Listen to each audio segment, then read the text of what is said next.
You would have probably been one of the essential volunteers out at East Burwood last week, mate, but it's good to be back and not have to worry about that stuff. Yeah, good afternoon to you, Matt, and all the listeners. And Damo, I was fortunate to be one of the people who were able to go last week and watch the East Burwood White Horse Pioneers game. Bit of an eerie feeling, I must admit, just with no What was it like, mate?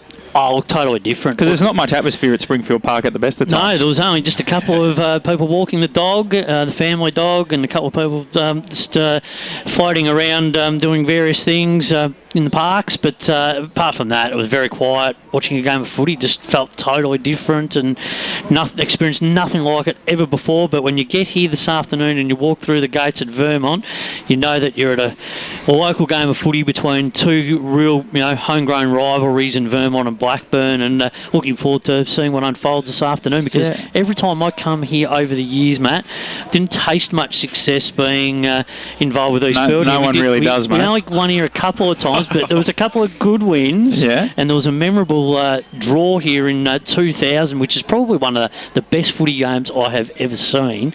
At any level, Spider? At any level. It was just an absolutely ripping contest, and I remember the last 10 seconds of the game, Vermont dashing towards the Canterbury Road end, and Alan Richardson taking the match-saving mark to draw the game. So, but every time you come down to Vermont, there's a lot of expectation on teams, and Blackburn today, they feel excited, the supporters, when you just walk past their rooms. They look like they're really focused. It's a finals atmosphere in Vermont. This feels like another home game for them, and business as usual. But looking forward to all the footy across the eastern suburbs today. Absolutely. And whilst I'd love to hark back to the early 2000s, Damo, our job today is to sort of look ahead to this weekend, and we're going to start in Division 4 because they probably don't get enough of a shining light. There's a few sort of key stories from the weekend ahead in the bottom division. So I think first we'll start with Sylvan celebrating 100 years of being a footy club, which is a fantastic thing for such a small town, and they've had periods of success, most notably recently when they dominated the Yarra Valley Mount District, as it was, with Gary Moorcroft and co running around, came to the Eastland, won a flag.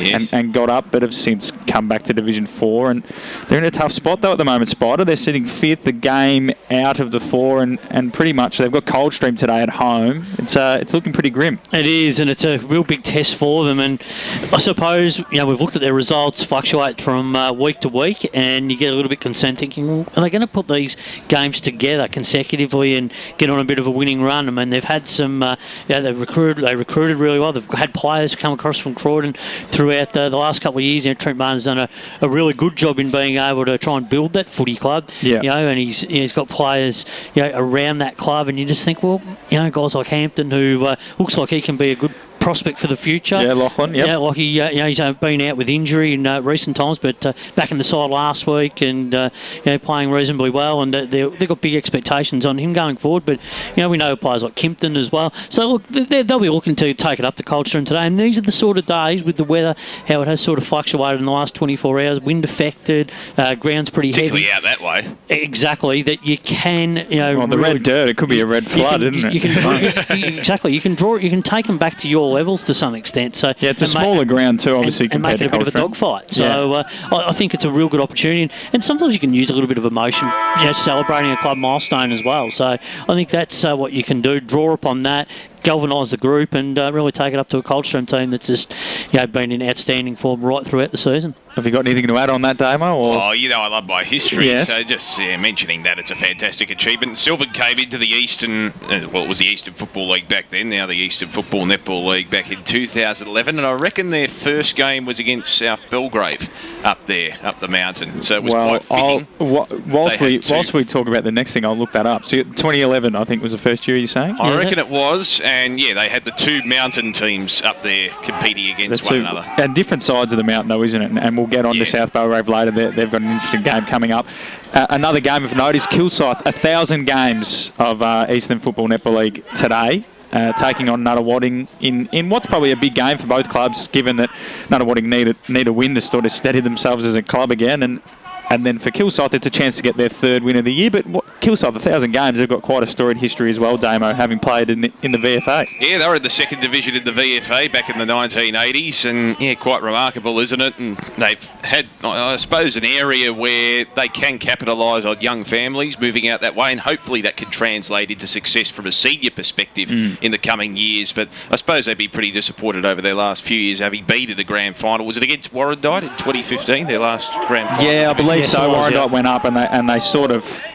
Yeah, they tailed off after that, didn't they? Yeah, I think it's also just been a factor in that they haven't been able to get those young players staying at the club. There's been other opportunities elsewhere. They've decided to go to Croydon. They've decided to go to South Croydon. Yeah. There's been other clubs that have had more on offering, and because there's been a multitude of clubs in that area, that's the thing. Yeah, it's a highly popular area when the league was probably first formed. True. It wasn't. It was still probably considered quite a rural area, and you look at it now, and it's completely different, isn't it? And I think plus with Kilsyth, they've had a lot of off-field issues. They haven't been a stable club at times, and there's been a bit of a dysfunction between junior and senior club. And I know they've been trying to work that process out over a long period of time, but sometimes you've just got to keep working at it, and eventually it will click. So for Kilsyth's sake, let's hope that's around the corner for them, and they can celebrate their 1,000th game and with a win. With a win, absolutely. And speaking of their 1,000 games, Noel McPhee does great work from Stats Bench, and this week's Stats Bench has a bit on Kilsyth's 1,000th game. So they were an inaugural member of the league, starting in 1962, and had the 3 years, as you mentioned, in the VFA, Damo, and came back in 85. They spent majority of the first sort of years in the top division and dropped down before they went to the VFA. Have come back, got up to Division 2 in the early stage of the 80s and so on. They've got 3 EFNL premierships in their back pocket, and they've played Ferntree Galley, Forest Hill and Fair Park the most, and have beaten Surrey Park 73% of the time, and Nunawading 63% of the time. So great work there from Noel. They've got a couple of Chandler medalists, 4 Edie medalists and 5 James medalists. So a pretty storied club that probably doesn't get as much recognition as it should for being a landmark side. And they've beaten Vermont 12 out of 27 occasions. That's not a bad go, is it? Most of those coming in the 60s and 70s. Yeah, well, and they also played East Burke back in that time when that era was really strong as well. Absolutely. So, yeah, it's a good story, Kilsyth Footy Club. I'm sure there's people writing about it. And Damo, back to your Sylvan South Belgrave historical fact. You are correct, of course. Why we're 2nd of April 2011, Sylvan took on South Belgrave at home in what we're assuming was their inaugural game, and they were defeated 147-84. But free throwing footy, 7 straight South Belgrave kicked in the first quarter of that game. So there you go. I reckon Bryce McGay might have played for Sylvan back in the day. He did. He absolutely did. So. And speaking of, I don't know how to segue from Bryce McGay to Churnside Park, so I'm just going to go straight to it. Churnside Park take on Forest Hill. We expect Forest Hill to win quite comfortably, gents, but Churnside Park, they're going pretty well. 4 wins. Been more competitive. If they can get, they're in the top 4 at the moment. It'll come down to them or Sylvan. But if they can pinch a win against the Forest Hill, that would pretty much lock away finals, but you'd expect Forest Hill to do the job pretty handily. Well, you would. Forest Hill's still got to turn up with the right attitude and effort and in that sort of mode, so they'll go there very wary, because Churnside Park, if they can get their game up and running, which they have done at times throughout the course of the season, they're very capable of putting on that 4-quarter performance, and they have done. So I think it's some good steps for them so far this season, but gee, if they could take a scalp like Forest Hill, wouldn't that give them some big confidence going into the back end of the season? Spider, when would the last time have been that Churnside Park played finals? Because for a long time they lingered as sort of not even a middle of the road. They weren't relegated, but they weren't middle of the road either in Division 3 for so many years. They never played finals in Division 3 in those years, like you mentioned, Damo. And they had a fair old crack at it in terms of off-field expenditure. So they came up in 2010. So they made the grand final in 2008. Finishing 2nd and lost to Heathmont off the top of my head. In 2009 they were then finished 1st and won 2 finals straight in. Their only premiership.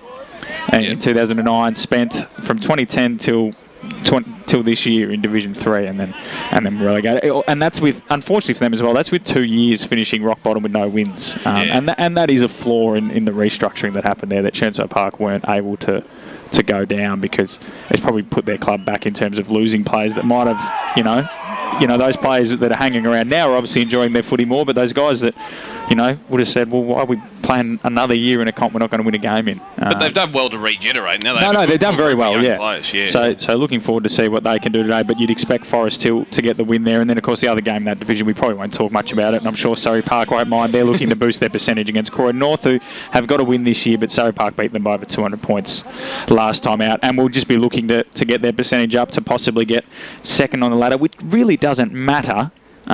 Given that, not in the current circumstances, exactly, there's no double chance. It's a straight knockout final series. The only real advantage would be finishing first, so you could play on the Saturday and get a 7-day break. But Division 4 footy, I don't know what the difference between a 6-day break and a 7-day break, Damo. It depends on the players. It might even benefit to play on the Sunday, because blokes will have work on the Monday and might have a few less of the green cans. Might just mean you can do the shopping on the Saturday and relax on the Sunday, exactly, or whatever it might be. Exactly. So they'll be clutching to straws finishing first now, but nonetheless, Division 3 now, that is obviously your bread and butter, Spider, and we'll let you have a run at East Burwood last. But first I'll talk to Damo about a couple of games. Warrandyte Furtry Gully is a top of the table clash at the Blood Bank, and then it's a great fixture, this list in Division 3 this week. You've got first playing second. I think you've got East Burwood playing Donvale, which is third versus fifth or sixth off the top of my head, and only a game between them.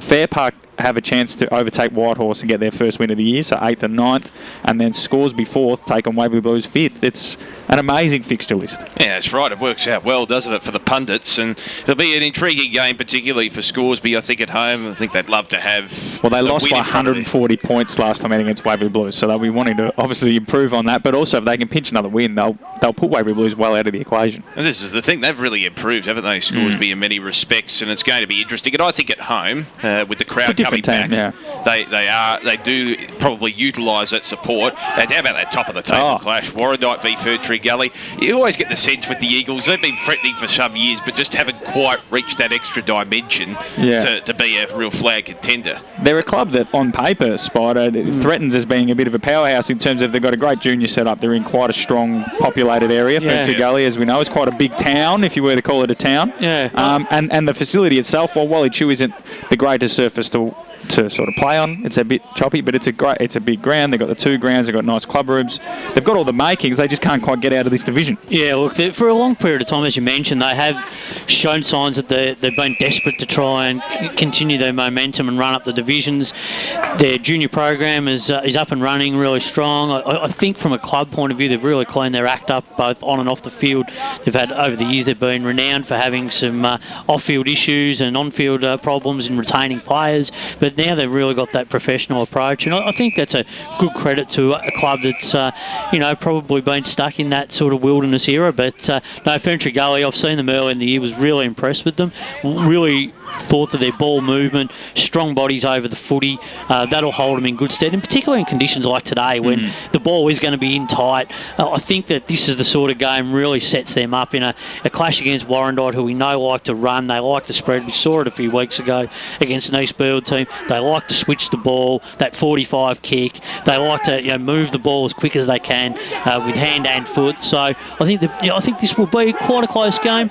Just got a feeling though Furtree Gully might be able to crawl over the line just late in the game and put it out of Warrandyte's reach. But Warrandyte and Furtree Gully does be a big appetizer for a potential grand final preview. Absolutely, and Furtree Gully lost that game back in round 2 by 40 points. Yeah, it was comprehensive, wasn't it? Yeah. And just with Furtree Gully's junior program as well, I mean, it has been, when you think about it, quite successful. Probably doesn't get Stevenson, Jaden Stevenson. Corey Preston's lining up, I think, at the Vic Metro under-19. He's a good player. Footscray VFL listed, so that's Spider will probably know a bit about him. He's actually played quite well. And he's played 3 games for Furtree Gully this year as an on-baller and kicked 14 goals. So that's right. He's only 181 centimetres. There's not a lot of him, yeah. That's right. No, he's been very impressive. It's a great point, I think they've done really well to get those players and develop them, and I think it's a really good thing for them going forward. Now, Spider, we're going to give you got a 3 to 4 minute run up at this one. East Burwood take on Donvale at Donvale. At Donvale or at East Burwood? Yeah, look, I think... Where is it? East Burwood. It's at East Burwood. So this game, Donvale are a game clear in the top 4 from 5th. So they're in 3rd. If they can win this one, they'll probably lock away a final spot or definitely take it into their own hands. And for East Burwood, if they lose this one, they fall further away from a final spot. Well, it's a mini semi-final in a sense for East Burwood today. They need to win that game at home. And I always talk about winning your home games that you need to value, because if you win all your home games and then you can pick off a couple of the away games, particularly at the back end of a season, you give yourself a good chance in playing finals, and then you don't have to pinch one unexpectedly from away from home, or if you happen to be flat one day and you lose one. So today is a really important game for Eastfield. They played really well for a half last week. Just before half time, the Pioneers got a couple of goals off the back of probably just some poor decisions from Eastfield, just a couple of turnovers, and at one stage you just thought the Pioneers, well, they're not going to really trouble the scorers too much, and then they got 3 goals, and just after half time got a couple more, but then they put the foot down once again, and 5 unanswered goals, put the game beyond doubt, and then in that last quarter. But I think for Eastfield today, what they've got to do is play the way they want to play at home, and sometimes it's not as easy as that, because one, playing in the conditions with the wind will favour one end at Eastfield, so they'll have to defend really well. We know Eddie Rixton's playing, having a really good season in the back end for Eastfield, doing some really good jobs. I think when you look at the way that the Eastfield midfield have been playing, they've been playing some really good footy led by their captain Jason Kennedy, Matt Mariani, who we talk about on a regular basis on these media platforms regarding Division 3. So they're the key players for them. And then you look at a club like Donvale, who they'll be really reeling after the early season loss to Eastfield, when they probably went into that game with an attitude and that they just had to turn up a win, because they thought it's a home game, we expect to win, and then it got to half time, and then they basically didn't do anything after that break. Eastfield kicked 5 goals, went on to win that game quite comfortably. And look, they did have players out on that afternoon, but that wasn't the excuse. The excuse was on that day that they just didn't come and play a 4-quarter performance. And Kevin Collins has said that at times this season, that they just haven't probably put together the performances that they have warranted over periods of time. So it's a real big challenge for Donvale on a bigger ground. They're not really accustomed to playing on a bigger ground like Eastfield. Yes, they've played there as a club for many years, but for some of these players, it could be either the first or the second time. So it's a real big opportunity for them to demonstrate whether they're capable of playing on big grounds and not just their home ground, which they're more comfortable playing at. So a big game for both clubs. Look, I get the feeling Eastfield at home, but I think this one could go right down to the last kick of the day if the conditions stay the way we think they're going to, because I think it will be a wind-affected game up at Eastfield. Absolutely. There you go, Damon. What'd you take away from all that, mate? Spite of those stuff about Eastfield. Has he won you over? Yeah, look, I think he's made a reasonable argument. I think when there's that added incentive of, playing virtually for your season. It's a long way out to be playing virtual semi-finals, though, isn't it? I know, but when you have that incentive of virtually playing for your season, you do, I think, go up naturally, even subconsciously, that extra cog. So I think that'll take them a long way. Yeah, and a player back in the side today, former Best and Fairest winner Luke Brown, who's been missing for a couple of weeks. I think McDonald was out of the side. He was relatively good last week. He's been good since he's crossed from Baldwin. Yeah. At times, I think what they've really provided. So I think from the way that Eastfield play, the way that Donvale play, I think that they're real even Donvale, Matt. I get that. I haven't watched them, but they're quite good defensively. Players, their defence, very, very good. Zach Hagan, the ruck, I think, is a very good focal point. 7 goals last week. He did, and we've been talking about him on AFNL Sunday regularly this season. If they can close that target down defensively, and then have to make them go another way, then that will put pressure on Donvale to really create other opportunities. Donvale's still got Nick Murphy though. They're a very, very good side, Donvale, and they do slide on the radar, probably because they're not fancy, I guess. But Donvale's ground is a big one personally as well. It's probably different shape to Eastfield. Yeah, Eastfield's quite skinny and long, whereas Donvale's probably not quite a circle. But it's quite windy out there at Donvale. Well, it's always windy at Eastfield, mate. Don't get me started about wind at Eastfield. It's a wind tunnel out there. We're going to go to our first break on the build-up here at Vermont Recreation Reserve. We're building up to the 2019 Premier Division Grand Final rematch between the Burners and the Eagles. So I can smell the mud through the windows, which it's probably why I quit footy. And I'm not really big fancy of that, Dale. You can smell the food as well. We're going to go to our first break, and on the other side of this, we'll be talking Division 2 and Division 1. And you're clear. You've got 4 minutes. Damo's mic sounds a bit mid-rangey. And on clearances, tackle. Damo's normally got a very resonant, deep voice. And else, the spray he gave the boys at half-time worked. Yeah. Put a bit of EQ on it, just take the mid-range out of it. For all of life and footy's little moments, there's Eastland, proud sponsors of the EFL. Eastland, live real. Sprained your ankle, bursting through the banner? Broke a finger, high-fiving the ruckman? Or did you run into the goal post again? For bumps, breaks or bleeds, be seen sooner, close to home at Knox Private 24/7 Emergency Department. The preferred provider of emergency care to the Eastern Football Netball League, you'll generally experience shorter wait times. You don't need private health, but there is an out-of-pocket fee. Be seen sooner, close to home at Knox Private 24/7 Emergency Department, 262 Mountain Highway, Wantirna. At Yarra Valley Water, we know reducing your shower time, or for some people, show time, to 4 minutes can save you an average of $255 a year on water and energy bills. Save the performance for the stage. Shower shorter. Save water. Do you feel good about your bank? Because there is a bank you can feel good about. They share their profits to fund big community projects, small community clubs, and vital emergency services. They've given $250 million to help Australian communities thrive. They have all the products and tech you expect from a big bank, with service you don't. It's Bendigo Bank. Feel good about who you bank with. Try Bendigo. Search bendigobank.com.au or search Bendigo Bank near me. Hello, I'm Peter Hitchener. 9 News invites you to join our team nightly at 6 for Melbourne's #1 news. Tony Jones with the latest sport, including the footy, plus Lavinia Nixon's weather forecast. 9 News, proud supporter of the Eastern Football League. You've all been to funerals of family members or friends, right? Do you start thinking about what you would want at your funeral? It's a bit like when you go to a wedding. At what stage do you start planning? Have an open and honest conversation with your loved ones. Celebrate your life the way you want, like I did with a fixed price funeral plan from Tobin Brothers Funerals. The price doesn't change and your life will be celebrated your way.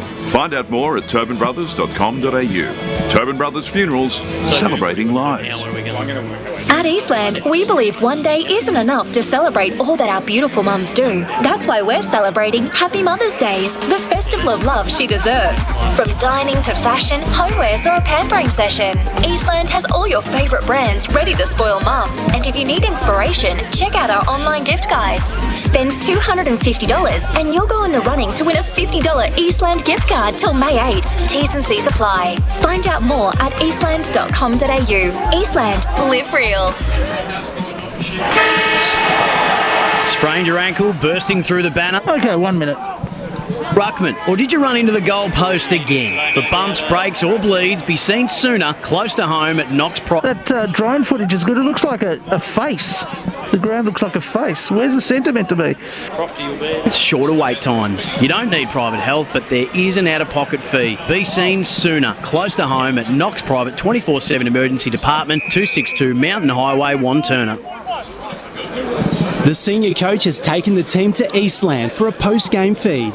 If only they had this kind of teamwork on the field. They've just ordered starters to share, plus frothies for the whole table. And now Steve-O's chucked a prawn to Macca. He circled back. Yes! Straight into his pie hole. Yo, beauty!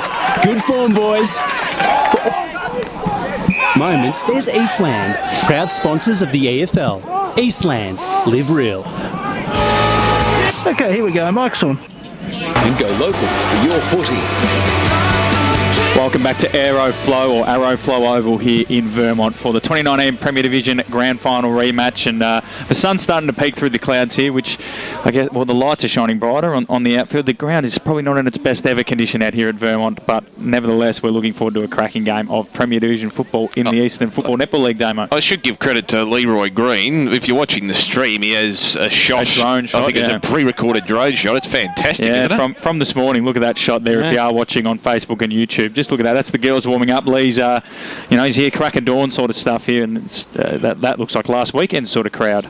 But yeah, the ground. I've played a few junior finals out here. That's where the career epitomised, Damo, and the ground is usually in better nick than this, but alas, it usually beggars can't be choosers. It usually is, but the centre corridor looks a bit dug out, so we'll see how that affects the game later on. But let's carry on with the build-up, the pre-game show, and Division 2, gents. South Belgrave and the Basin is an interesting clash for mine. Last time the Basin under lights at Batterham kept South Belgrave to, I think, 4 goals, and that is the Basin's want at the moment, Damo. They like to keep sides under lock and key, but South Belgrave since then have been a force to be reckoned with going forward. They've got Tim Smith, they've got Damien Garner. Yep. Lee Odermatt, I think, is returning slowly from injury. Yeah. Sam Brown's kicking some goals. The kid boys are playing well. Exactly. It's out at South Belgrave or up at South Belgrave. This is a great measuring stick for the Saints because I think they'll make finals.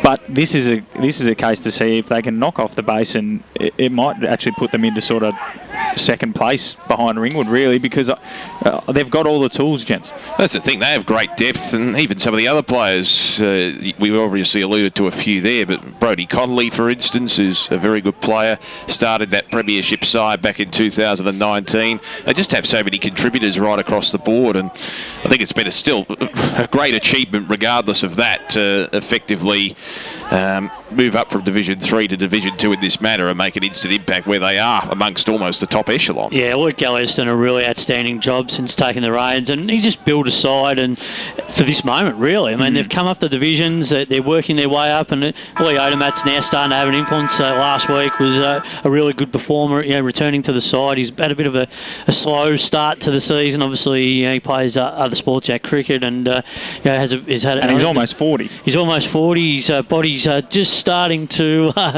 do not everything recovery mode. And he's not just like a top order bat. I think he bowls a lot. He bowls a lot of overs. He plays down at Blackburn North, and I think he's actually making the move to the Feathers of Heatherdale at the for next season. But we're talking about but we're not talking cricket. I was going to say spot. But we're talking footy. But in terms of his importance for South Belgrave, he gives them a little bit more flexibility and just especially up forward, because a guy like Tim Smith who does take that number one mantle just means that the defence of the Basin have to be a little bit more careful in the way. Wary of two big targets. Because they've got two targets coming in, exactly, Damo, and I think that's a real plus for a team like South Belgrave in this game. I actually think that they can get the win. I'm leaning that way too, but on the Basin side, we've all year, especially myself, have been a bit wary of them, but they continue to prove us wrong.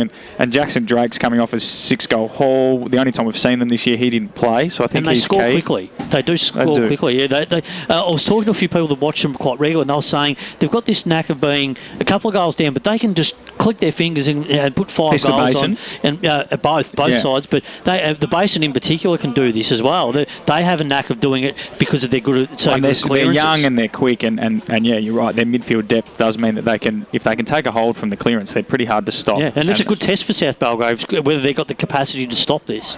And the South Belgrave, in terms of ground differences, the Batterham's is a unique ground as is South Belgrave. So it's going to be interesting how it goes, but it's definitely one to keep an eye on. The other big Division 2 game is Heathmont and Boronia, but before that, so Mulgrave are looking to. They lost to Templestowe last week. That's pretty poor for them, and they'll be looking to put in a better showing v Ringwood, but you'd expect Ringwood to just do their job. They haven't really belted sides this year, Ringwood. They get out to a 7 or 8 goal lead and then they just sort of hold them there. Quite an experienced side. Is that a bad thing in your mind? No, I think that's a team who's in control. They do enough. Don't want to overexert yourself. Well, exactly, especially for Ringwood. They've done it all before, haven't they? These home and away games. The test is going to be finals, isn't it? That's always the way. Yeah. Let's be honest. These home and away games mean nothing to them. They just got to win enough of them. Yeah, if you look at and of course you called the A-League last week, Damo, so you'll know all about the European Championships, and you look at countries. Often they say countries like France and Germany, they don't care how you get to the knockout stages. You just get there and then you turn on the gears. Just got to qualify, Matt. Exactly. So that's how they'll be looking at it.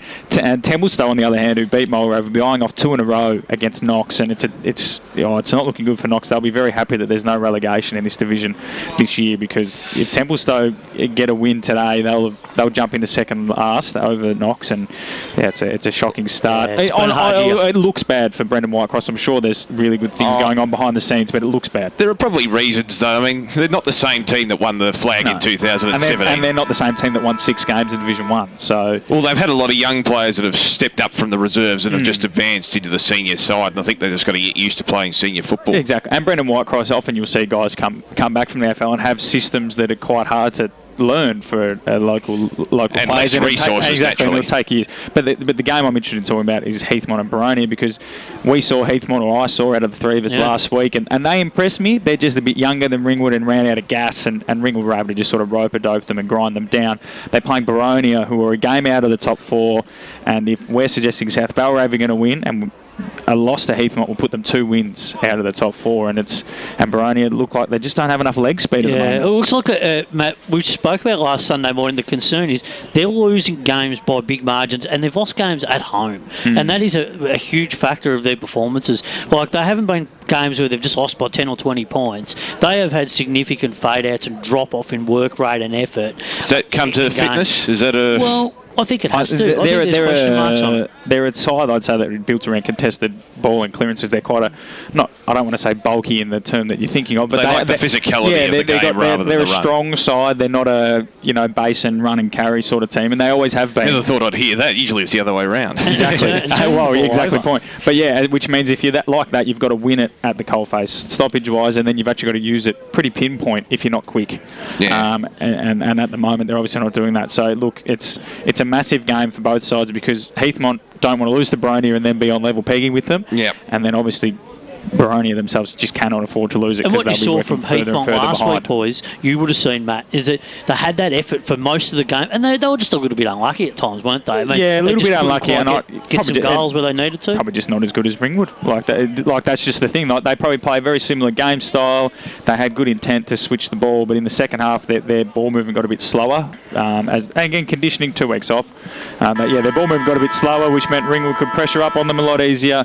And then, like you say, they're probably just depth around the ground. Ringwood's 22nd player was a lot better than Heathmont's, and that was the difference in the end. It was only 20 points as well, and at times Heathmont looked the better side. So there's good signs for Nick Rutley's men. He's been very impressive. Ringwood are just very good at football, and hopefully for their sake they can finally put that into something bigger at the end of the day or at the end of the year. Division 1, we might not have time to do all the games, so we'll split them across the break. Wanturna South are looking to nick one in their chase for finals. So the top 4 pretty much means that they're going to have to take a couple of wins off the incumbents at the moment.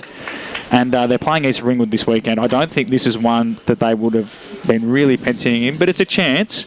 They'll be thinking more Croydon Moorabah. But East Ringwood, on the other hand, Spider, have been great this year, 6-1, and haven't put a foot wrong. Yeah, really slipped under the radar in some respects because of the other sides like Croydon and Park Orchards. So I think from that perspective, East Ringwood, they wouldn't want too much publicity regarding. But Ben Osmond's doing a fantastic job. Yep. They've really, they went out, they recruited some good players. Monday's been very good for them. They've had some good, homegrown players that are starting to exert themselves within their ranks through their midfield. They're developing young players as well. So I think East Ringwood are the real deal, and I think that they can almost take this out if they can continue on the momentum that they're building. I think they're doing some really good things. It's a great challenge for Wanturna South. We spoke to Steve Cochran last week on the program. How was he? And he was very upbeat. His confidence that he's starting to build something with a young group, and he's had to build this from virtually scratch. It's not a team where he's walked in like Vermont or Blackburn in previous coaching tenures where the players have been there ready to go.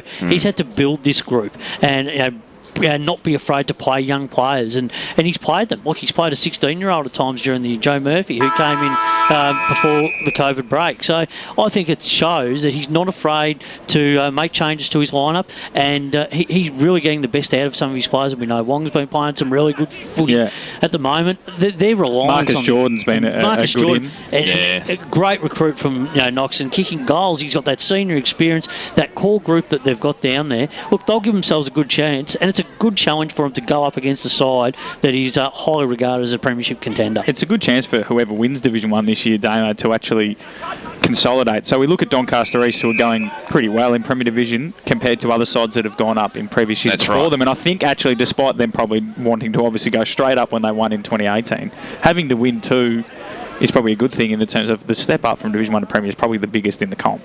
Probably it's a reflection. That you see a lot of teams go up from, like South Belgrave, go up from Division 3, maybe not like South Belgrave and go straight into competing, but you rarely see sides go up, come back down. Fair Park's probably the only example at the moment, and they've been handed a pretty poor hand in terms of players all leaving during COVID and whatever extenuating circumstances. But I think that's actually not a bad, like if an East Ringwood or a Park Orchards win it this year, a chance to get a young group and go, okay, they've tasted success, now let's do it again and build this big culture to then go up in, hopefully for their sake, 2023. It's an interesting point of view. And just with East Ringwood, the point you made, Spider, about them perhaps being a little bit underrated. Maybe it's for similar reasons surrounding Churnside Park at the moment, where they were sort of lingering, not in relegation zone, but they were close to it for so many years in the top division.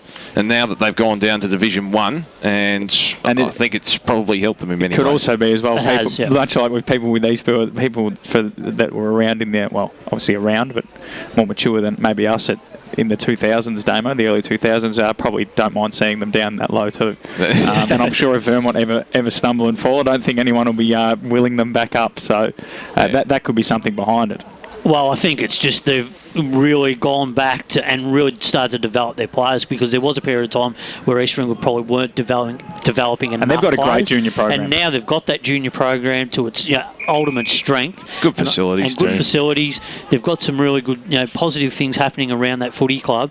And I think to have a coaching group and a playing group that's been so united in recent times, it's certainly making a positive effect on what they're trying to do. And they know that it might not happen straight away, but if they can get back up into Premier over the next couple of seasons and be competitive, it gives them a chance to continue developing these players. Absolutely, and a quick shout out to Sahaf Ali, who's playing his second consecutive game for Eastern Rangers. Spoke to him during the week. There's a good story behind Sahaf, who moved over from South Sudan with his family when he was 2. So, and 17 years old, played all 6 games for Eastern Rangers at the start of the year, got in the best, basically 5 out of 6, Damo, and then the coach just rang Eastern Rangers and said, mate, you've got to get this kid. Yeah. And they've been very impressed, talking to Rangers.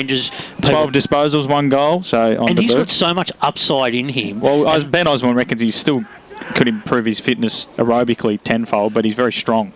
And I spoke to Sahaf that he compares himself to Toby Green, so not a bad comparison. No, it's not. Quickly before we go to our second break, I'm worried about a couple of games in terms of margins. Croydon take on Upper Gully at Upper Gully. That one, maybe because Upper Gully is a hard ground to kick a big score on, because it's a bit more like the goal square at Vermont at the moment across the ground. With the conditions as well. Exactly. Park Orchards, though, at Stinton's, their reserve ground for this year.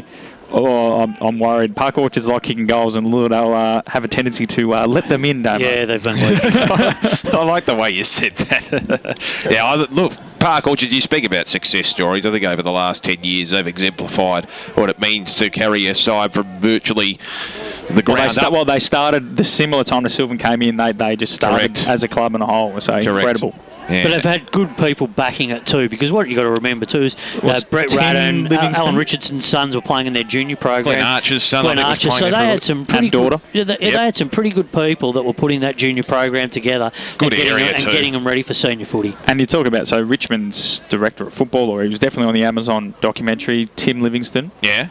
He was part of one of the few that shaped that club. Exactly. Was one of the people behind the starting up of it, and obviously he's got a great footy brain because he's a former North mastermind behind that as well. Exactly. And his son's on Eastern Rangers list as well. So obviously good bloodlines on that one. So yeah, it's a dangerous fixture list there for those. And the same with Mooroolbark Bayswater. I don't think that'll be as good a blowout, bigger blowout, but Polkinghorn's back from Mooroolbark. So again, the break, whilst probably none of us wanted to have that 2-week break, for Mooroolbark it's a bit of a blessing in disguise. A few weary legs could be rested, and Polkinghorn's one of those. And him coming back, they got the win last week over Lilydale. If they can get another win over Bayswater, they'll just be able to take a deep. But Bayswater got to go there with some positive thoughts in their mind. Knocked over Montrose. Exactly, they had a good win last week, so they're not without a chance today. And we know Mooroolbark at times, when they are flat, they can really stink it up, because they have not scored in some of those games, and their effort can drop off pretty quickly. So they've got to be very wary. It won't just happen for them. We're going to have to work for it. Absolutely. So we're almost ready for our second break. The reserve score here is Blackburn Reserve. We probably should give them a shout out. They're an incredible outfit. I think they've won a lot of the recent flags. I won't name how many, but they've definitely been in all the recent reserves grand finals, and at the moment they're 52 points up over their third place rival Vermont. Blackburn in the reserves haven't lost a game and have a percentage of 770 coming into today, and they're as I said, 10 goals up. So they're an incredible outfit. I'm not sure where the records are, but I reckon that since Blackburn came into the top grade of Eastern football, I don't think they've missed a reserves final series since 2002. It's pretty incredible. 2002, We'll look into that spot. Unfortunately, local footy stats doesn't do reserves. We're going to go to our second break here on the EFNL warm-up before the big clash between Vermont and Blackburn. And on the other side of this, we'll talk about Montrose Mitcham and then look at Premier Division. Hello, I'm Peter Hitchinen. And you're clear, you've got 4 minutes. Bruce, just a quick one. What time do you want to get out for the end for ECB? Okay. Lavinia Nixon's weather forecast. 9 News, proud supporter of the Eastern Football. So 56, so we'll play an ad break at 56. Okay. Well, I'll play the music, the time up music at 55. Clearances and can't lay it. Okay. Coach going to do. Jono surprised himself. Yeah. The spray he gave the boy. Okay. And finish it by saying he'd shout him a post-game feed and frothies at Eastland if they won. For all of life and footy's little moments, there's Eastland. Proud sponsors of the EFL. Eastland. Live real. You've all been to funerals of family members or friends, right? Do you start thinking about what you would want at your funeral? It's a bit like when you go to a wedding. At what stage do you start planning? Have an open and honest conversation with your loved ones. Celebrate your life the way you want, like I did with a fixed price funeral plan from Tobin Brothers Funerals. The price doesn't change and your life will be celebrated your way. Find out more at tobinbrothers.com.au. Tobin Brothers Funerals, celebrating lives. Sprained your ankle, bursting through the banner, broke a finger, high-fiving the ruckman. That is a bit true. Blackburn, I can't remember Blackburn not having a good second. Be seen sooner, close to home at Knox Private, 24/7 emergency department. The preferred provider of emergency care to the Eastern Football Netball League. You'll generally experience shorter wait times. You don't need private health, but there is an out-of-pocket fee. Be seen sooner, close to home at Knox Private, 24/7 emergency department, 262 Mountain Highway, Wantirna. Radio's #1 motorsport show is back for 2021. The Driver's Seat with Matt McKeldin and Stephen Johnson, covering everything from Formula 1 to V8 supercars. Jack Smith from Brad Jones Racing joined us for an honest chat about his season so far. You know, my teammates have had results and everything's going good, so if I could tell you down to Tarara that I needed to go better, I'd be very, very find Wilson Fuel next year. They can play in Tarara. Join Caroline Wilson and Corey Perkin for their weekly podcast, Don't Shoot the Messenger, filled with their insights into the latest news and a little sport, good local tips, and plenty of recommendations on what they're reading, watching, and whipping up in the kitchen. Events of the past month have revealed a toxic work culture, a government that has tried to bury an alleged rape. These matters are not crusades by feminists, they're matters for the government. They affect all Australians. I have, as you know, very unusually bad calves for boots. I can't fit into most boots. Well, I'm lying on the bed with my leg in the air so that, you know, all the blood rushes out of my feet. The ABC's decision to move the Q&A program to a Thursday night. To borrow a line from a certain TV show, bad call, destructive call, ridiculous call. Good, mate. How are you? You'll find the Don't Shoot the Messenger podcast on the SEN app or subscribe wherever you listen to podcasts. Thanks to Red Energy, 100% Australian electricity and gas. The senior coach has taken the team to Eastland for a post-game feed. If only they had this kind of teamwork on the field. They've just ordered starters to share. Coming up to 30. Cool. And now Steve-O's chucked a prawn to Macca. He circled back. Yes! Straight into his pie hole. You beauty! Good form, boys. For all of life and footy's little moments, there's Eastland. Proud sponsors of the EFL. Eastland. Live real. Hello, I'm Peter Hitchener. 9 News invites you to join our team nightly at 6 for Melbourne's #1 news. Tony Jones with the latest sport, including the footy, plus Lavinia Nixon's weather forecast. 9 News, proud supporter of the Eastern Football League. Let's head back and go local for your footy. What are your mics on now? Yes, ladies and gentlemen, welcome back to Arrowflow Oval, or previously known as Vermont Recreation Reserve, for this 2019 Premier Division Grand Final rematch. It's Vermont and Blackburn in the EFL match of the day. Welcome to EFL pre-game here on SEN app.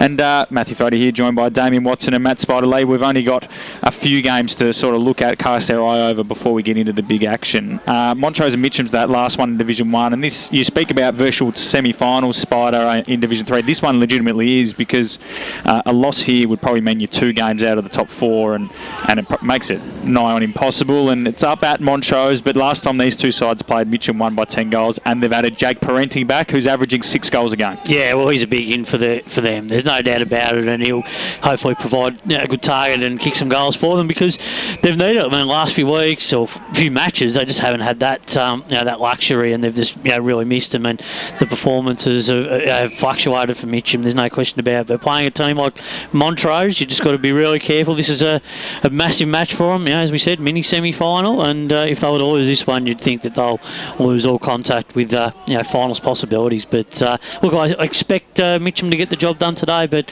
I think Montrose might really take it up to them for the bulk of the afternoon, and wouldn't be surprised if that one goes till well late into the game as well. And Neil Winterton, Damo, plays his 100th Mitcham game, and after pretty successful careers at Mulgrave and Bayswater, so he's won 2 premierships as playing coach at Mitcham, and done some pretty impressive stuff. He's a champion of the game. He is, and coming from Frankston as well. He had some time in the VFL. Yes. And I remember He's been playing footy for a long time. Saw him play one day, and I thought, this guy has coach written all over him. The way he directs when he's out there and he leads, and the way that he plays his footy as well, that just really determines and values the importance of what he's done for the Mitcham Footy Club. Absolutely. So good luck to Neil, and good luck to the Tigers out there, and Montrose. It would be a nice day to actually go up the hill, up the mountain. It's not really a mountain, it's halfway up. Oh, look, we should mention as well, for the Montrose locals, it's been a tough few weeks. Well, of course, the Dandenongs, isn't it? So, and that was pretty much the epicentre around that Montrose area. So hopefully, there are still people who have had damage to their houses and power issues. So hopefully, for the locals out there, this provides a welcome distraction. Absolutely, absolutely. Now let's cast our eyes to Premier Division, and obviously we're at what many would consider the match of the round. Noble, who lost to Balwyn last week, take on lowly North Ringwood in what's you could consider it a danger game. It's at Quamby, so North Ringwood are a much better side at home, and Noble struggle to score, whilst North Ringwood aren't too bad going forward. So I think it's a chance for Noble to actually kick a score and get some much needed percentage, because even though they're 5-2, their percentage is only just above 100.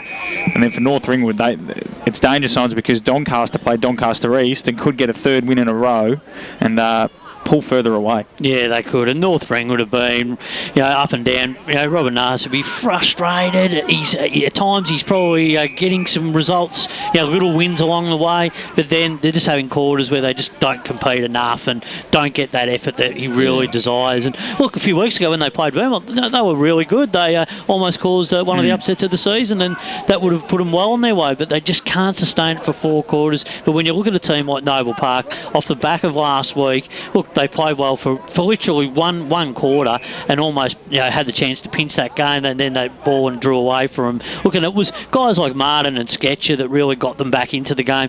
From my understanding, there was a lot of undisciplined acts throughout the course of the game, which I know Noble looked at throughout the course of the week and really drew upon those sort of things that they can work on for this match going forward. So Noble, a lot to like about what they've done throughout the season, but they really need to get it back on track today in a positive manner. It's a hard thing, isn't it, with Noble, in the sense they want to outlay themselves as an aggressive side and have that aggressive reputation, but you don't want to go over the mark. It's a fine balance to muster, isn't it? Yeah, it is. And I think especially with players like Sketcher and Martin, who play on not quite on the edge, but they definitely like to get in amongst it. They want to make themselves physically. Yeah, exactly. Especially on their strong blokes. So why wouldn't they? But yeah, North Ringwood. Yeah, I feel for Robbie Nahas, because I can see what he's trying to do, but it's probably the wrong season in terms of there's not another side that they're comfortably better than. They probably almost had to be a bit more pragmatic this year, but for Doncaster, aside, they got a few key players back, and all of a sudden they've gone 2-week break win over Norwood, and now take on Donny East, local rival, at Shrams, which they've got 2 wins on the bounce at.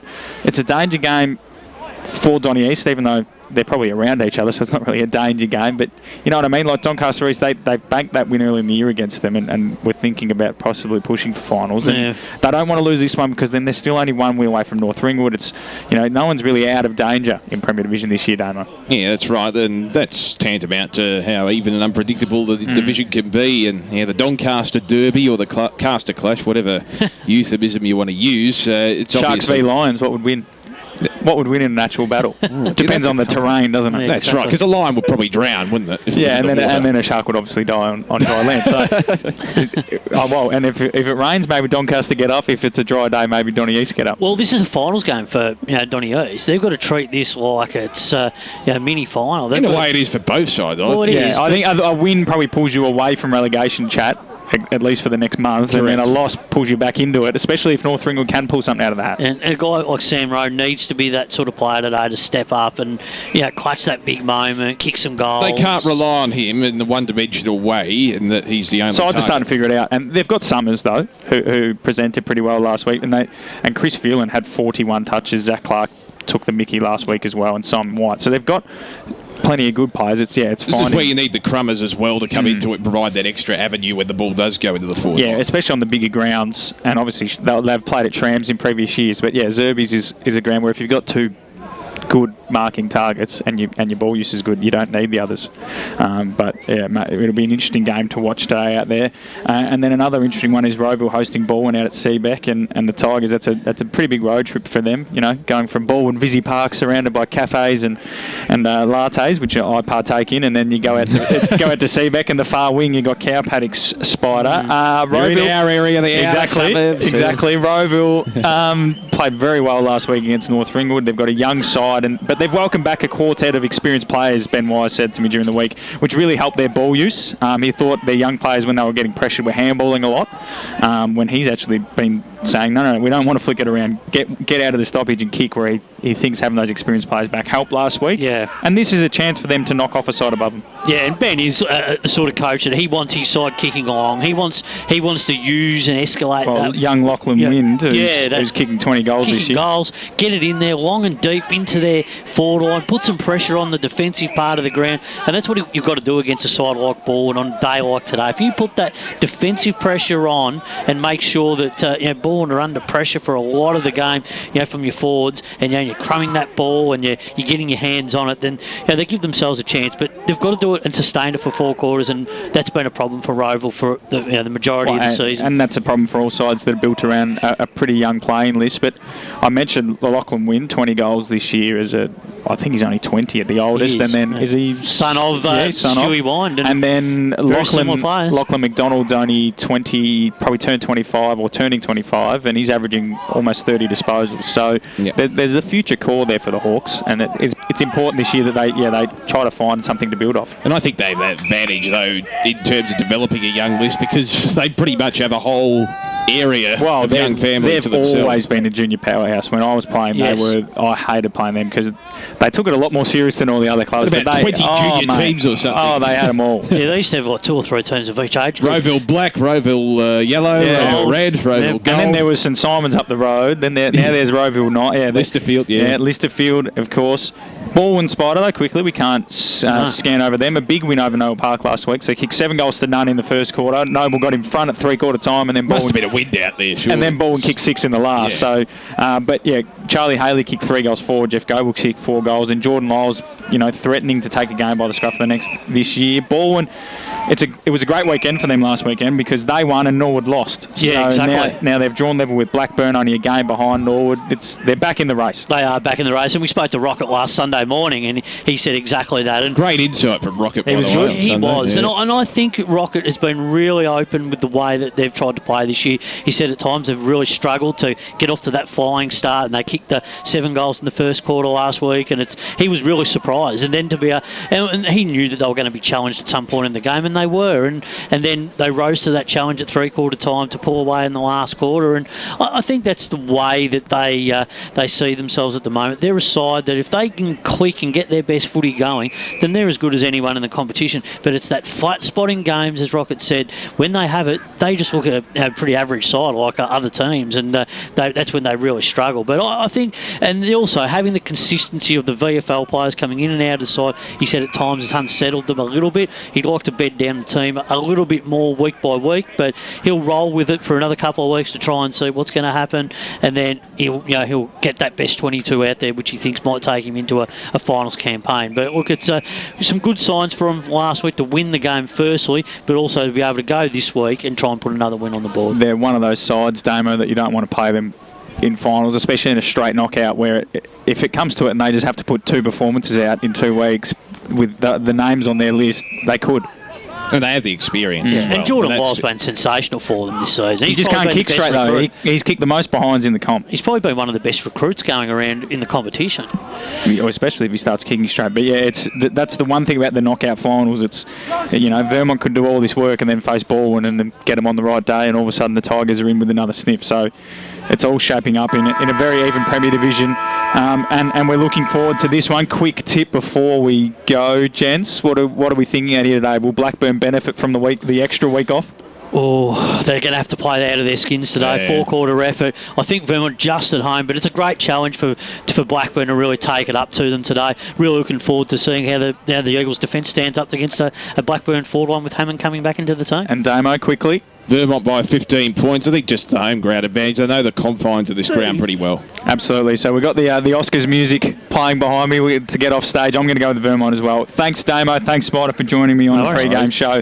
For those listening at home, thank you as well. Good to have the crowd back. Exactly. On the other side of this break, we'll be on both the SEN app, Facebook, YouTube, and Eastland FM, and we'll call all the action from Vermont and Blackburn. And you're clear. We've got about 4 minutes. Much better. Is he sticking around?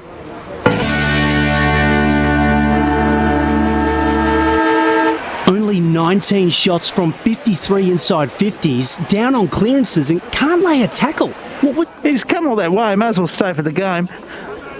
And everyone else.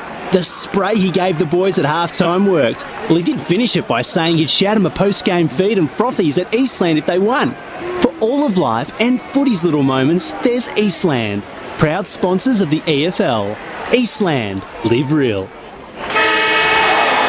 Sprained your ankle, bursting through the banner? Broke a finger, high-fiving the ruckman? Or did you run into the goal post again? For bumps, breaks or bleeds, be seen sooner, close to home at Knox Private 24/7 Emergency Department. The preferred provider of emergency care to the Eastern Football Netball League, you'll generally experience shorter wait times. You don't need private health, but there is an out-of-pocket fee. Be seen sooner, close to home at Knox Private 24/7 Emergency Department, 262 Mountain Highway, Wanturna. At Yarra Valley Water, we know reducing your shower time, or for some people, show time, to 4 minutes can save you an average of $255 a year on water and energy bills. Save the performance for the stage. Check 1, 2. Save water. Do you feel good about your bank? Because there is a bank you can feel good about. They share their profits to fund big community projects, small community clubs, and vital emergency services. They've given $250 million to help Australian communities thrive. They have all the products and tech you expect from a big bank, with service you don't. It's Bendigo Bank. Feel good about who you bank with. Try Bendigo. Search bendigobank.com.au or search Bendigo Bank near me. Hello, I'm Peter Hitchener. 9 News invites you to join our team nightly at 6 for Melbourne's #1 news. Tony Jones with the latest sport, including the footy, plus Lavinia Nixon's weather forecast. 9 News, proud supporter of the Eastern Football League. You've all been to funerals of family members or friends, right? Do you start thinking about what you would want at your funeral? It's a bit like when you go to a wedding. At what stage do you start planning? Have an open and honest conversation with your loved ones. Celebrate your life the way you want, like I did with a fixed price funeral plan from Tobin Brothers Funerals. The price doesn't change and your life will be celebrated your way. Find out more at tobinbrothers.com.au. Tobin Brothers Funerals, celebrating lives.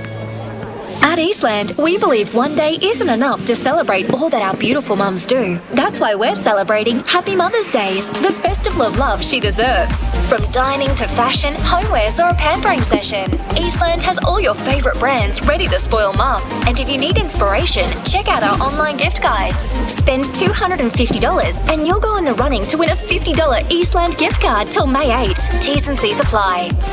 1 minute to the opener. Eastland, live real.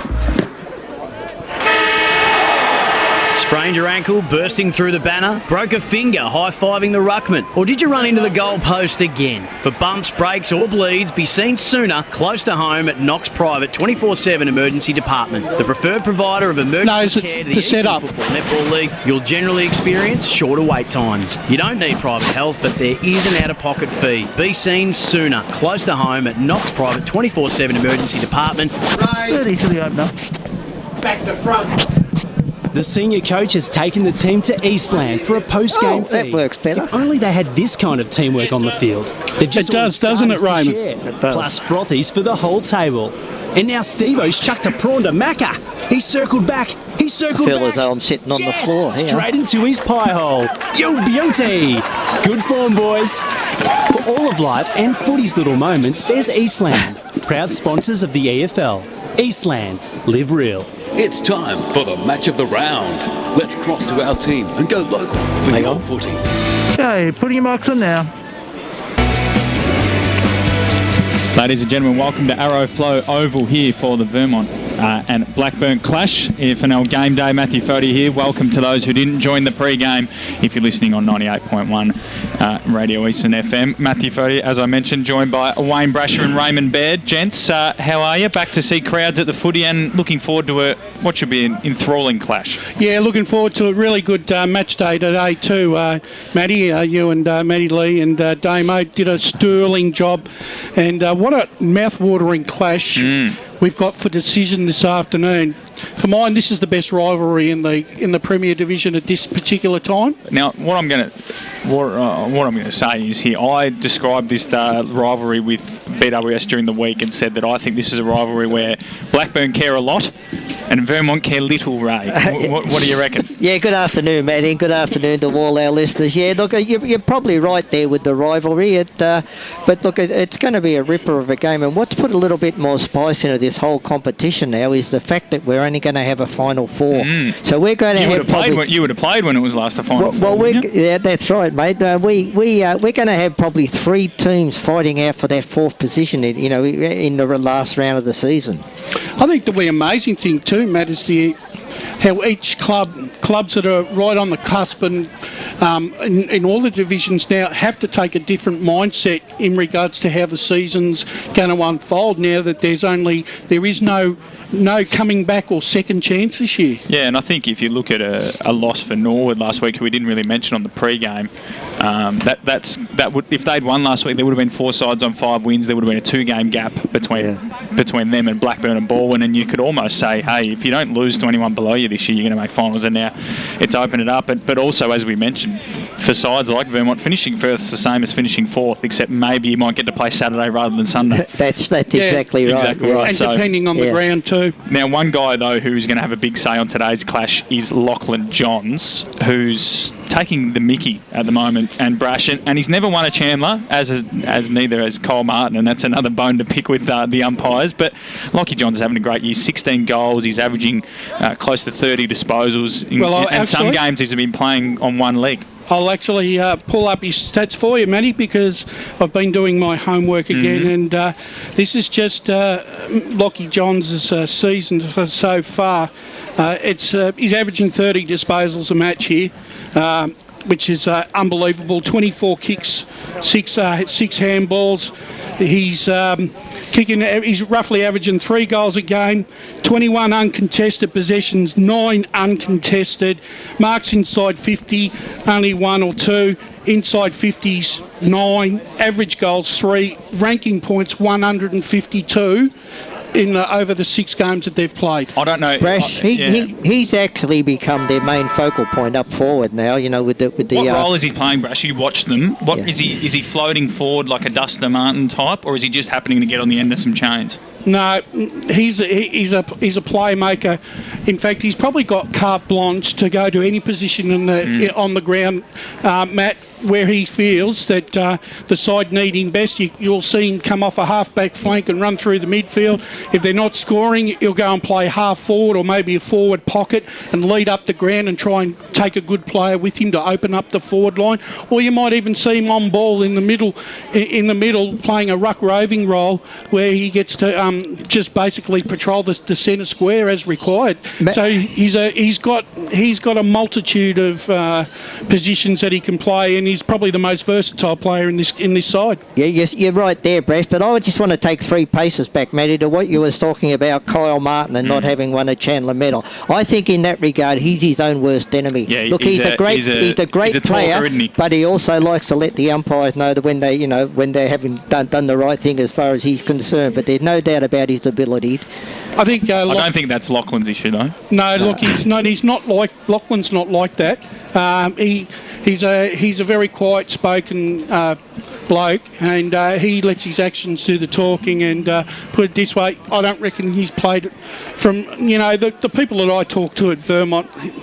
He is the Mr. Consistent. I don't think there's not too many people say he plays a bad game, whether win, loss or draw. Yeah, absolutely. And Liam Whale Buxton and Robbie Ross and are 2 people at different ends of their career. Robbie's obviously been around for a long time and actually gone out to Wandon and come back and so on. And he's probably playing as a key forward more this year from what you guys have seen.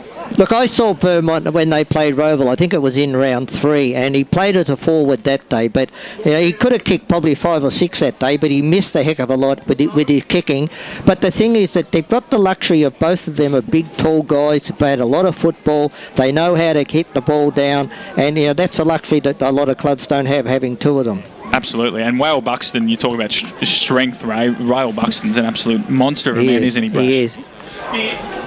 He is, and the fact is, look, if you look at the ins for Vermont today, Fisher, Wilcox are back to strengthen that back line, and Robbie Ross, obviously, to help Whale Buxton, an absolute luxury, I reckon. Robbie can probably play ruck rover in this game. I think James Ross has been a revelation at centre half back. He's really just slipped in, and he's following in his brother's footsteps.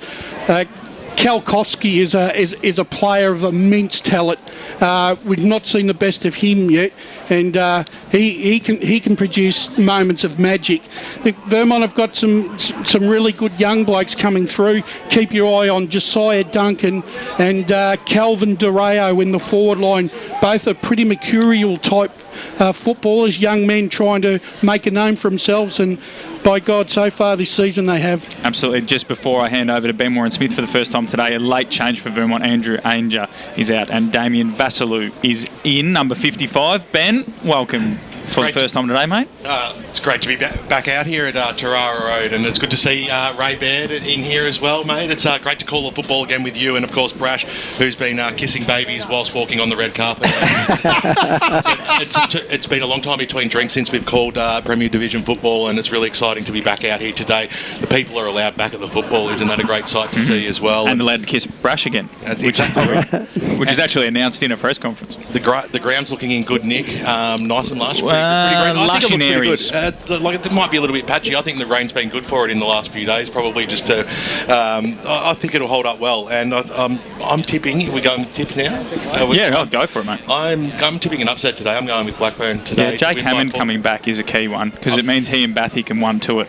I love watching Jake Hammond play. He's just a polished footballer, and I hate to do it to you, Brash, and I know that he hasn't looked at me since I've just said that either. No. So pick Blackburn, but I think a 4-point margin today in a close game to boot as well, Ray. Yeah, look, I'm tending to go towards Blackburn, but the only thing that I've got a little bit of worry about is they haven't played football for a month now. Whether that's going to be good or bad. They win away. They don't win at home, though, so that's another factor. Yeah. Well, look, what they've got to look at is, okay, that the football that's been played, that season's gone. Their season starts today, and they've got to, as we were talking before me, they've got to win every game from now on if they want to play finals, get in, because we only got that final 4. Yeah. Brash, we know where you're going, but give us a reason why. On paper, this is probably Blackburn's best side they can put on the park at this particular stage. I think with the extra week's football, a really good hit out against South Croydon last week. The fact that they grinded them, I'm going with Vermont this afternoon, but I think it'll be close. Two goals. Here's Matt Fodia to start the game out here. It is the first quarter, Vermont V Blackburn. In the middle of Arrowflow Oval, up she goes. Hit out one by Whale Buxton, as he'll probably do all day. Ben Danaher, though, been one of Blackburn's best all year. Gets the clearance, whacks it on the left boot, and it's right in front of us in the middle of the caravan here at Vermont. Scrappy ball. Mars is there. Handballed off to Kalkovsky, was taken high. Box Hill listed, I believe, Brash. Adrian Kalkovsky. Is he a pickup this year or a junior player? No, he's a pickup So, whenever they need. down the line? He's actually been. He was here last year. But just didn't he's play. on their list though. Absolutely. He's played a few games. And for the first time today, Brett Beston and Ryan Long down boundary side. Yeah, thanks, boys. Pretty pleasant conditions down here at the moment. The sun is out. There's some ominous dark clouds over us, but hopefully they stay away. The ground itself, it's pretty soft in patches, and you saw it cut up particularly during the reserves game, but conditions all in all not too bad. Well, the kick by Blackburn goes inside forward 50, mopping up at the back. There was Day. He'll swing around. He had time, Day. He had all the time of the day. And he slams it through for the first goal on the board for the Blackburn side. And they take an early lead in this first term on EFNL game day. They lead 1 straight 6. Vermont yet to score. Yeah, good play there by Blackburn. Vermont just caught too many guys around the contest and left some outliers there for Blackburn, and Day picked up the loose ball and kicked a lovely goal to open Blackburn's account. That will add a lot to Blackburn's confidence, getting that first goal of the game. Absolutely, and early signs for Blackburn winning both the clearances, Ben. The centre clearance with Ben Danaher, and I think it was Mackenzie Dorian getting another inside 50 to end up with a goal for the Burners as well. Buxton wins it down. Our man, Lockie Johns, taking in a tackle. Wouldn't be surprised if he gets a bit of attention, especially around the stoppages. Xavier Murthy he will. with him. And they go again. The ruck's been an area for Blackburn to worry about. It's Lachlan Harry, it looks like, taking on Whale Buxton, and so far it's 3-0 to the Eagles. But I guess Whale Buxton's a pretty handy footballer, so it's no embarrassment as we repeat another stoppage in the air. Just hit out towards Wadley. Dorian missed his kick. Xavier Murphy couldn't get a handball away, and it's flicked out nicely there by Calder, and they work it to half forward, the Eagles. It will end up here in the hands of Dario. His kick smothered off the boot there by the Blackburn defenders, and that they should rebound here after a chain of handballs. And they do eventually get it to one of BWS's favourites in Max Odd, and he pumps it down the line and looking for Hammond, who does well to sort of hack it forward, but in the end, probably if he had his time again, Ben, he would have just let it dribble over the line. It's a free kick to Vermont on their half-back flank. At the moment, it's Blackburn 1 straight 6. Vermont yet to score. Really good test here for young James Ross. He's picking up the big scalp of Hammond. Yes, indeed, he does, as Vermont drive the ball down the wing position here. The big man, that time, the ruckman in Harry slammed it on his boot and straight down the throat there of the man in question in Hammond, who's always got perfect hair. And today he's no different. Winds up on the left boot now. He's kicked it inside forward 50. That's 2 in a row. He's coughed up. Hyams takes the mark, going back with the flight. He's only played 1 game of football this year, Jake Hammond, so you got to cut him some slack for a little while here. From Hammond's hair to no hair with Hyams out towards the Bendigo Bank scoreboard. Nicely mopped up there by Ottens. Kicked the ball inside forward 50 now for Blackburn. Covers all players. Scooping on it firstly there was Wilcox, who barged after it. He had support running in there in Fisher, who dives on the football. Over the top of him, he's got to knock it out. Umpire said play on. A good recovery and a good and strong tackle there by Fisher on his opponent in Paddy Laylaw, and we'll have a bounce just inside the arc. Mackenzie Dorian has got the job on Lockie Johns this afternoon. So easy knockdown that time for Whale Bucks and Fisher. Handball over the top. He had some space. That was good play there. He had the run there of Calder, who had got the quick kick out. It was half smothered though. Another chance for Blackburn. An up and under kick. That went about 50 metres in the air. Then it went wide. Hammond took the mark as it being paid. It's a free kick going the way of Wilcox, who was just edged out of it. And he will take the free kick just inside the defensive 50 here for Vermont. Far side of... Is it got a new name, this ground, has it, Matt? Yeah, during the week I was instructed to call it Arrow Flow Oval, but I've had said though we're going to call it Tarara Road, Vermont Rec, whatever. Yeah, okay. Arrow Flow Oval. Doesn't really roll off the tongue, does it? No, it's terrible. Shocking. Bendigo Bank scoreboard, where we're underneath at the moment. It's a 6-point lead to the away side. Blackburn leading this one, 4.5 minutes gone. Hope you're enjoying being back at the footy today. It's great that we've got a full card and full houses all around the eastern suburbs of Melbourne in the best competition in the land as the umpire throws the ball in. Harry had the front spot, but we'll give that to Wale Buxton, who got the knockdown. Quick kick by Blackburn. That is fantastic. Going back with the flight there was Wilcox. He didn't get the mark in the end. Dorian will look for the received handball, then copped a shoulder in the face. It might be advantage paid here. Going goalward and pushing it left through for a minor score. They probably should have just held that with Day, and it probably could have gone back to Dorian. Might have been a better percentage kick there, but they'll take the point because every point does matter. They lead by 7 here early in the first term. 5 minutes gone. So while the trainers attend to Dorian, hopefully he's still on. He's kneeling, so hopefully for his sake he's fine as it's Fisher. Pumps it down the line, looking for Wale Buxton. He had 2 to contend with, Otten and Harries. And then could be a free kick for high here, but the umpire was blindsided by a pack of players, and we'll have a ball up on centre wing. He did duck into it, but I suppose if you don't, you're going to get your... So Wale Buxton down to Johns, gets his first clear possession of the day. One of the Chandler medal favourites, forces it to half forward. Arangio back on the half-back flank. We saw him early in the year playing centre-half forward, and with Hammond back, he's gone back there and was taken nicely by Josiah Duncan, one of Brash's men, one to keep an eye out. Goes inside forward 50 looking for Greenwood. Couldn't take the mark, probably should have in the end. Sliding in and collecting the ball there was Faulkner. Got a handball out for space, looking for Bartlett, but it's Vermont going back inside forward 50, and it's a nice effort there by James Fisher, and I think he's going to get a free kick. Yeah, it was around the shoulder. So Arangio's had a poor couple of minutes. If it was him who impinged, it was. So he's been pinged for holding the ball and then given Vermont a shot at goal. Now, it's not a bad pocket to kick from, Brash. No, it isn't. If the wind stays down and you kick the ball true to form, you should be able to score at that end of the ground. So James Fisher to get Vermont on the board for this afternoon. Not a bad-looking kick off the boot. Will it get the journey? It won't. It's rushed through there by Liam Patterson. So Touch Vermont, right on the goal line. Yeah, Vermont off the mark for today. They're 1 behind. Blackburn 1-1-7. We've got 7 minutes in this first quarter. I think both sides will actually relish this contest this afternoon. There's not much between these two sides on any given day, and I'm expecting this game to go right down to the wire again this afternoon. And so a little bit indecisive, Paddy Conton, but I tell you what, it was a beautiful kick in the end and straight down the throat there of the big ruckman. Kicks it up towards the half-forward line. Going back with the flight there was Bathy. Now they're 2 kicks from home. He's about 55 metres out, but they look for the Hammond direction. The kick goes in towards the forward pocket. It wasn't too crash hot in the end, and they might have the chance here with the numbers. Ross on the left boot, out towards the wing position, dribbling kick. It was an absolute shocker in the end, out of bounds on the full. Liam Murphy wastes no time, brings the ball back in. Conton had to get down low to take a slips catch, but he was up to the task. Trailing by 1 goal is Vermont. Blackburn early lead and a chance to go forward again. They seem to be dominating these early stages of this first term. The kick goes towards the Hammond direction.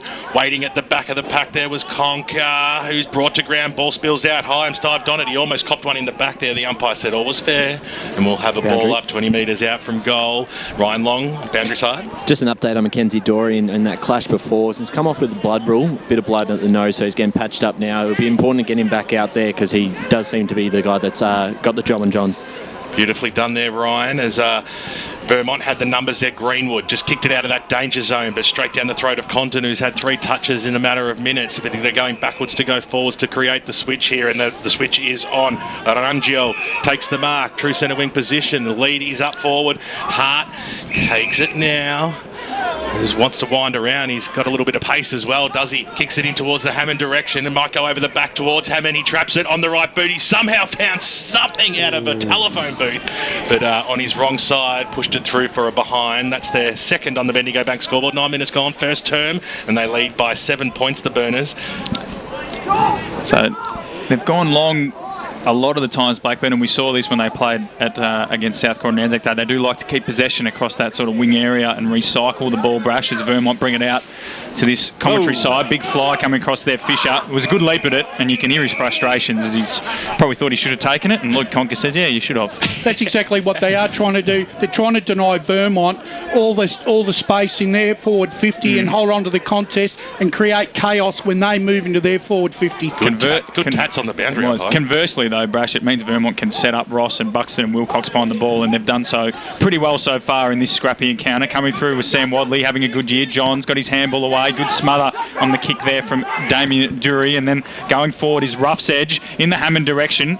Was sort of put off by his teammate who came across, give the handball to Hart who slipped, and then he put on the left boot, and that's definitely going out of bounds on the full. Would have been an absolute miracle kick from there. Only Eddie Betts, I think, could have pulled something out of the hat there, Brash. And it's so true. Almost 10 minutes gone in this first quarter. Blackburn lead by 7 points. As we've said, it's a scrappy affair, but to be expected as Wilcox brings it back in, Ben. Wilcox just waited and waited and then got the handball over the top, and here's Ross. We heard Brash talk about him earlier in the piece. The kick goes wide and it's a bit of a letdown, out of bounds, and he's being paid deliberate. Now that's not deliberate. How is that even? That's not deliberate. Well, I think it was just an average kick. It was an average kick, but I think the umpire was probably looking at James's body language to make the call there. Interesting, as there's 4 Eagles that go flying for it, and they spoiled each other in the end. So it'll be a chance now for Blackburn to get the handball out. There's still that sea of Eagles though, and they'll have a little bit of space backwards to go forwards to Tyson. Got it away that time. The kick goes out towards the wing position. There was an up and under. There's a lot of players following the football in every stage here. Good strong tackle there by Smith. Brings his opponent to ground, and we'll have a ball up just on the half forward flank for Blackburn. Blackburn can't be happy with the way they're going into that forward 50. They're just bombing it in there. They've got to lower their heads, open the forward line up and get some movement down there. Harry overcooked it, and Ross took it out of the stoppage, and now they've gone forward, but a chance there for Dove to mop up. Series of handballs, sees it in the arms now of Arangio. He's got a player out wide in Lawler who's got some space. Got to hit the target here. It bounced favourably for him. Had time to spin around, then chip it over the top. This good play. Matty Bartlett takes it right in front of the red jacket faithful out here. Aren't they great? Isn't it great to see them back at the football? So Blackburn, another chance to go forward. They need to start putting some pressure on the scoreboard here as Fisher takes a strong mark. He held his ground really well then, and he wastes no time. Squeezed a kick into the middle of the ground. Found his teammate there in Johns, who just poked it up in towards the middle. It was a risky kick, but Kalkowski was up to the challenge, and Kalkowski takes off. He might have a shot at goal. Instead, he just pokes it up forward. Who's going to be at the fall of the ball? They do seem to have the numbers. Otten was in there to put his pressure on there. Got the little handball out wide. That was good play. He had support running out there in Dove, who picked the ball up. That was a handy bounce for him. Now they've linked up and they kick it out towards the half back line. It was a scrambly one, but barging his way through with Rough's Edge, who went a little bit too hard, and he got pinged holding the ball, and a chance now for Vermont to make them pay. You see Wadley's by himself across the half forward line. We heard a whistle, but it has been called play on the back line. What an absolute leap that was, you beauty. Liam Whale, Buxton, the big ruckman. That's what you can do when you put him down at full forward. You create the height and the separation that's going to trouble Blackburn all afternoon. That's a magnificent grab there from the big grand. Perfect step ladder situation there.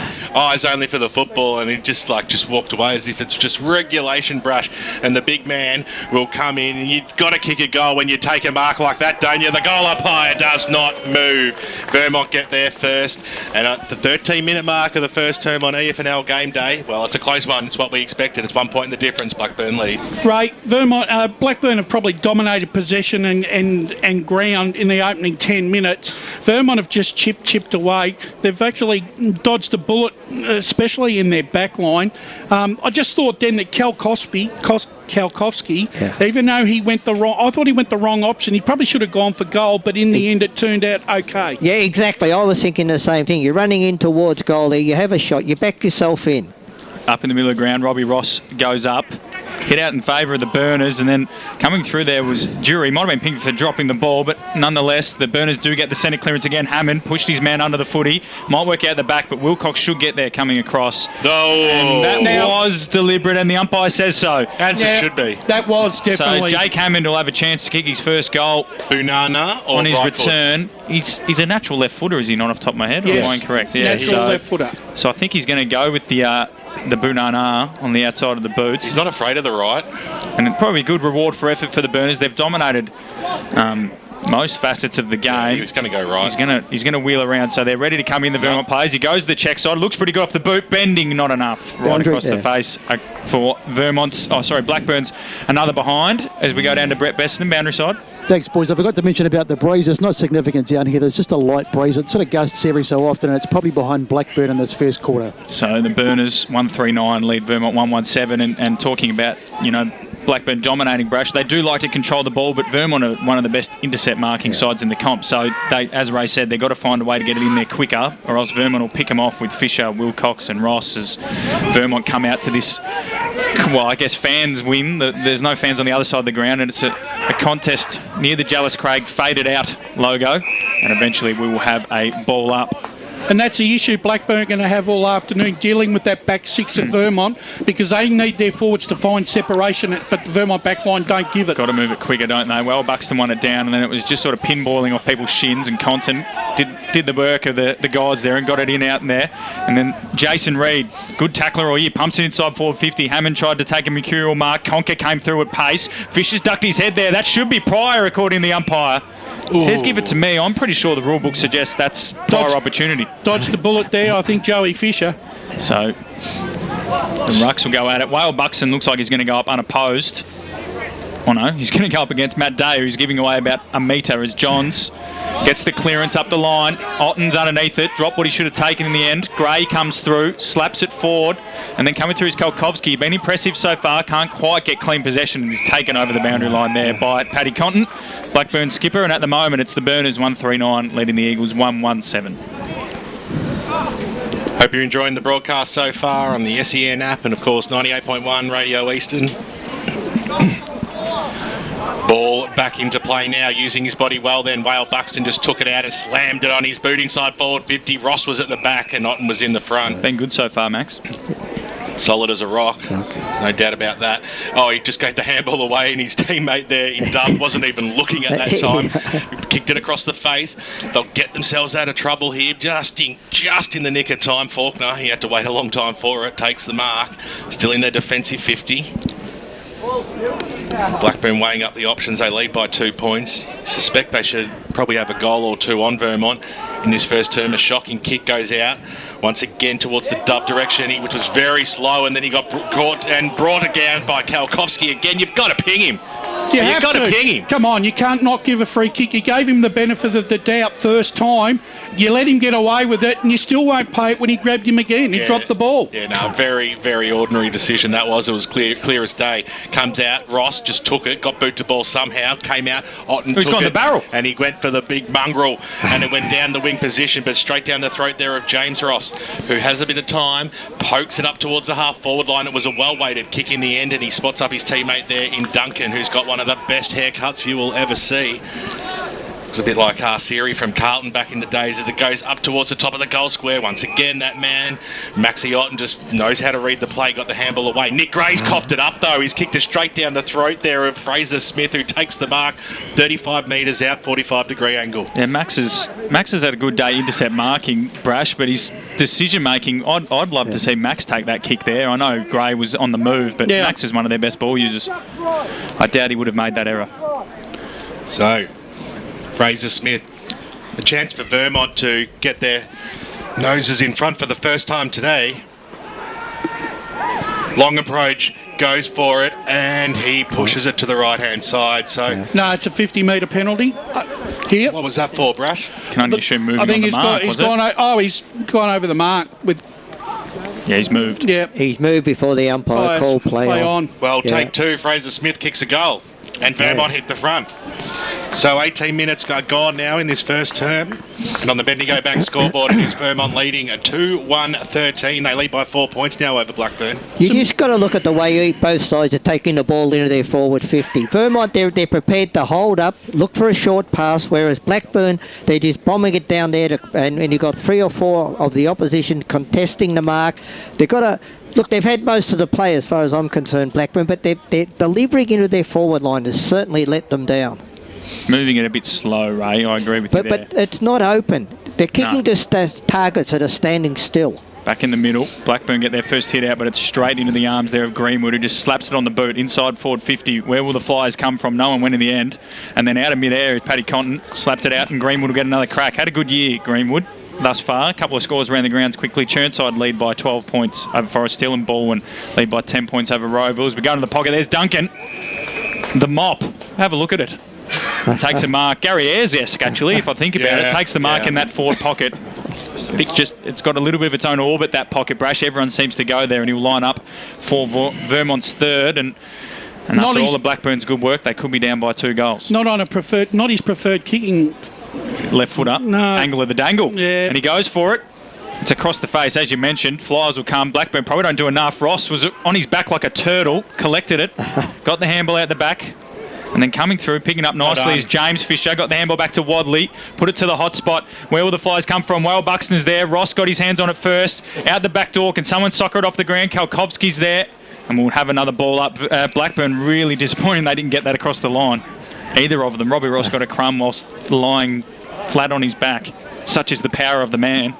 The first time I've ever heard turtle brought into the complex of a game of football. I don't know. I've seen a few blokes run like one. Ross tried to take out of the ruck, didn't dispose of it cleanly. Josiah Duncan's been everywhere, and we'll have another stoppage. See, that should have been holding the ball on Ross as well.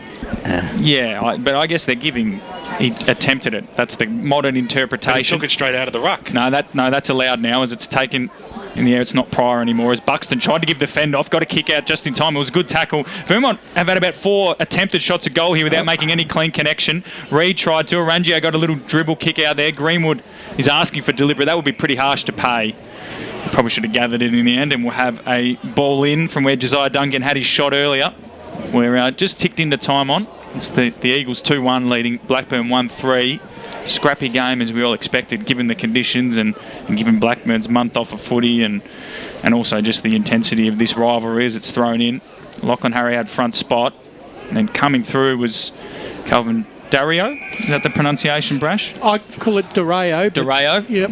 He's quite a big unit. Yeah, he is. He's a unique talent, I'll tell you now.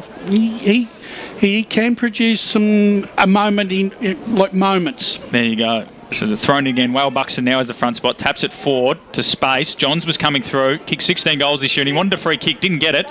Blackburn exit defensive 50, but it's going to come straight back.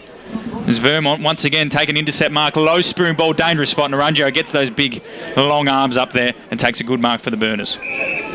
Reminds me a bit of Peter Kransberg. Arangio? Those big long arms. I was going to call him Inspector Gadget, but that's not really...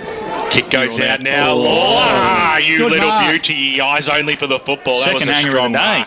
mark. A fantastic grab right in front of the red coats as well. They'll have enjoyed that one.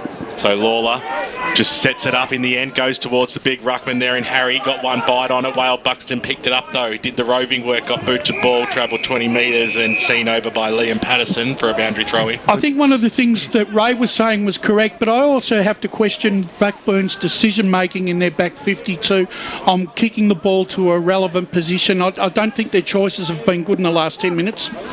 Easy one that time for Whale Buxton. Got it down. Quick kick there by Lockie Johns up towards the half-forward line. Compton's giving away a free kick here. It's going to go the way of Dario. So gets the handball off. No, he looked for it and he put himself under a lot of pressure. The kick goes inside forward 50 and big fly there by Arangio. Takes the mark, pokes it out wide. Been taken this time there by Gray. And he spots up a target across the half-back line. They're trying to move it quicker here, Blackburn, which is what Ray's been calling for, and the handball comes over to Compton. This is better. Gets the 9-iron out, though. That's disappointing kick. Hammond did well. Rough's edge crumbs and then puts it inside 450. One-on-one for Conker. Did well to protect the drop zone, but beautifully done there in the long sleeves. Connor McCafferty, and he wraps up a stoppage. But that was better from the Burners, Ray. It was. They moved the ball right from the back line on the move. Everyone was running out wide, and they've got to give the backman. You spoke about the way the backman's decision to press, but they've got to have something to kick to. You've got to have movement on the forward line. Conker probably wasn't the one they wanted one out, but nonetheless, Bathy wins the hit out forward. And then Thomas Maas, it's almost like his last name's an extension of his first name, takes it over the line for a boundary throw-in. He's a really solid contributor. Tommy Maas really plays a bad game for Vermont off that back pocket, half-back line. So Bathy and Buxton. Bathy matches up pretty well with Buxton, I'd say. It's an intriguing ruckduel in the Blackburn forward 50. Buxton leapt over the top, got the hit out down. It's just greasy. It looks greasy down there. A lot of guys it's very losing slippery. their footing, Well, the ground has had massive, lots of games in recent times, and I think it's starting to show some effects. Yep. So Buxton got the hit out over his head. Rough's edge should lead the way, but Johns used his toe to get there first. But under immediate pressure, will take another stoppage. So I'm not sure who's happier with the constant stoppages. Blackburn have probably been doing better from them, but Whale Buxton's dominance should eventually show. As we're ticking closer to it, should be a short quarter given there's only been 3 goals. Well, Buxton just decides I'll do it myself, but he might have kicked it out of bounds on the full. He has. So the free kick is going the way of the Burners, and they need to get this in quickly. Continent looks like has it. 3 minutes to go in this quarter here. He's been good, Continent, so far. This is what Ray's talking about. Yeah. Vermont is set up so well behind the ball that Blackburn don't have any clear option, so he just pumps it long. Buxton's underneath it. Hammond took a big fly. Could have had our third hanger of the quarter. And the clearance comes from Dury. It should be all Burners, but the Vermont do well to bring it to ground. Robbie Ross gathers the big old man. Handballs over the top. Nice. Here come the runners. Dario, a man who produces moments according to Brash, goes long towards goal. Bounces it through for a behind. So that's Vermont's goal at the moment. Soak up the pressure and hit him on the counter-attack, Ben. They're 2-2-14, Blackburn 1-3-9, and I'm sure Robbie won't appreciate me calling him the big old man. He's looking pretty good. Just experience, just new and football now to be able to handball out into space there. Nearly paid off as well. So the kick comes in. And they will do it down the grandstand side up towards the Bathy direction. He just edged out his opponent nicely and took a strong mark. He'll waste no time either. Kicks it in towards the Conquer direction. Found the front spot. Dropped what he probably should have taken. Handball back. They've had the runners. They've linked up okay here. Here's Ruff's Edge, who just kicked an absolute shocker. Absolute shank off the boot. And over she goes for a boundary. I was about to say he's been very good this quarter, Ruff's Edge, and then he's almost missed the footy. Gee, you're not going to get any easier opportunity than that, are you? No. But they're moving it quicker, Ray. They are showing more intent. That was a much better entry because they have movement down there, you're right. Yeah, and they caught the Vermont backline pushing too far up and were able to get behind them. Yeah. That's a coach killer, that one. As it comes out, he might get another chance, though. They've got the numbers. Quick goes out. Danaher just squeezed it, kept it alive. A quick kick in there by Lawler, top of the goal square stuff. Now it's Vermont with a chance. Strong tackle there by Lawler. They've got it out, though, the Vermont side, just out of that danger zone. And a quick mark has been taken there by Smith. Luck's a fortune, but you play in front, you get it. And they're just going to slow things down. 26.5 minutes gone. First term here. 5-point lead to the home side. Big fly there by Ross, who just claims it in the end. So Robbie, traditional painted sleeves, kicks it inside forward 50. Just kicks it magnificently, doesn't he? Great work from McCafferty. Almost thought that it might have been a free kick for a push. He did look at the umpire, but McCafferty takes a strong mark and hits the deck. He'll kick from just inside the 50, wearing the long sleeves today, and he's a good kick of the football too, so distance won't be a problem. Yeah, he's best and fairest winner in the competition. Connor McCafferty is a junior, so he's a quality player. Probably doesn't get the accolades that most others do, but tell you what, he's a contributor every week. Well, he kicks now just from the 50. He wants it to come back. It's not even going to get there. As Ross takes Buxton takes the mark. This time he didn't need a step ladder, did he? And he takes it right on the behind line. So he'll go back and he'll have a pretty acute angle to deal with. But man of his experience should be able to just open the face just enough and put this one through. I don't think Brendan Allen's got a match up for him at the moment. He's had some sort of a quarter. There's no doubt about that. Whale Buxton. He's kicked a goal, he's taken a hanger, he's kicked one out of bounds on the full.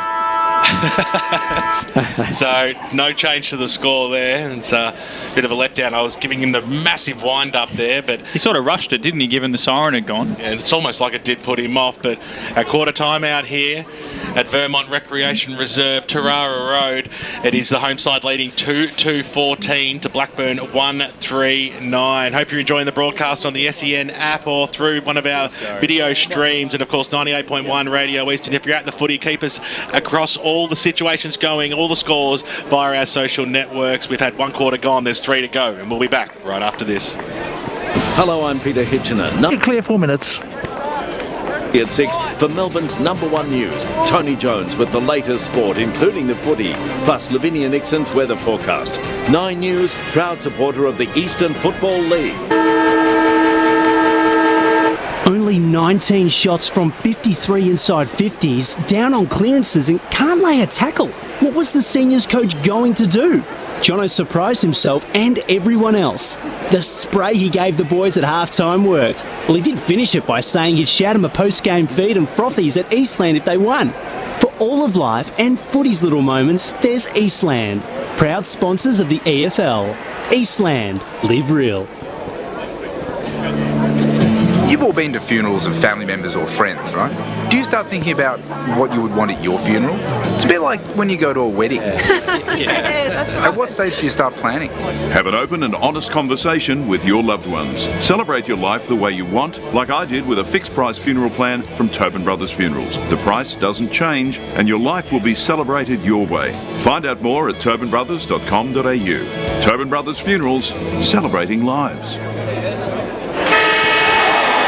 Sprained your ankle, bursting through the banner, broke a finger high-fiving the ruckman, or did you run into the goal post again? For bumps, breaks or bleeds, be seen sooner close to home at Knox Private 24/7 Emergency Department. The preferred provider of emergency care to the Eastland Football Netball League, you'll generally experience shorter wait times. You don't need private health, but there is an out-of-pocket fee. Be seen sooner close to home at Knox Private 24/7 Emergency Department, 262 Mountain Highway, Wantirna.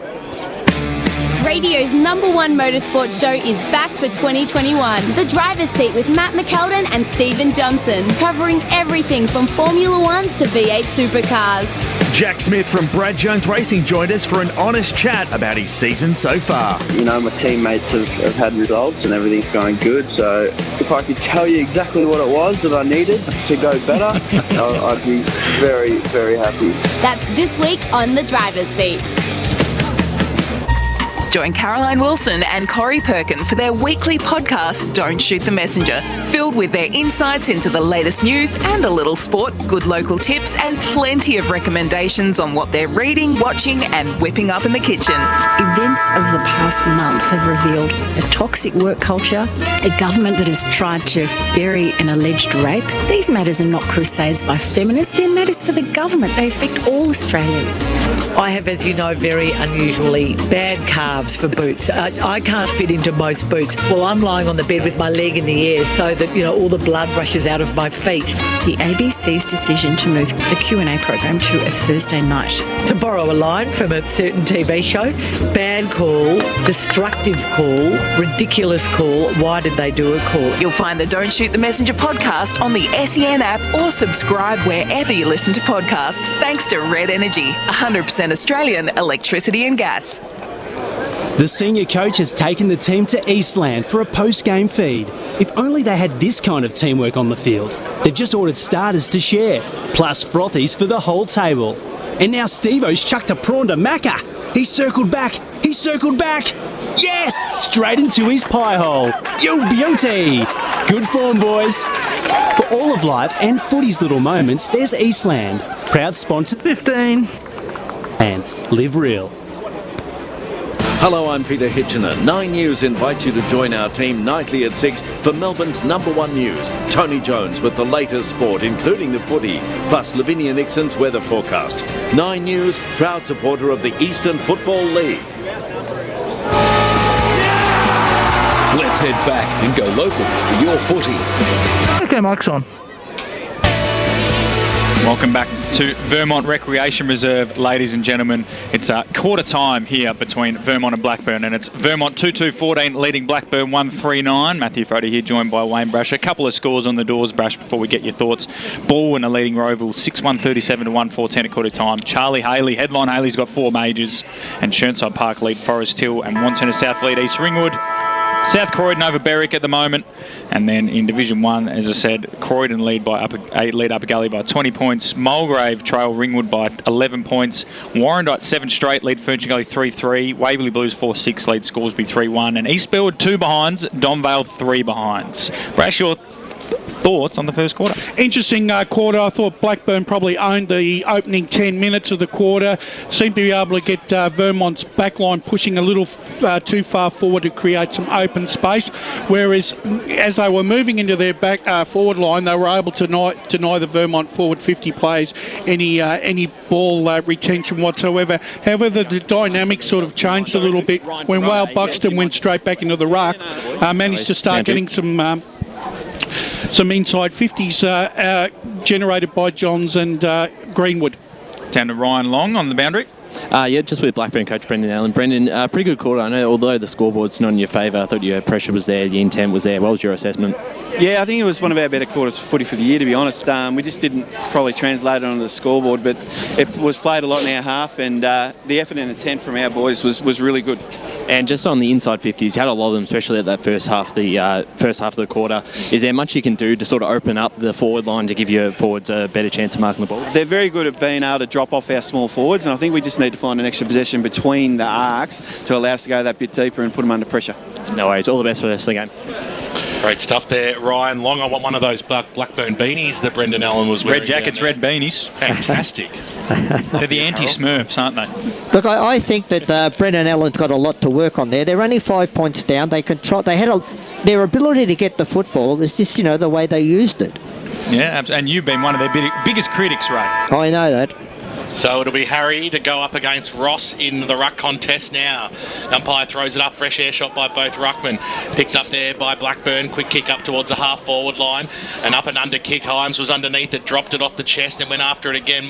Nearly gave one in the back, umpire said it was okay. Let's cross to Brett Beston, who was at the Vermont huddle. Yeah, Adam Parker was relatively happy. He said just a little bit off at the start, but he said they got into it as the game wore on. He singled out James Ross, both the Fishers and Whale Buxton. Wants them to be aware of the extra man in defence and just wants them to do little things, but otherwise quite happy. McCafferty at the last line of defence when Blackburn got a quick kick out of the contest, got it out of that danger zone, a big fist away, sees the ball go over the boundary line and out of bounds, far side of Tarara Road. Mooroolbark 3-3, Bayswater 1-1. The green, battle of the green backs today. Apply to bring it in, sun shining out here, which is good to see. It's a 5-point lead to Vermont. No score so far in this term, but that might change pretty quickly here because linking up there was the Murphy boys. It goes back to Murphy, that time of the Liam variety. Quick kick inside forward 50 by Blackburn. Fisher, he got one handle on it. An open goal. It beckons for day, and just like he did in the first, he kicks the first in the second, and he has 2 goals on the board, and Blackburn hit the front once again. 2-3-15 on the Bendigo Bank scoreboard. Vermont 2-2-14. He's got leg speed, and his 2 goals have come from having a burst of speed, gents, and also just creating space. And that's exactly what Brendan Allen wanted. He wanted a loose player running onto the ball and trying to create a mismatch and get the extra forward to get that extra possession, Matt. And absolutely, and they're setting up well both sides behind the ball. So once you get it inside 450, you got to get a score. You're going to have repeat entries as we go up. Robbie Ross just took it out of the air, then handballed it to himself to then give a hit out to the running Greenwood, who got it off to Kalkovsky, who twists and turns and twists and turns, and Day almost cleaned him up coming from behind. He got away with it. Then Himes down the line, good fly from Duncan, been impressive. Compton got the handball off. Spinning in and out there was Gray, and then their 4-7 line from boundary throw. Well done by Vermont at the end, because I think Kalkovsky was doing the 2-step there and almost got cleaned up, Brash. Yeah, he did, but he managed to dodge a bullet. So thrown in. Harries is going to get Robbie Ross coming in from the side. Harries, Ross just got rid of him, took it out of the ruck again, kicked it into Harry's face. And then the Burners might get away here. Well done by Johns, intercepted the handball that was meant for Hart. Then Hart goes back and gets it. And then it's Robbie Ross who's just turned in a tackle by Harries and will have a ball up. So what could have been a rebound. It's only one Harry, not multiple. Is there? Sorry. Who am I thinking of? Isaacs was last week, wasn't he? Apologies to Lockie Harry. He goes up against Robbie Ross. And he probably beat him in there and just fresh aired the ball. But the Burners are out here. Good handball from Bartlett to Danaher. Back to Bartlett. Then gets a kick down the line. They're doing better here. From the back. Good tackle. Gang tackle from Hammond and Co. Gee, he ran into a brick wall, didn't he? Absolutely. Colder. And we're going to have a ball up just forward to centre wing for the Burners. They're 2-3-15. Vermont 2-2-14. Harry came in, did well, came late and got the hit out. Johns will get there first though. Wheel around the corner. And it's all the Burners though. Drop what they should have taken behind the footy, and they could be made to pay. Nice little step from Fisher. Got it off, and they pump it inside forward 50. Front spot there is for Dove, and Whale Buxton came across and knocked out of bounds for about his throw. He's very, very dangerous down forward, Liam Whale Buxton. Yeah, both Ross and Whale Buxton are providing a bit of a headache for him down in that Blackburn back line. And the thing in Vermont's favour, Brash, is neither of them are going to get any smaller as the game goes on. Umpire throws it in. Whale Buxton got the palm down, and diving on top, Sam Wadley, his opponent, and we'll have a ball up. Jason Reed hands it back to the umpire. Thrown up now. Dove got the fist on at that time. Goes out about 10 metres, still across that forward 50 arc for Vermont. Umpire crosses himself and says, give it back to me, boys. We'll have a throw up. 1 point the difference. Blackburn lead this one. 4 minutes into the second term on EFNL game day. We're back of the footy as it comes out now. Little handball. Little kick off the ground maybe by Johns. No, but Danaher was there to receive the handball. Snaps it out of that danger zone. Himes was underneath it. Fingertipper there by Laylor was timely. He sees it over the boundary line and out.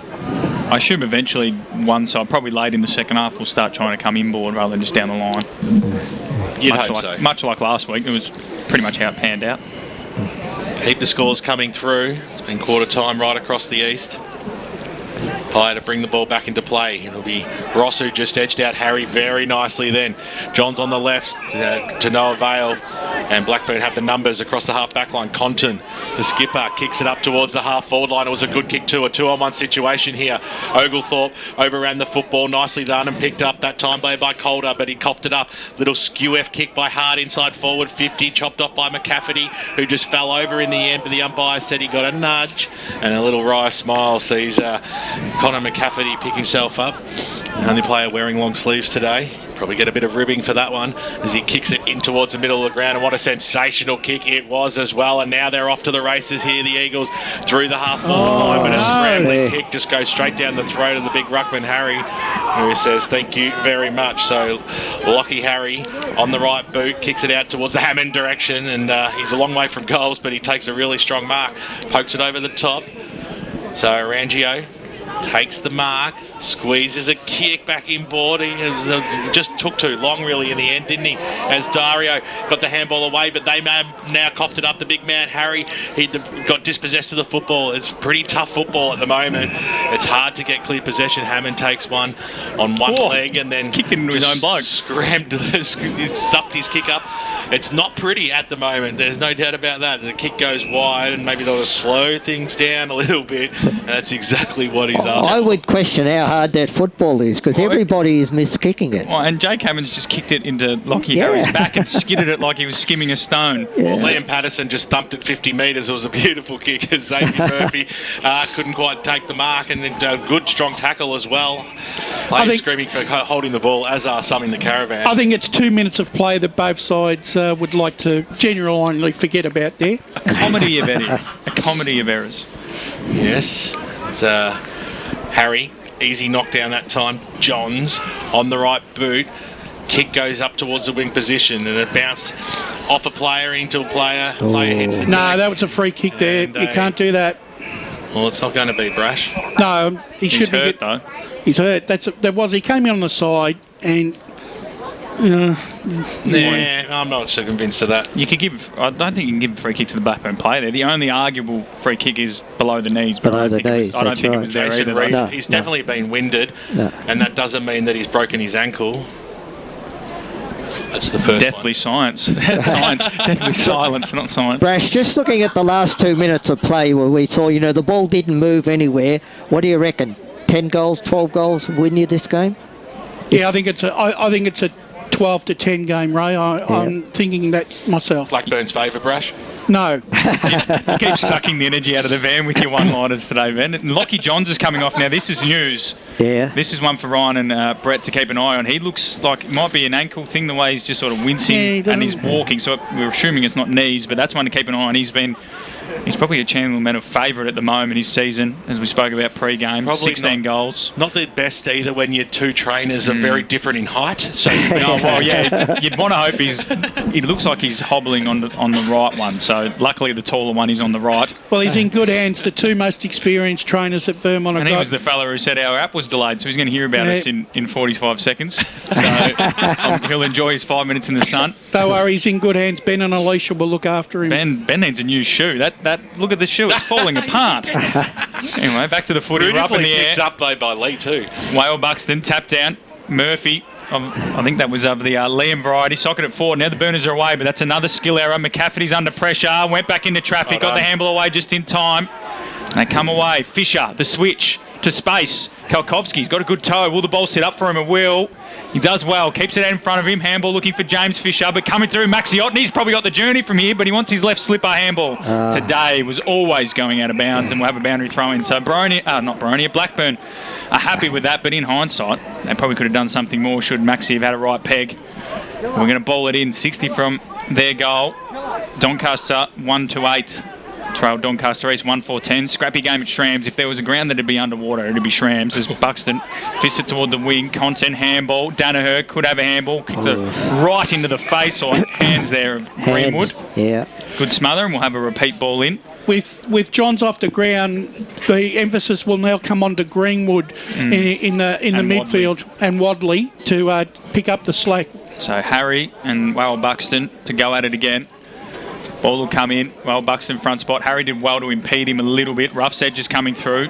McCafferty sort of went... that could have been given below the knees, Ray. I don't mind that it isn't, but some umpires might, as it's going out for another ball in. Similar area. And the people who've got their tickets right on that spot will be getting their money's worth at the moment. Buxton and Harry once again set themselves, the big men. Nice throw in. Good length. Buxton got the hit out. Wadley met by two. Rough's edge, one of them. Nice. And we're going to have a ball in. They tackled... That is great. They tackled him almost immediately after he took possession. He was still in the air. So they are a very good tackling side.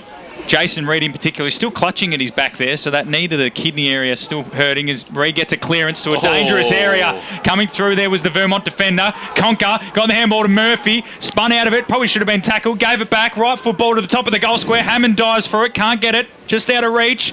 Burners, Himes, under pressure, that might be ball. Umpire says give it to me. He ripped his head off. Boundary. I know. Brett Beston. Yeah, no problems with Lockie John. Well, there's a bit of a problem in terms that he's a bit proppy, but they reckon he'd be out there. He's just having a bit of a massage on the ankle, and they're confident he will be back. He'll probably just have a couple of minutes, maybe a bit of ice, and should be back out there. So Matt Day went up in the ruck there and won the hit out despite giving away about a foot. And then the Vermont defenders once again under pressure from Rough's edge. And the Burners have lifted in these last few minutes. Well, I think the umpires are letting it go a little bit here, and probably mightn't be all that bad, actually. Chernside by 3 goals over the Zebras. 1 point the difference here, though, Blackburn, and it's deep in their forward line. Ball heads towards the boundary. Fisher over the top, and we'll have a boundary throw in. In these conditions, there's always going to be congestion. I think you've just got to show a bit more. In fact, it stayed in, so it was a ball up.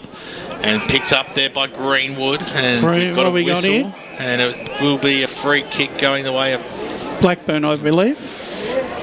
Interesting. So just trying to see what's happened here. Yeah. Slung off the football. Yeah, definitely. Better feeling now after a few hits before. The Reid one, the Dorian one in the first quarter. Has he returned?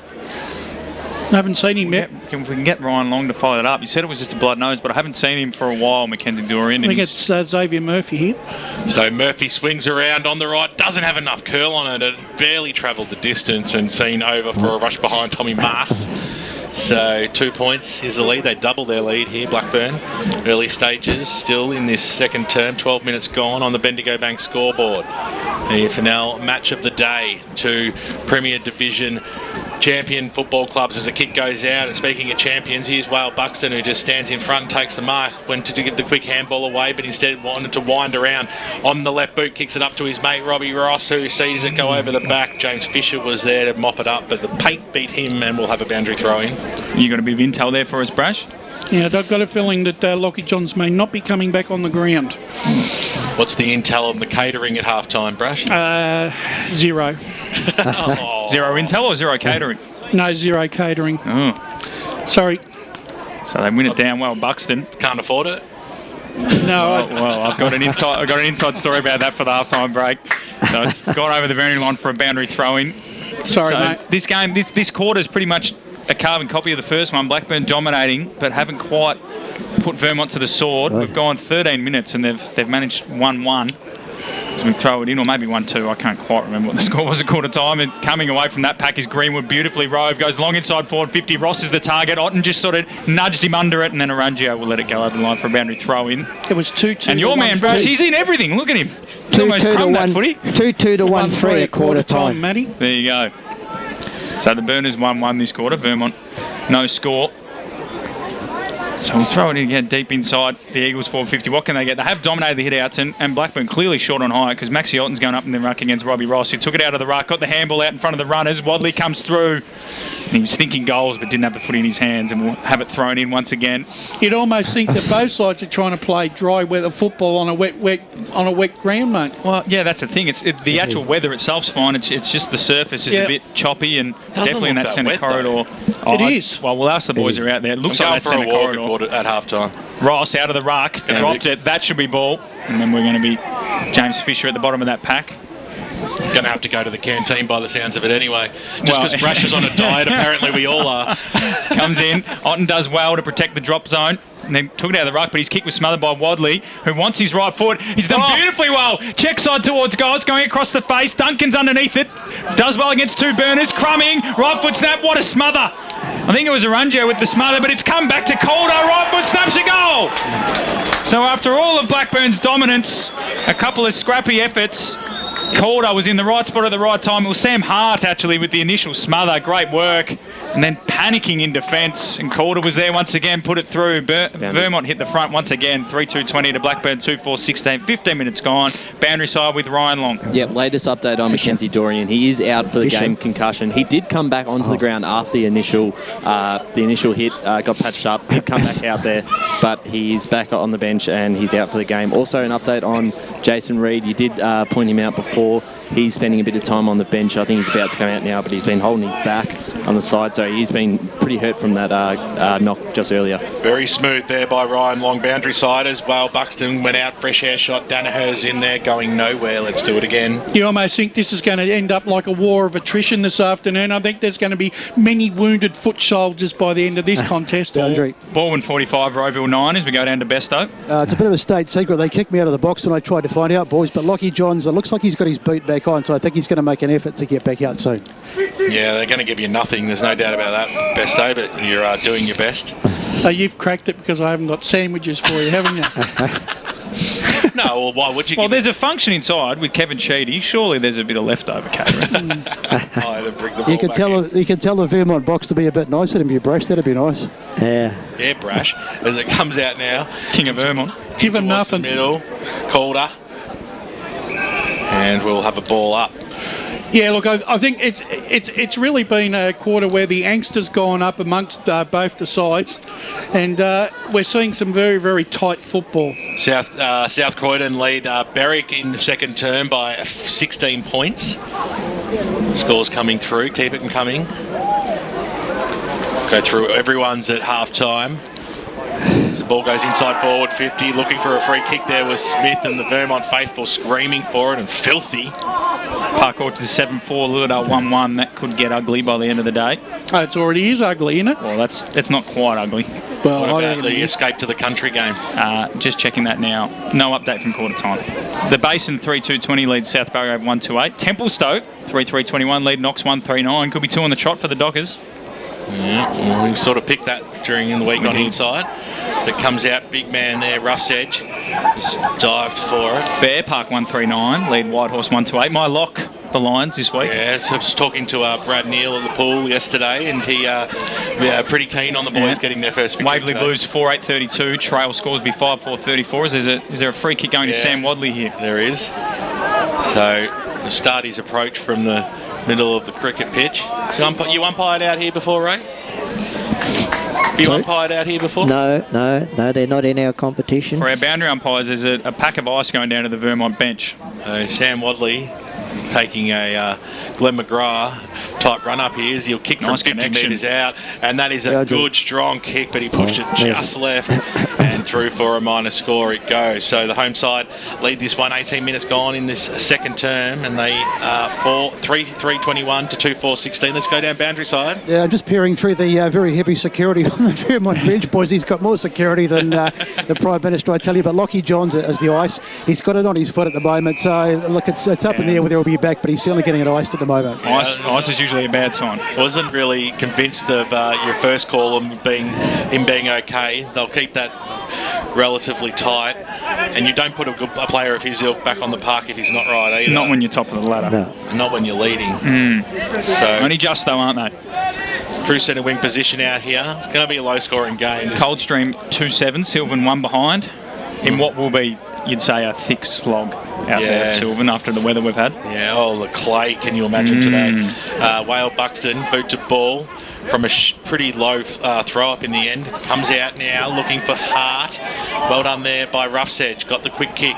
Kicks it up towards the half-forward line. Concar just made the contest there, the smallest man in the situation. It came out. Oglethorpe got it away. Mars was there. He was brought to ground. Strong tackle.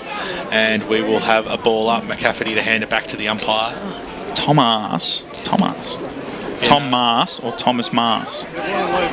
Thomas Mars. Comes in now Danaher, who has been relatively quiet. Hammond was in the front spot. He had one arm ping. Umpire said it was okay. It's about 20 metres out from the Burners goal line now. Conqueror over the top. Fisher's got him. He's going nowhere. And we'll have a ball up. Chance here for Blackburn. They're looking for another goal here. Day's kicked there only 2 so far. No, we're almost identical to one another in each quarter. Big knock that time there by Whale Buxton. It goes out towards the Danaher direction, right on his hammer. Sam Wadley had the last shot on goal over the top of him. It's all in slow motion, really. And we'll have a ball up. Ross and Whale Buxton are controlling the ruck, but the Vermont runners are just not taking advantage of it. And Whale Buxton has started to just take it out of the ruck a lot more frequently when he can. And we know Ross is doing that as we go down to Besto. We've got our final report. Yeah, update on Lockie Johns, boys. Looks like he's done for the day. We need a sweeper. Thank you, though, Besto. Working well there with the 6 bodyguards. Ryan's got a clear path to the Blackburn bench. He's sitting in there with them. So we'll ball it in with what looks like BWS's car in the background as well. Buxton got down, got the hit out, and then Greenwood decides not to take it, just hack it out of mid-air. But it's all the Burners. Nicholas Gray being quiet by his standards. He'll drive it inside forward 50. Where are they coming from? Hammond's 3 deep, brought to ground, but it's all the Burners at ground level. Bathy with the outside of the boot, wobbles one towards goal. That didn't spin either. Through for a behind. So both sides creating some opportunities, but none of them have been clear. We can't really get a forward 50 mark other than Liam Whale Buxton's absolute hanger in the first quarter as we tick into time on. 2-5-17 the Burners. Vermont 3-3-21. And the better side just really can't put the opposition under any sort of pressure on the scoreboard. Let's check the kick out, coming back. So Thomas is going to get the ball back from the big fella. I'm backing him in here. Yeah, good hands. Great handball. Well done, sir. He might get a game next week for some of the clubs that are struggling when we go around the grounds. Surrey Park 7-12-54, Croydon North 1-3-9. Thomas Mars brings it in, gets his disposal by taking 2 steps out of the square and pumps it towards the big man, and they fly. Josiah Duncan went big, I like him. Danaher, handball over the top. Reed slipped as he went to handball. Got it out wide towards one of the Murphys at Xavier. And then they step back through Greenwood to Fisher, up the line. This time looking for Robbie Ross. He does it beautifully. And then, he spent it before he could take it. Going back now is Dove. And then gathering James Fisher. Handball through to Vassilo, the late in for Andrew Ainger. And then Kalkovsky, who was good in the first quarter, got one of his only touches for the quarter. And then looked like Lawler didn't know what to do. Gave it back to Gray, who was under immediate pressure. And then Robbie Ross takes the intercept mark. So, again, Blackburn had a couple of opportunities to rebound there, gents, and didn't take it. And Ross will get a second opportunity. Pumps it down the line, looking for Whale Buxton. Wilcox! Has he paid it? No, he hasn't. The umpire said play on. Handball comes out from Vassilo, who's looking for Kalkovsky on the burn. And that would have been our fourth hanger. You were nearly on the highlight reel with me this week. Well, I can edit it, but whoa, that's a fair... he probably didn't take it. That's fair enough. It was a good fly, though. It was a great fly from Matt Wilcox, who's one of the best swing men in the comp. Can play either end of the ground. So reliable.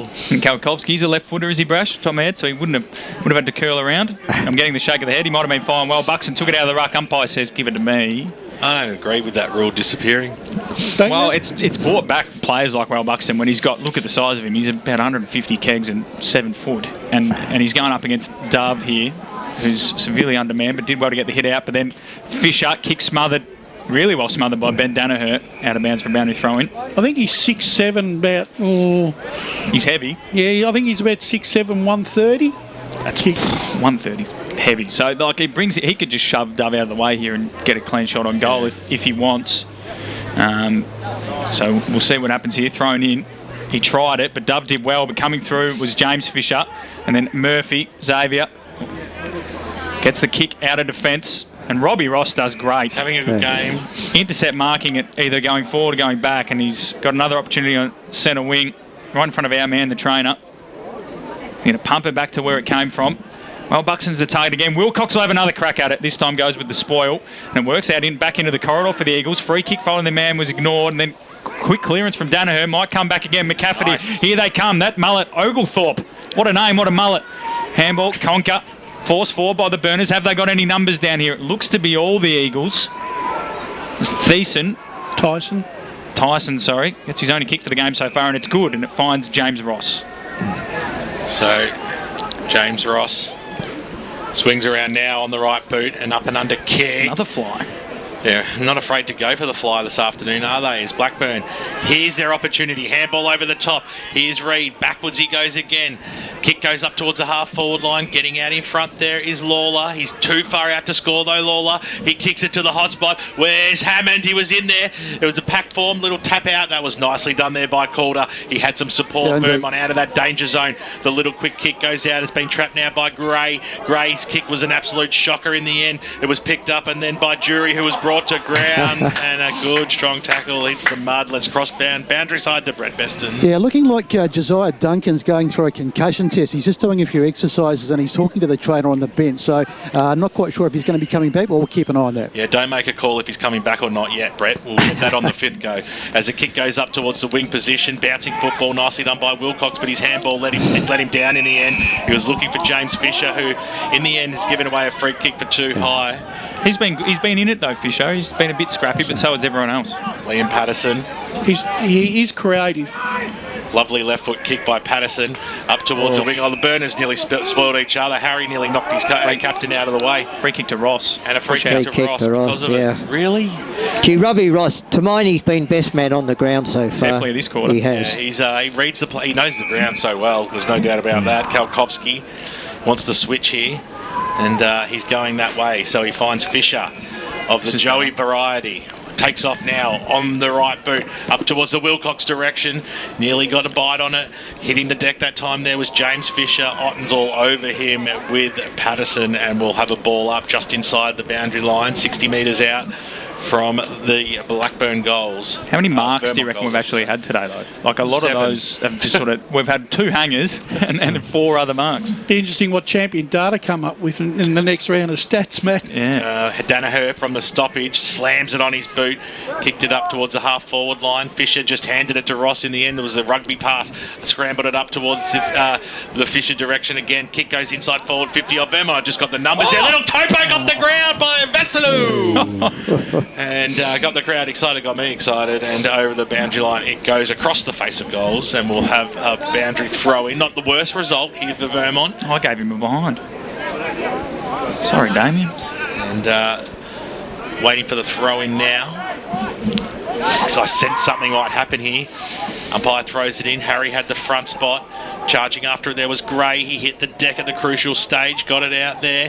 His teammate there in Dove was dispossessed. It comes out. Here's Vassalou this way, that way. He wants another go at it, but he's going nowhere because Liam Patterson just slammed him into the ground, almost the fence. And let's do it all again.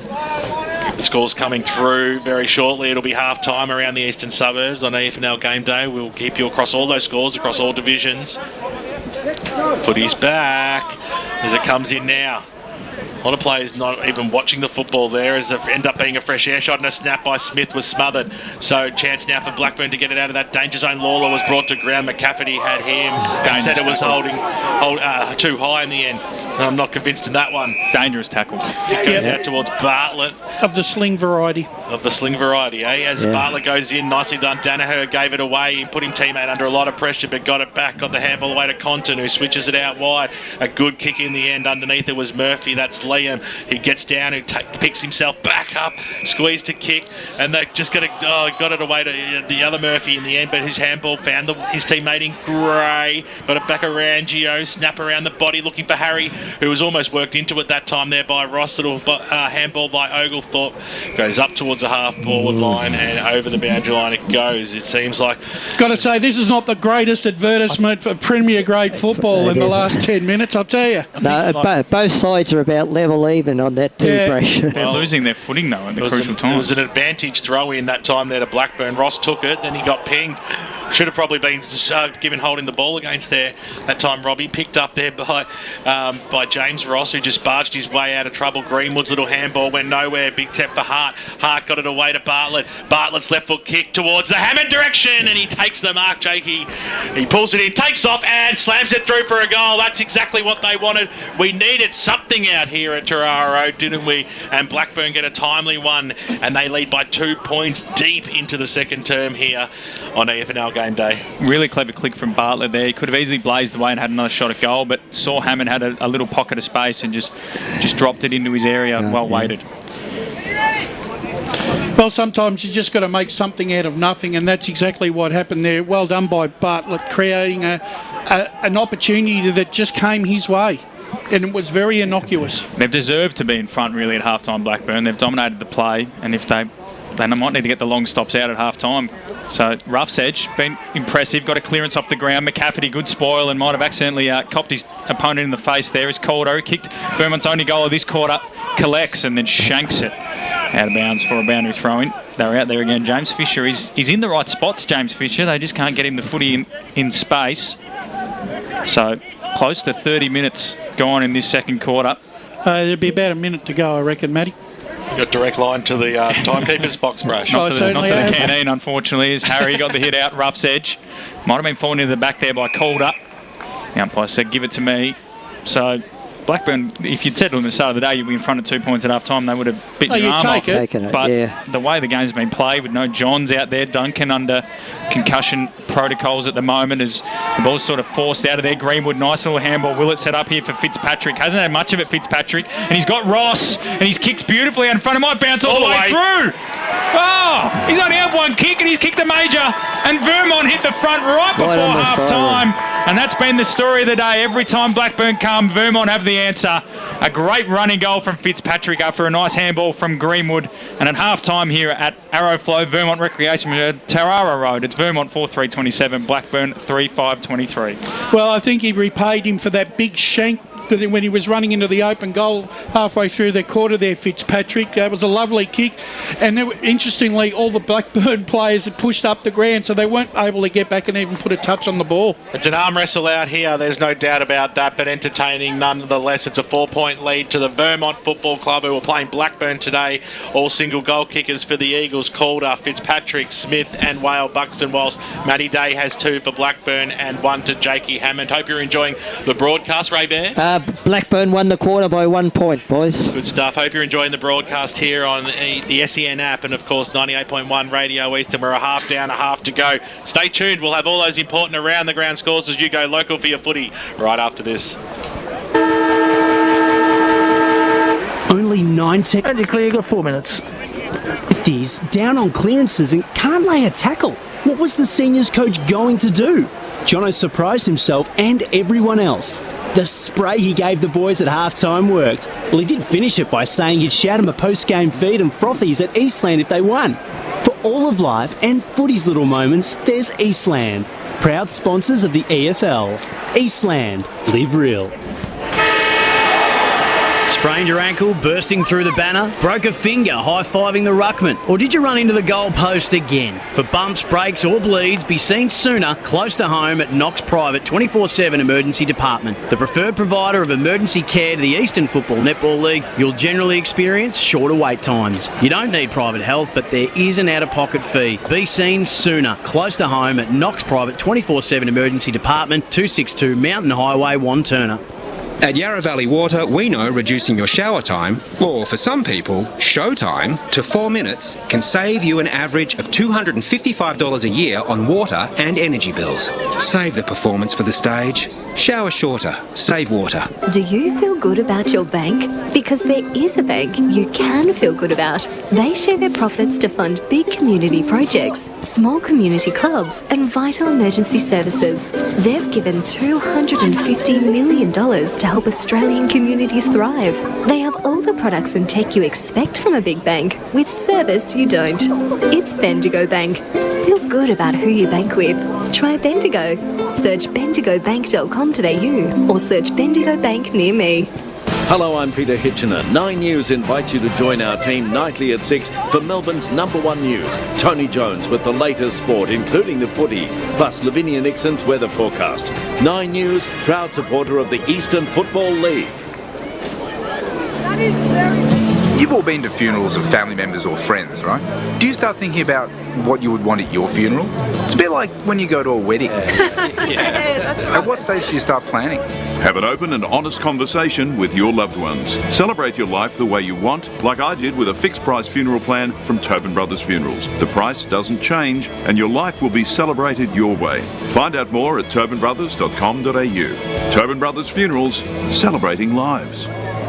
At Eastland, we believe one day isn't enough to celebrate all that our beautiful mums do. That's why we're celebrating Happy Mother's Days, the festival of love she deserves. From dining to fashion, homewares or a pampering session, Eastland has all your favourite brands ready to spoil mum. And if you need inspiration, check out our online gift guides. Spend $250 and you'll go in the running to win a $50 Eastland gift card till May 8th. T's and C's apply. Find out more at eastland.com.au. Eastland, live real.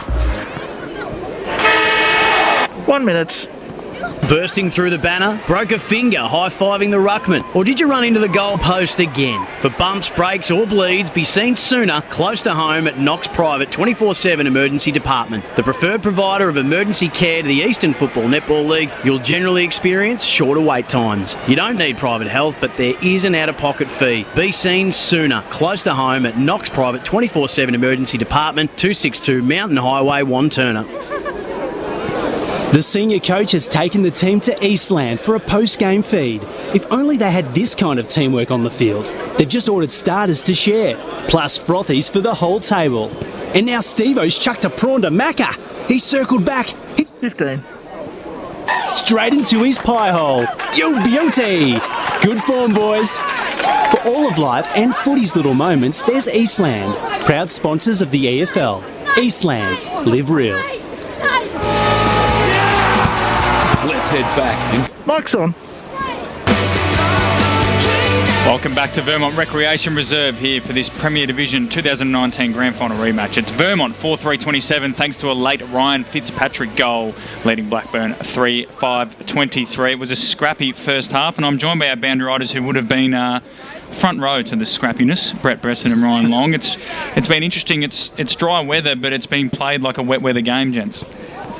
Yeah, it's very scrappy. I mean, admittedly the ground is soft in patches, but it's no excuse. I mean, there's no rain at the moment. Apart from the soft patches on the ground, it's reasonably dry. And as you say, the ball's not greasy, so it's really hard to know what.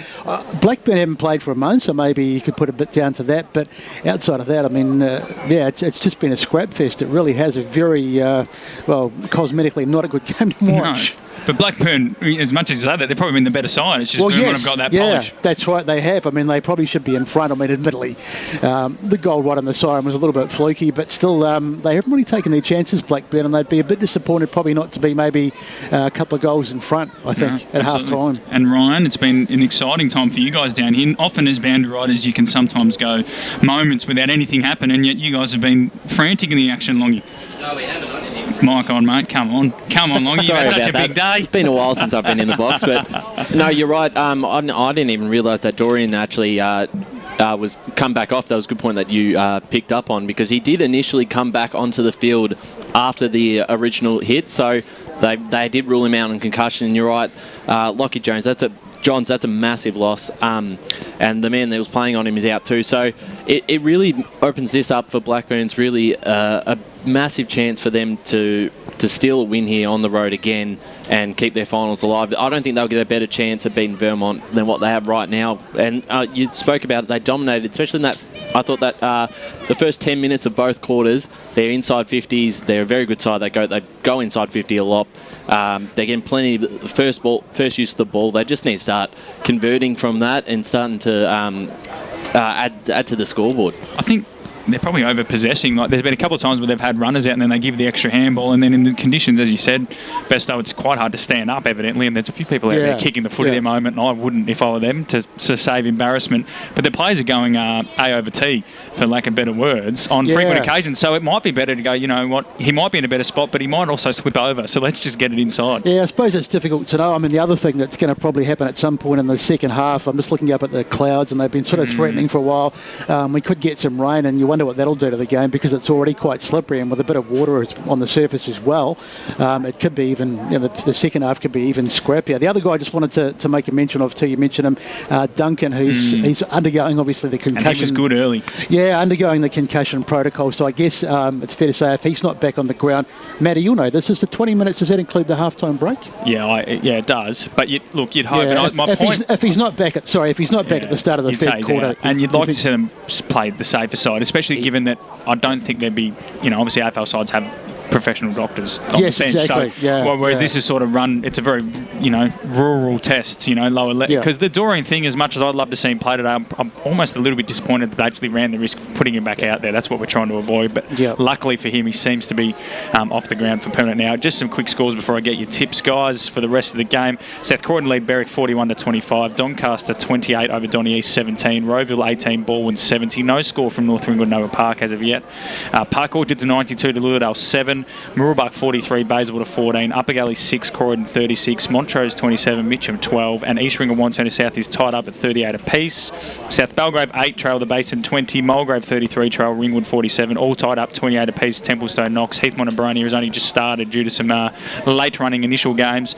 East Build 48 lead Donvale 10, Fair Park 19-15, Trail Whitehorse Pioneers 3-2-20, Waverley Blues 50 lead Scoresby 35, Warrandyte 68 lead Ferntree Gully 29. So that's a big lead for Warrandyte in the top of table clash. And in Division 4, it's Forest Hill 46, Churnside 46, and Croydon North 21, Surrey Park 56.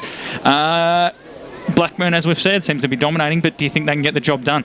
I tell you what's going to be a big factor is, as we just mentioned, if Vermont are 2 men down, which could well be the case late in the game, although which could sort of more or less even it up, because I'm expecting Blackburn might run out of legs towards the back end of the game, not having played for that month. But with the two men extra, over, that might just even it up. So look, I don't know. I'm really torn. Blackburn have had the better of the game, but I still, there's something that tells me that Vermont might just kick into gear at some point. But it's I know I'm sitting on the fence a bit, but it's really tough to call. Yeah, Ryan. It's been one of those things. You want to say Blackburn. I think they've been the better side so far, but you just feel like they've had plenty of chances. If they don't start to do that, start converting in the third quarter, I think Vermont. You give them an inch, they'll take a mile. If they're in it at three-quarter time, I think at home, I think they'll run away with it, Vermont. No, it's a good point. They probably had the more dominant players on the field too, Vermont. I mean, Wale Buxton, Ross. He's just huge. Ross was magnificent. So that if they can continue their dominance and one or two others can sort of chime in as well, you just feel Vermont are probably going to get over the line. But it's a funny one. Absolutely. Gents, thanks once again for a beautiful halftime show. Enjoy the rest of the afternoon out there, and hopefully for your sake, Besto, Vermont are a bit kinder to you and give you a bit more intel. But also, hopefully, for their sake, you don't have too much information to try and get for us. At half-time here at Vermont Recreation Reserve, it's Vermont 4-3-27 leading Blackburn 3-5-23. We're going to go to a break. On the other side of this, it'll be all the second half action. Hello, I'm Peter Hitchener. And you're clear. Got 4 minutes.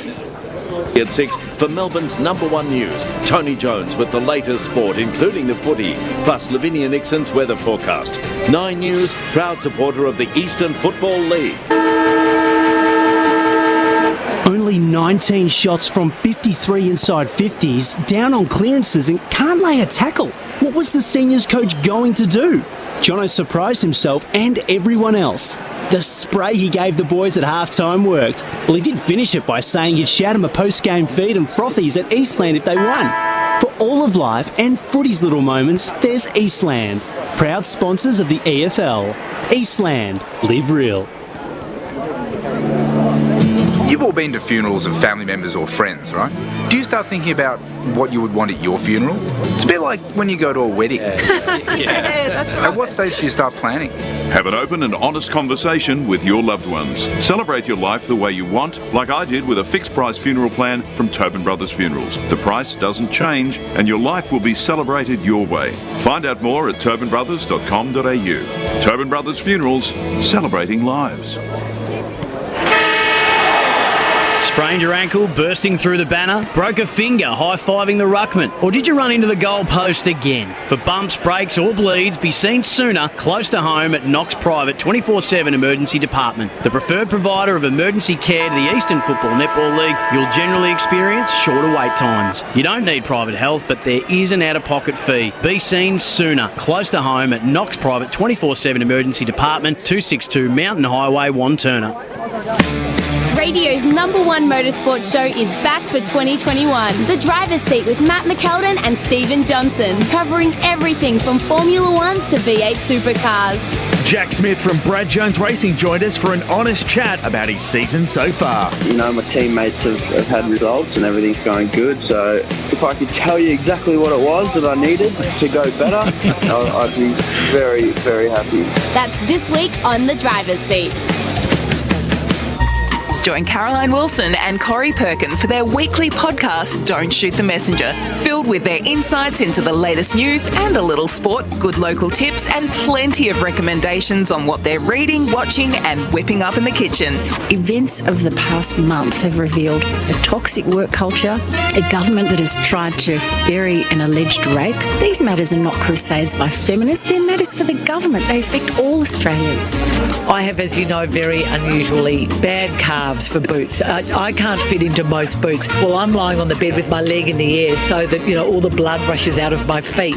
The ABC's decision to move the Q&A program to a Thursday night. To borrow a line from its 1 minute and call, destructive call, ridiculous call, why did they do a call? You'll find the Don't Shoot the Messenger podcast on the SEN app or subscribe wherever you listen to podcasts. Thanks to Red Energy, 100% Australian electricity and gas. The senior coach has taken the team to Eastland for a post-game feed. If only they had this kind of teamwork on the field. They've just ordered starters to share, plus frothies for the whole table. And now Steve-O's chucked a prawn to Macca. He circled back. Yes! Straight into his pie hole. Yo, beauty! Good form, boys. For all of life and footy's little moments, there's Eastland. Proud sponsors of the EFL. Eastland. Live rich. 15. Hello, I'm Peter Hitchener. 9 News invites you to join our team nightly at 6 for Melbourne's #1 news. Tony Jones with the latest sport, including the footy, plus Lavinia Nixon's weather forecast. 9 News, proud supporter of the Eastern Football League. Okay, put your marks on now. Open for your footy. Welcome back to Vermont Recreation Reserve. Ladies and gentlemen, second half almost underway here. It's Vermont 4-3-27 leading Blackburn 3-5-23. The news, the big news stories so far, of course, are that Lockie Johns, the Chandler Medal favourite, is out of the game with an ankle. Mackenzie Dorian, who's been a young star for Blackburn for the last couple of years, is out with concussion. And we're waiting on Josiah Duncan, who was undergoing concussion protocols late in the second half. Hopefully for his sake he can play once again, but I'd like to see them play it safe rather than be sorry down the track. Brash and Ray. Yeah, look, it wasn't a classic game for the highlight reel in the first half by these two sides, but nonetheless it's a close contest at that. Both sides are putting so much pressure on the ball carrier. The flow of game is not good, but that being said, it's a close contest, and I think it's going to go down to the wire, Ray. Yeah, look, it's not pretty to watch, but look, I think that Blackburn's probably had the better of the first half as far as, you know, the amount of ball and all that they had. But, gee, you know, it gets back to Robbie Ross and Liam Whale Buxton. You know, they're big boys. They're just marking everything that comes to them, and that's a problem for Blackburn. They've got to maybe have someone not play body and body on them in those marking contests. Maybe someone come over the top or something, because those two are certainly dominating the play. Or try to go around them, I guess, Ben, would be another option. If you can't go over them, you can't go under them. Maybe you can go around them. Any way that gets balls through the big sticks is okay by me, Matthew. Is that your coaching mantra? Is that what you told the Saints last night? I've ruined all my multis. And, well, I reckon we're going to take that as confirmation. Josiah Duncan is out. So 2 down on the bench. He's just walked past in what looks to be half-circuit kit. So, Josiah Duncan's out as well. So 2 down on the bench, the Eagles. So Harry goes up against Whale Buxton to start the second half here. Charging through was Murphy. Got the little handball away. Still in the middle of the ground. The big ruckman goes after it again in Harry. Paddled it out. Is it going to stay alive? I think so. Reed quickly wrapped up there by Wadley, and we'll have a ball up. So the one thing that Vermont have been able to do in most of their contests, they've been able to grind the games out and run them right out in this season. And they've linked up okay here from the stoppage. That was good play. Greenwood got it away to McCafferty inside 450 or thereabouts. He was looking for Ross at the fall of the ball. Lawler got the handball away through the middle of the ground. Go Blackburn. They're making it. They're just grinding it forward here as the kick goes goalward in towards about the 30-metre mark. But I tell you what a trap that was that time. Brilliant play. And the handball out towards the Greenwood direction. It come out now towards Jury, who ran over the football. Blackburn might have the numbers here. Nice handball over the top there by Oglethorpe. Gets it away to his teammate in Day. He couldn't do it again, could he? Day kicks it towards the Hammond direction. He had one bite on it. Right on his hammer there is Ross. Going after it again in there. And I think Batty tried to paddle it out. He did in the end. The umpire just let play go there. That was good. Comes out towards Fisher of the Joseph variety, who takes it in the forward pocket for Blackburn. Back pocket for Vermont. I think James Ross has done a pretty fair job so far on Jake Hammond. Restricted him to 2 possessions. I'd agree to that, Rash. 2 possessions? He's had a couple 2 in the more forward 50. He's had a few up on the wing. Yeah. So McCafferty in the long sleeves, your man, BWS. He's distinctive. And he might get a vote just for being in the long sleeves. But as Brash said when he got the ball early, McCafferty, he's played in a couple of flags. Does his job in the back pocket, not the most desirable of positions, although he might have been joined by a second man in the sleeves as we go down to Brett Beston. Yeah, just on the concussion, Duncan is definitely out for the rest of the game, so that means that Vermont are 2 down. And in terms of a half-time message, a little bit I was able to glean, just match. They're looking to match Blackburn in the intensity. They're expecting a grind in the second half. Oh, there you go, Besto getting in the rooms at half-time, which is it's just great work from our man Roving down there on the boundary line. We'll ask him to take care of I'm catering surprised he next time. got past the gatekeeper. Well, mate, you know Besto, he's got his ways. Can't get into the coach's box and make his way into the room. Well, Buxton tapped it straight in the path of Danaher. What a tackle by Sam Wadley, but I think he's been given a free kick, and I hate... Or is he paid a free kick? Yeah, he has. He's paid a free kick for in the back. I hate to be critical of the umpires, but that's a bit harsh. That's a great tackle. It's a goal-saving tackle, but... definitely in the back, boys. Yeah, I think the umpire, it was the forward motion of Wadley. Danaher goes the check side and has blasted it across the face. That was not in the back. Yeah, there's a clear divide in the commentary box. Ben Danaher was steaming into an open goal. What a tackle from Sam Wadley. It saved a goal, and thankfully, I think, Ben Danaher wasn't gifted one. 3-6-24 for the Burners, Vermont 4-3-27. I can understand BWSU querying that decision because it comes down to umpire interpretation in the end. Probably generational as well, it would seem, Brash. Oh, I don't think so. Here we go. Someone's had to leap into the primary school to get that footy. Good leap over the fence there. Yeah. We saw that's 2 weeks in a row we've seen that. There was the one at Ringwood into the construction site. Oh, and he's back over. Beautifully done, mate. Looked like me in my younger days. Questionable. Is it? What, leaping over primary school fences? Yes. Does it go that They got a laugh out on the wing. Toppy pass, thumps the ball out towards that defensive 50. Smith was there. Wale Buxton dropped the football, holding the ball. It started each quarter like this. Blackburn to come out breathing fire, but eventually they're going to have to make them pay. So it'll be a free kick to Harry. Who they moved it quickly here. The kick goes in. Himes was in the position A. Over the back of his head it goes. Wadley was in there. Blackburn got the handball out. Stripped of the football. Ben Danaher. Oh, that had to be ball, didn't he? Broke the first one.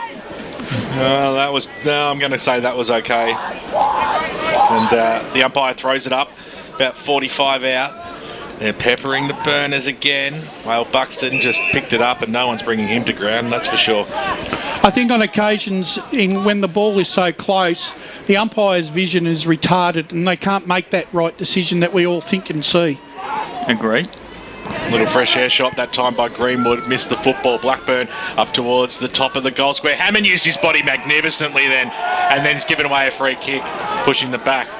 So... Well, that's 50, isn't it? For the throw back. Bounce to him. He should have walked away the other way. So was that another wrong decision there, Brash, or not? I think that one's, it's probably there, but It's one of those. You wouldn't mind it either way. Yeah, look, it's one of those ticky touchwood ones. You ought to, the way the game's going, you may as well let the game roll. think what was underrated was Ryan Bathy's work just to the left of that contest Yeah. to make sure that his opponent couldn't come across and spoil. And as Brendan Allen said, they haven't been able to get many one-on-ones all day. If they're free kicks, then the Tony Lockett and Jason Dunstall kick 100 goals for their career. And we have another stoppage right in front of the Vermont assistants. Of course, Adam Parker, I think, sits up in the box, which I've been eyeing off as a commentary position. But sometimes he likes to stand down. They've got the headsets in, so I reckon he's up there today as it's probably thrown in front of us here. Whale Buxton and Harry. And Whale Buxton slapped it to Greenwood, who's going to have to take the load. And the handball to Kalkovsky was brilliant. Down the line, Arungio's got the sit, went the double fist. It's gone back into the corridor. Dangerous spot. It'll spill out to Thomas Mars. Favourite name in footy. Fraser Smith bursting through the corridor. Handball over the top to Dario. Brash's man gives us moments. Is it advantage? No, the free kick's going to come back. No, they've paid advantage. And then kicking for goal and nailing it is Tim Johnson. He's whacked on the long sleeves in the second half. Either that or he hasn't got on the ground in the first half. And a nice chain of handballs from the Eagles ends up in a goal to Tim Johnson. They're 5-3-33, Blackburn 3-6-24. But I think the Blackburn players will probably have a case there with the whistle being blown and no one really knowing what was going on. Former captain and premiership captain Tim Johnson getting on the end of a really good chain of handballs there. He followed that ball all the way through from that half-back line. And yet again, Blackburn dominate the opening stages, Ray, and Vermont get the first goal. Yeah, that really hurts you when you got most of the play down your end and it goes up the other end and they get a goal. So Whale Buxton got the palm down. They're looking for two in a row here. Is the Eagles. The kick by Calder goes up towards the half-forward line. In position A, Basilou takes the mark. Taking a fair old time. Going to pop it up to the hot spot here as he goes towards the Ross direction over the top. Wilcox was there. He just barged his way out. Wilcox eventually got the handball away, but there was nobody home. But it's been stolen here by Kalkovsky, who kicks it straight out of bounds on the full. Almost hitting the beamer. Could have been costly. And the Corolla, that's mine. Can you speak? The only Corolla in the ground. Now you know why I park half a mile away, BWS. No, that's just crazy. I'm sorry. I'm going to say it. At least my car's protected, though. Yeah, well, that's true. As it comes, you need a new one, by the way. As it comes out towards the wing position, and you can afford it too. Tyson slams it inside forward 50. Ross bounced off his chest. It's still 20 metres out from goal. Hyams' kick was smothered. Blackburn tried to get themselves out of this danger zone. Ruff's Edwards got a little kick away, came out towards the Greenwood direction, running away from Ben Danaher, and we'll have a boundary throw in. Another case of Blackburn overpossessing, I think, in the conditions today. It's hard to run, especially out of defensive 50 in the mud, as Ruff's Edge is down behind play, just looks a little bit winded, but there's been a stoppage in play. But that was another one there, Ray, where I think Lawler gave the handball off to a man under pressure, whereas I think today it's not going to be that run and carry on this surface. No, look, sometimes you just got to put the ball to boot. Exactly, especially when you're under immense pressure from this Vermont side, who currently lead by 9 points, 8 minutes in. And got a Blackburn player coming off there, have we, with the trainer? Yeah, Ruff's Edge. Yeah. Yeah, he looks like he's a bit... She's going to have to coax him through the interchange gates, hopefully for his stake. Yeah, looks like he's a bit... bit groggy. Yeah. As BWS will be later on. No, he won't. No, I don't drink anymore. No. A lot. So we're going to throw it in. Whale Buxton and Harry, who's done pretty well, Lockie Harry, after the early dominance of Buxton. He got that hit out there. Fraser Smith's there. Coming off there was Bartlett. Might have been taken high. Definitely taken high. Yeah. And the umpire, the centre umpire, was blindsided, but his mate came in and said that was definitely high. So Bartlett's got it.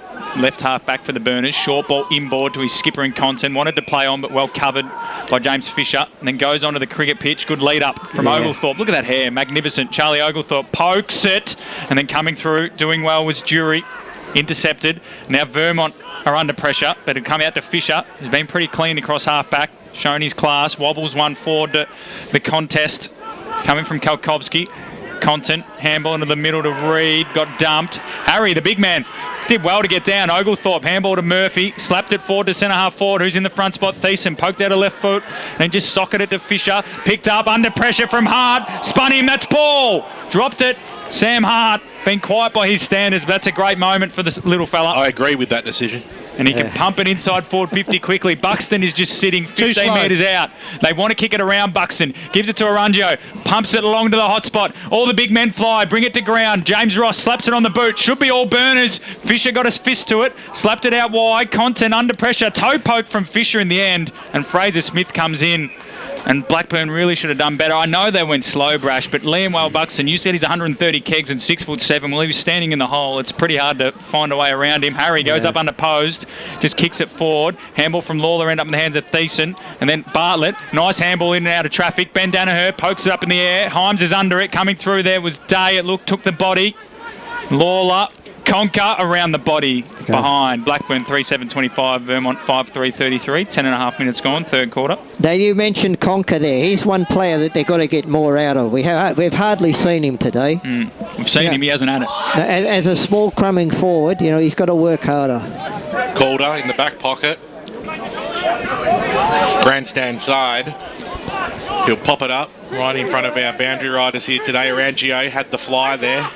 Ball hits the deck. Who's going to be able to mop up the pieces? I think we're going to have a stoppage. Umpire will come in and ball this one up. Blackburn have had plenty of chances with players and numbers around the ball, but their decision making has really let them down at times in this contest today. Well, the sun's going to be in everyone's eyes here as Ross. Big fly, big fist as well. Quick kick out of there when the foot went straight into the bum of Dario. So the ball hit the deck again, and diving on it, Jason Reid will hand it back to the umpire. So if Whale Buxton's going to keep sitting in the hole, Brash, do Blackburn forwards need to start moving rather than just sticking their hand up and saying put it on the head, because he's going to catch it every time? Well, exactly. You'd expect that, wouldn't you? Well, came out riding at Kalkowski, did pretty well then. Out of bounds on the full. And players are saying he was already out before he kicked it by not having a bar of that. Of course, it's in front of the Vermont faithful. So now it'll be Murphy on the right boot, dumps the ball inside forward 50. Bathy was at the back of the pack, picked up there by Day, wants another one, but he can't. He pushed it out wide, very wide in fact, and over she goes. Out of bounds on the full, perfect segue to go boundary side to Ryan Long. Yeah, just with Jack Roughsedge, looks to be a concussion. They're testing him out now, so that's a 20-minute mandatory, but considering Dorian already ruled out through the same reasons, probably expecting the same thing. It was a free kick going the way of Robbie Ross, and that's our third concussion of the day, and I really hope that Blackburn don't get tempted as Wilcox flies for another mark to rush him back on the ground. It's a long season, and Roughsedge got a long life ahead of him as Blackburn put it back towards their forward 50. Robbie Ross did enough to sort of impede Day, and then Joey Fisher slaps it on the boot, and it's fell into the arms there of Greenwood, who looks to go into the corridor. So Vermont in the sunshine now. Kalkovski's the target, sits under it. Well done by Bartlett. Well done. Got back the Richmond VFL listed player, and now Murphy pokes it short to Lawler. They want to go, but they also want a steady handball to Content in the centre circles. Pumps it out wide. Day's got a one-on-one. Worked his way to the front beautifully. He's been their most dangerous forward. Go back and have a shot, son. Yeah, he's kicked 2 goals, 1 already today. And an out in the full just before, as BWS called so accurately. And Matty Day, they finally got a one-on-one with some quick ball movement. And then he just too good, too strong for Damien Dury, who was in a bad position. And Matt Day can go back 45-degree angle, about 35 metres out to bring Blackburn back to 2 points. And his chance to kick his third goal for the day. It'll be 3 goals out of 9. Mark it down. Yeah. So Matt Day really enjoyed his game so far. The mid-sized forward comes in, crosses the arc, kick looks pretty good off the boot. Umpire doesn't move. Matty Day's got 3, Blackburn have 4. They're 4-7-31, Vermont 5-3-33. Much better play from the Burners, Ray. Yeah, you could almost say he's having a day out, couldn't you? Yeah, no, look, it was better play. Analysis at its finest. Look, yeah, all day long. Look, you can't out there endeavour hard in under to get the ball, Blackburn. They've had their fair amount of play. They've missed opportunities. And as I've said all day, I don't like their delivery into their forward line. A third. Beautifully well done there, Ray. 3 day puns in one. At your best. A big goal there from Matty Day. He's been their most dangerous forward. Could he maybe be isolated? Well, that'd be a way, you know. Get some of the other forwards out there. They didn't have one-on-one. Should be a free kick to Vermont here, because Blackburn didn't have a player in the goal square of their forward 50 in the 6-6-6. That should have been a free kick to Vermont. Kick goes up towards the half-forward line now for for Vermont, and getting a nice little rub there is Liam Murphy, just working that right calf nicely. is the trainer as the umpire to bring the ball back into play.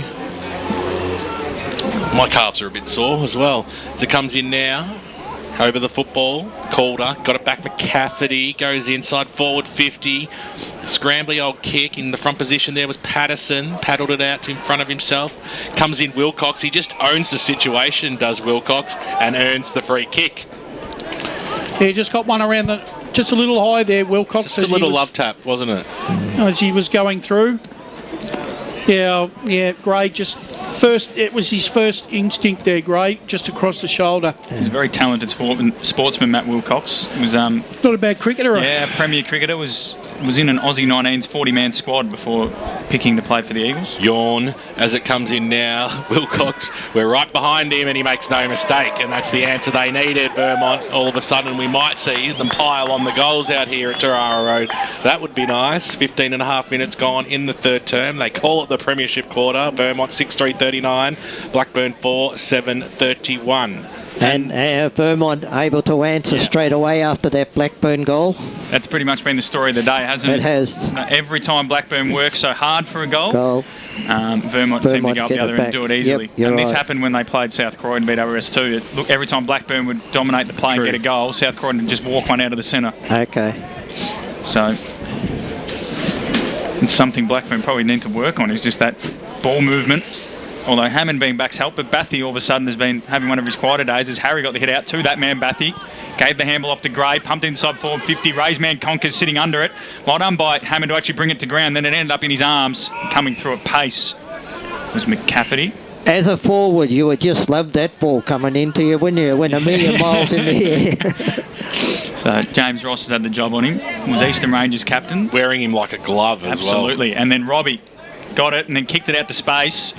Arangio been swung forward and leads the race, and then I would have let that go and say it was deliberate. Yeah, well, I was about to say, I was calling that, and then I thought the ball might not have the pace. So Arangio, he's not a natural forward though, is he? No, he isn't. He was actually banished.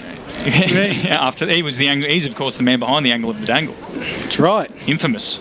So thrown in Harry and Robbie Ross. The two Vermont ruckmen have been dominant. Robbie Ross just took it out of the ruck, took a couple of steps and check-sided it down the wing. Well done by the Blackburn defender to sit under that footy in Gray, and then sort of fumbles it to the centre corridor, coming through, and he might have dropped the shoulder there, Liam Patterson. And the umpire says, give it to me.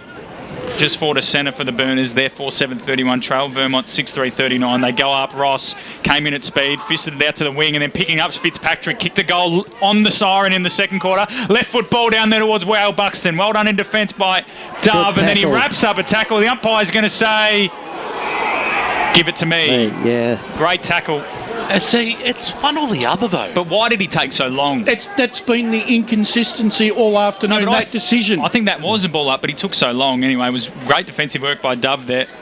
As Compton slaps on the left boot, been very impressive in this third quarter. The Blackburn skipper, and there's a free kick going the way of the Burners. Ryan Bathy, he's got one, or it's Hammond, sorry. Oh, the Bronx cheers. Again, that Ross wore him too much like a glove. He's going to run into Wadley. Got the handball away to Day.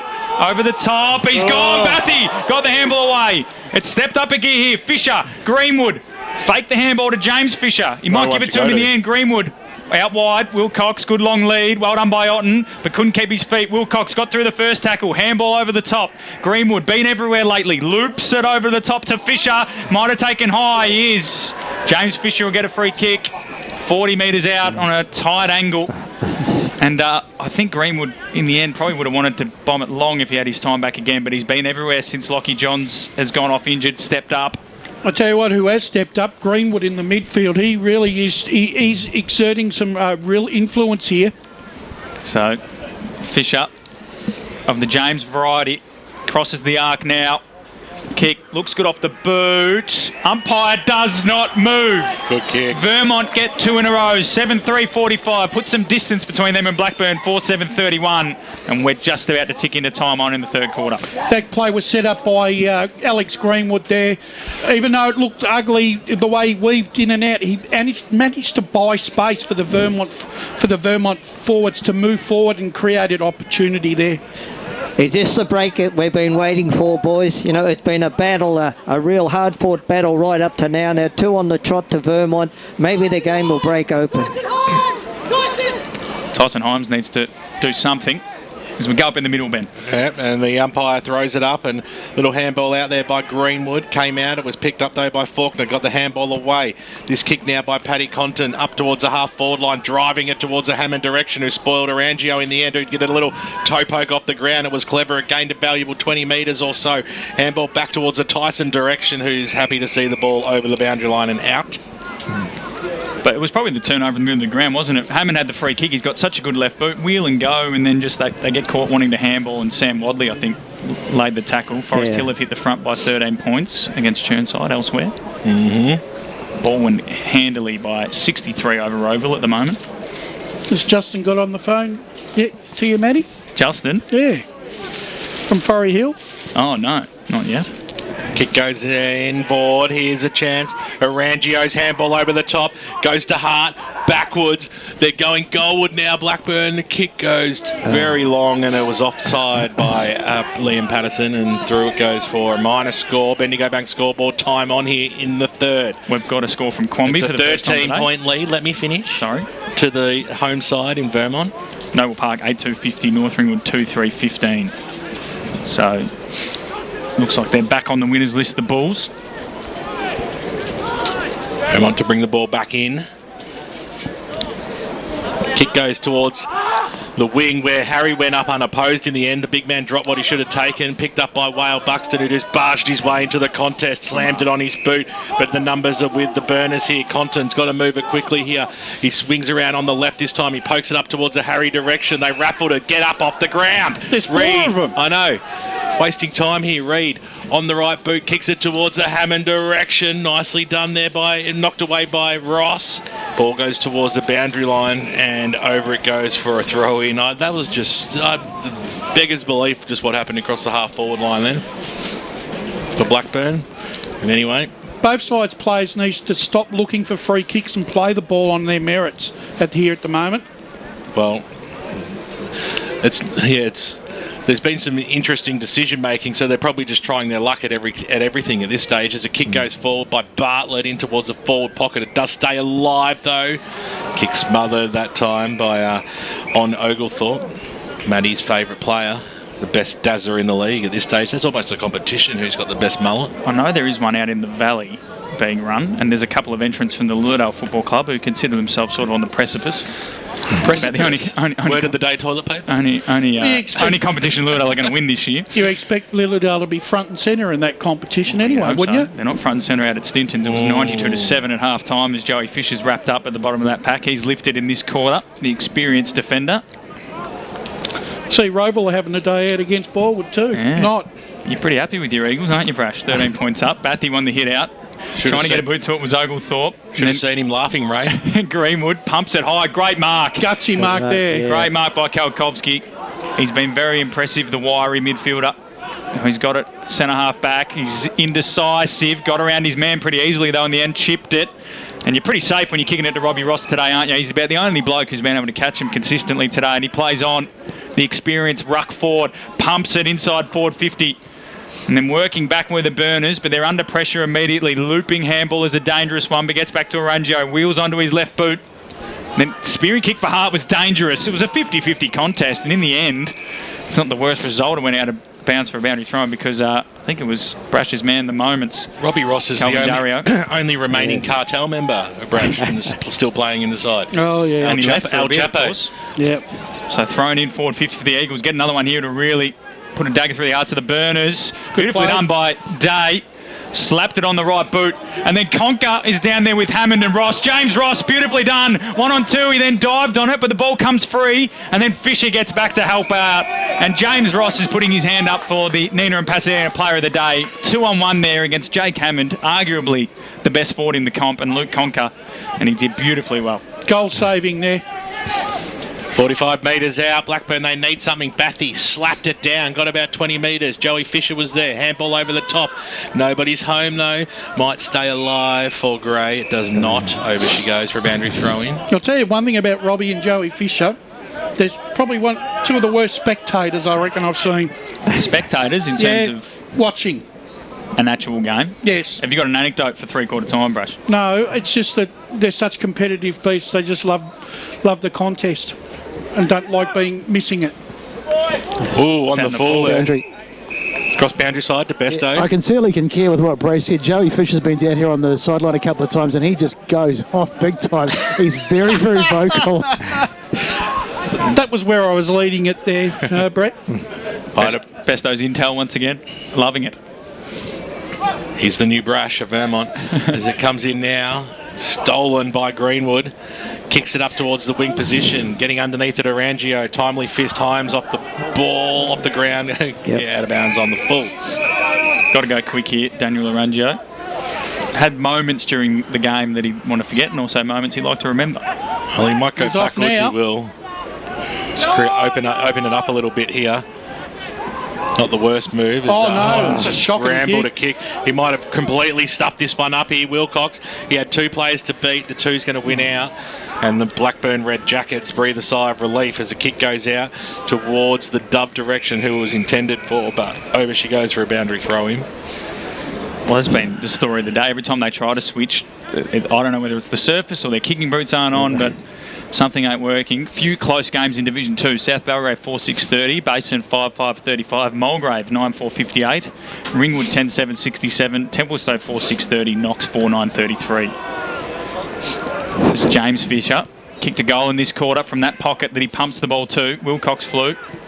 And then it's cleared by the Burners. Joey Fisher's underneath it with Oglethorpe, who got a fistwood in the end. Hammond kept it alive, but James Ross spun out of one tackle, then dropped the footy. That's got to be holding the ball. Yep. Paddy Lawler will get the free kick. Been in it at stages. Lawler, and he looks like he's going to run and carry. Wanted to give it to Content, but was being followed by Kalkovsky, so then went with a long ball to the pocket. Conker flies from the bind. He's not going to mark. Ray gave him a spray earlier, and he must have heard it because Lukey Conker has flown. Jury gave him a nice little punch in the right bum cheek. And he's just pinched his pocket there out the back. You could almost claim the hands there first from Damien Jury. So Luke Conker had a quiet day, but small forwards, they don't need many possessions if they can kick straight. He's got to go back and kick the goal. It's massive in the context of this game. They trail by 13 points, 4-8-32 at the moment. Can he make it 5-8? One step, drop, punt. That's a shocking kick across the face, and Wale Buxton just taps it over like a basketball tip-off through for a behind. He kicked that off one step, Luke Conker. Blackburn 4-9-33, Vermont 7-3-45 as Timmy Johnson looks to bring the ball back into play. I don't know why he did the one step as the long sleeves of Johnson. Trots out, gets his disposal and pumps it right out to our commentary position. Big fly from Ranjo, worked out the back to Robbie Ross, who stayed down. He's kicked to centre wing. Darvin Wilcox. Wilcox went back to his defensive roots and knocked it over the line for a boundary throw in. I don't know what the Blackburn crowd want. They thought that Dove should have got the mark there, but the umpire wasn't having a bar of it. But he didn't mark it. Well, he had it, but he didn't have it. Yeah, it's an interesting complaint. Besto? Yeah, for what it's worth, I would have paid it, boys. So Wadley, tackled by Day. Greenwood missed it. Lawler, handball out. Shrugged the first tackle, Reid. Didn't shrug the second one. That's holding the ball. You can't complain about that one, Burners fans. He got through the first tackle, Jason Reid, not the second. And Fraser Smith, another one of these young Eagles, lays a good tackle. Robbie Ross wants it long down the line. Well, he's only and that's where he's going. Minute and a half to go. He hasn't dropped him all day, Robbie. He's 1 versus 3 and he's got it. The old man can fly. And he's going back, is he? Doesn't back his distance and then just pops it into the pocket.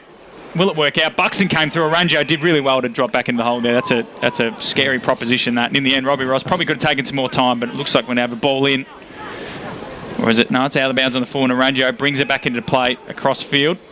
And the Burners should be away. That kick's dangerous. Well done by Johnson.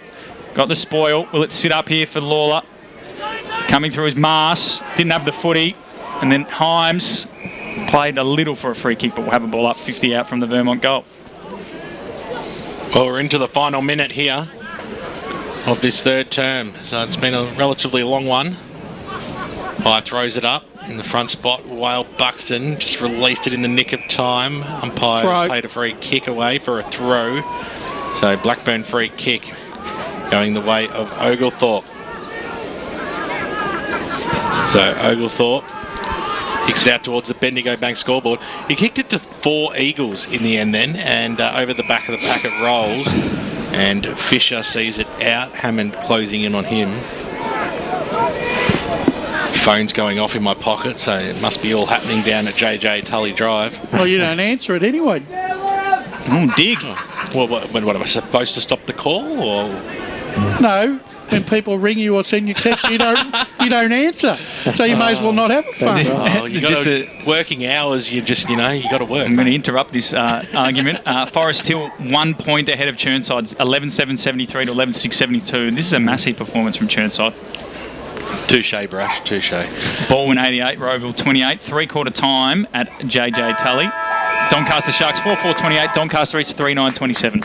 Siren sounds to announce 3/4 time out here at Vermont Recreation Reserve. 7-3-45 the home side. They lead by 2 straight kicks over Blackburn. It was a low-scoring third term here.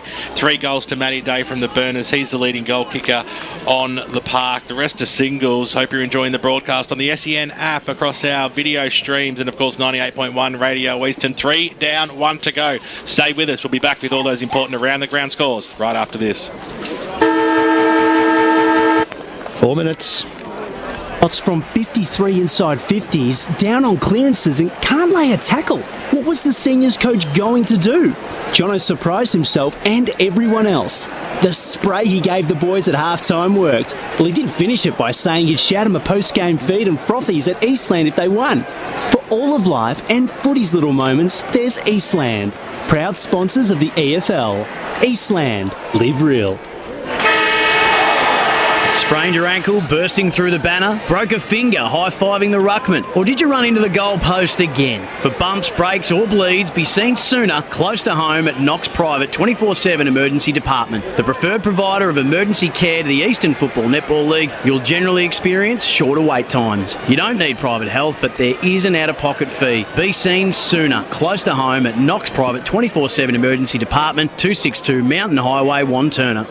At Yarra Valley Water, we know reducing your shower time, or for some people, show time, to 4 minutes can save you an average of $255 a year on water and energy bills. Save the performance for the stage. Shower shorter. Save water. Do you feel good about your bank? Because there is a bank you can feel good about. They share their profits to fund big community projects, small community clubs and vital emergency services. They've given $250 million to help Australian communities thrive.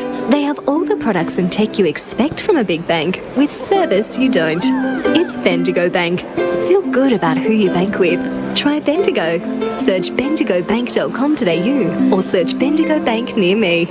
Hello, I'm Peter Hitchener. 9 News invites you to join our team nightly at 6 for Melbourne's #1 news. Tony Jones with the latest sport, including the footy, plus Lavinia Nixon's weather forecast. 9 News, proud supporter of the Eastern Football League.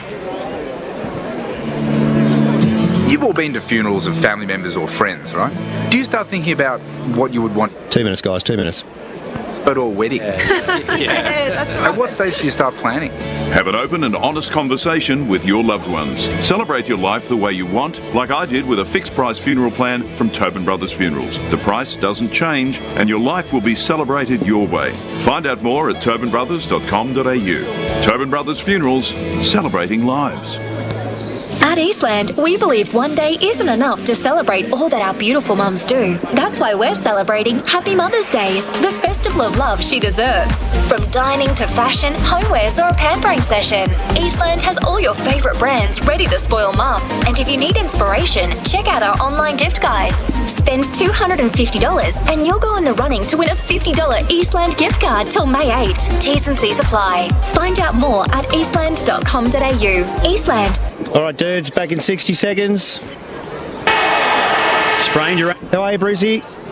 Broke a finger, high-fiving the ruckman, or did you run into the goal post again? For bumps, breaks or bleeds, be seen sooner, close to home at Knox Private 24/7 Emergency Department. The preferred provider of emergency care to the Eastern Football Netball League, you'll generally experience shorter wait times. You don't need private health, but there is an out-of-pocket fee. Be seen sooner, close to home at Knox Private 24/7 Emergency Department, 262 Mountain... 30 seconds.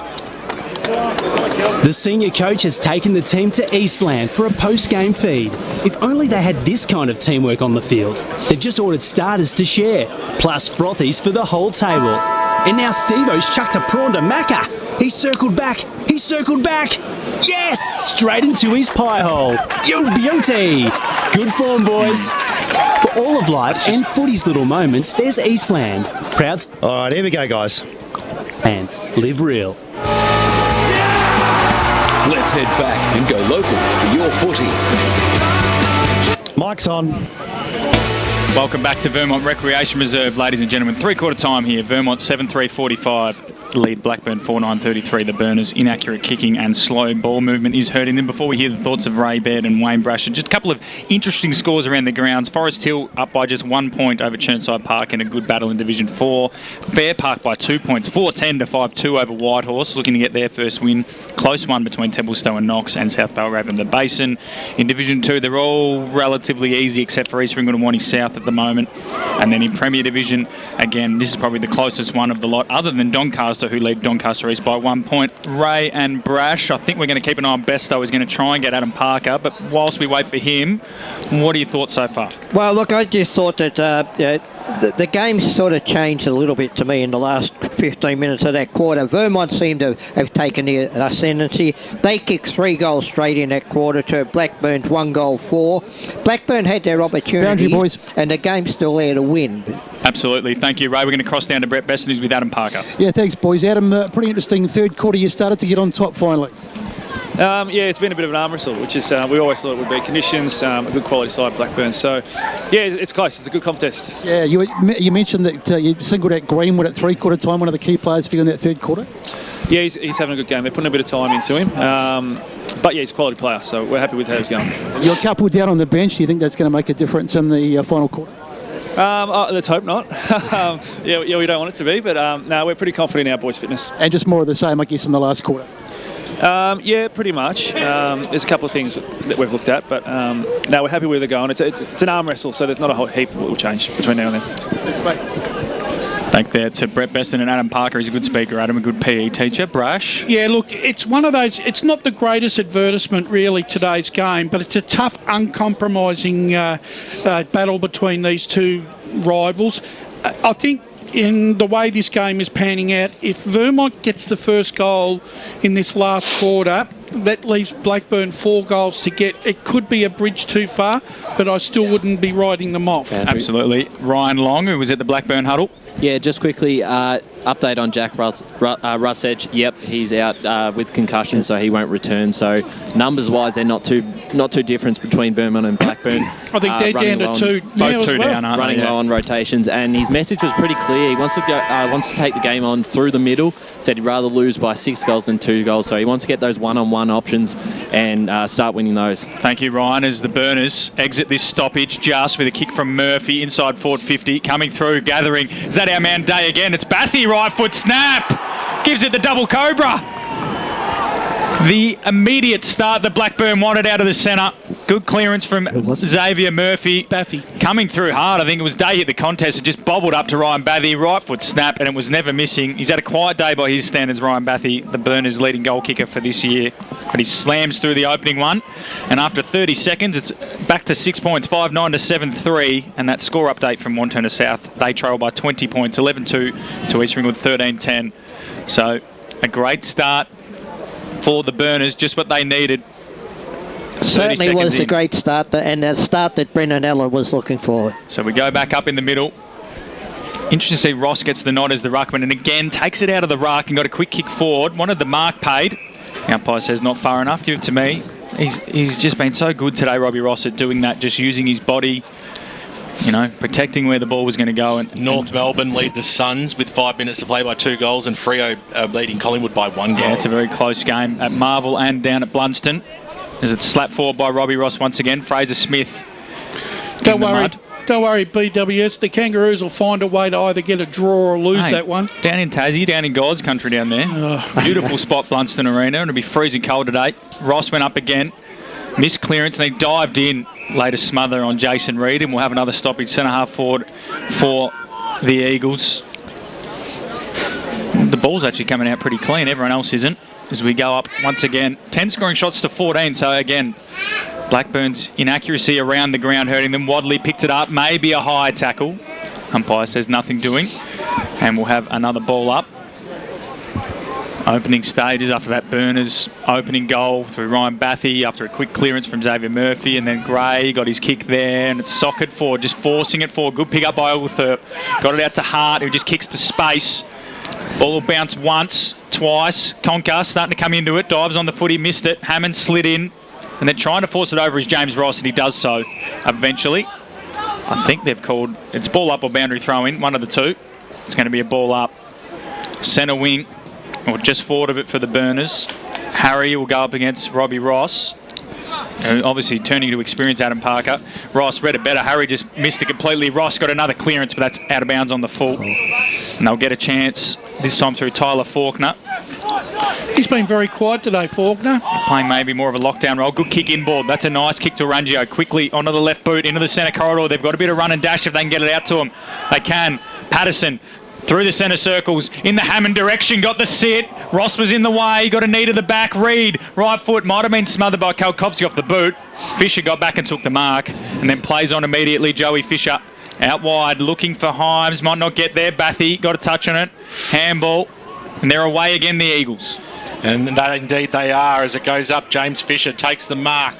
Toe poke over the top and went nowhere though, chopped off by Hart here. A turnaround.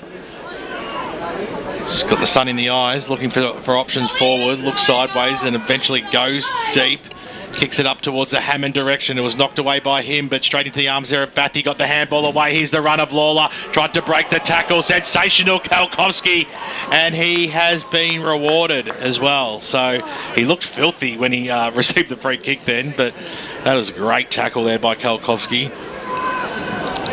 Those are the ones you want, especially in the last term.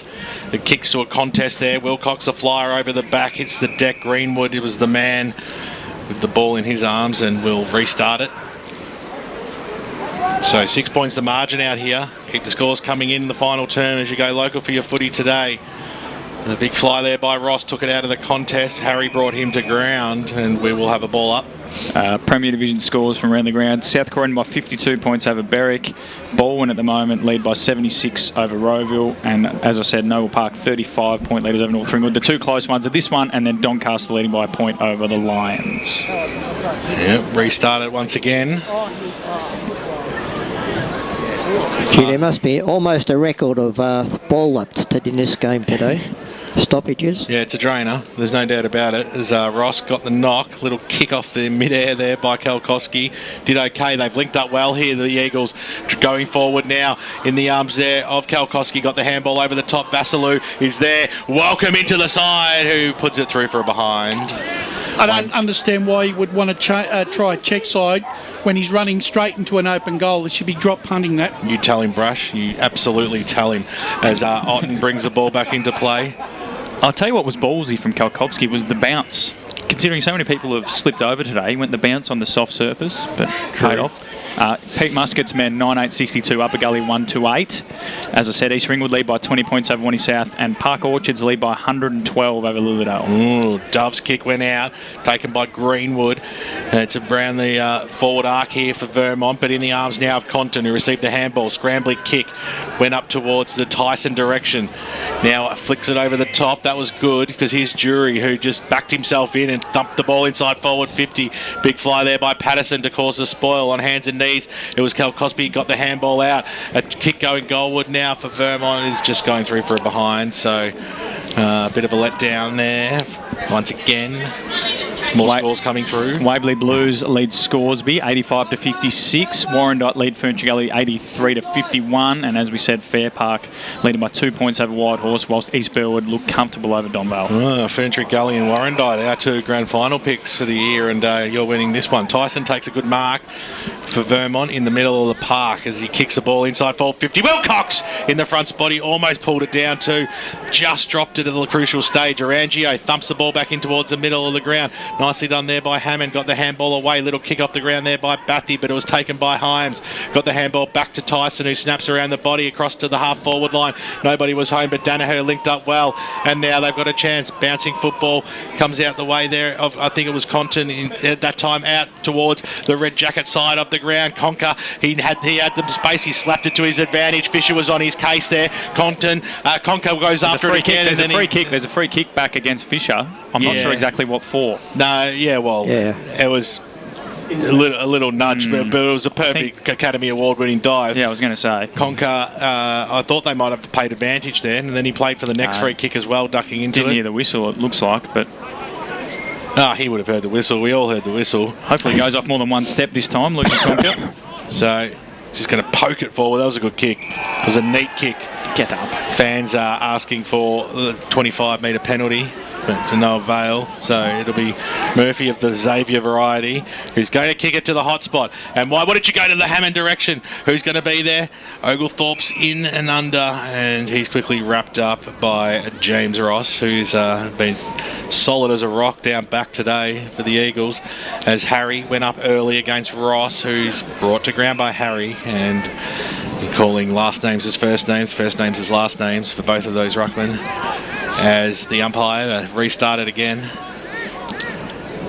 This time, Harry pumped it down beautifully to Danaher on the right boot. Oh, it wasn't touched off the boot. It was touched off the boot.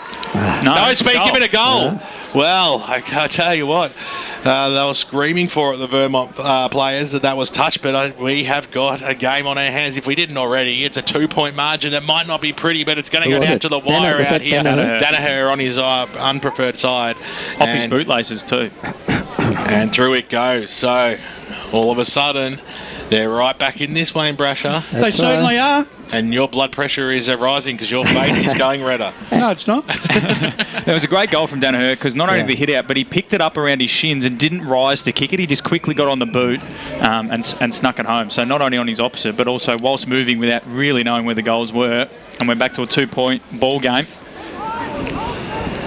Pass the chocolates, Brad.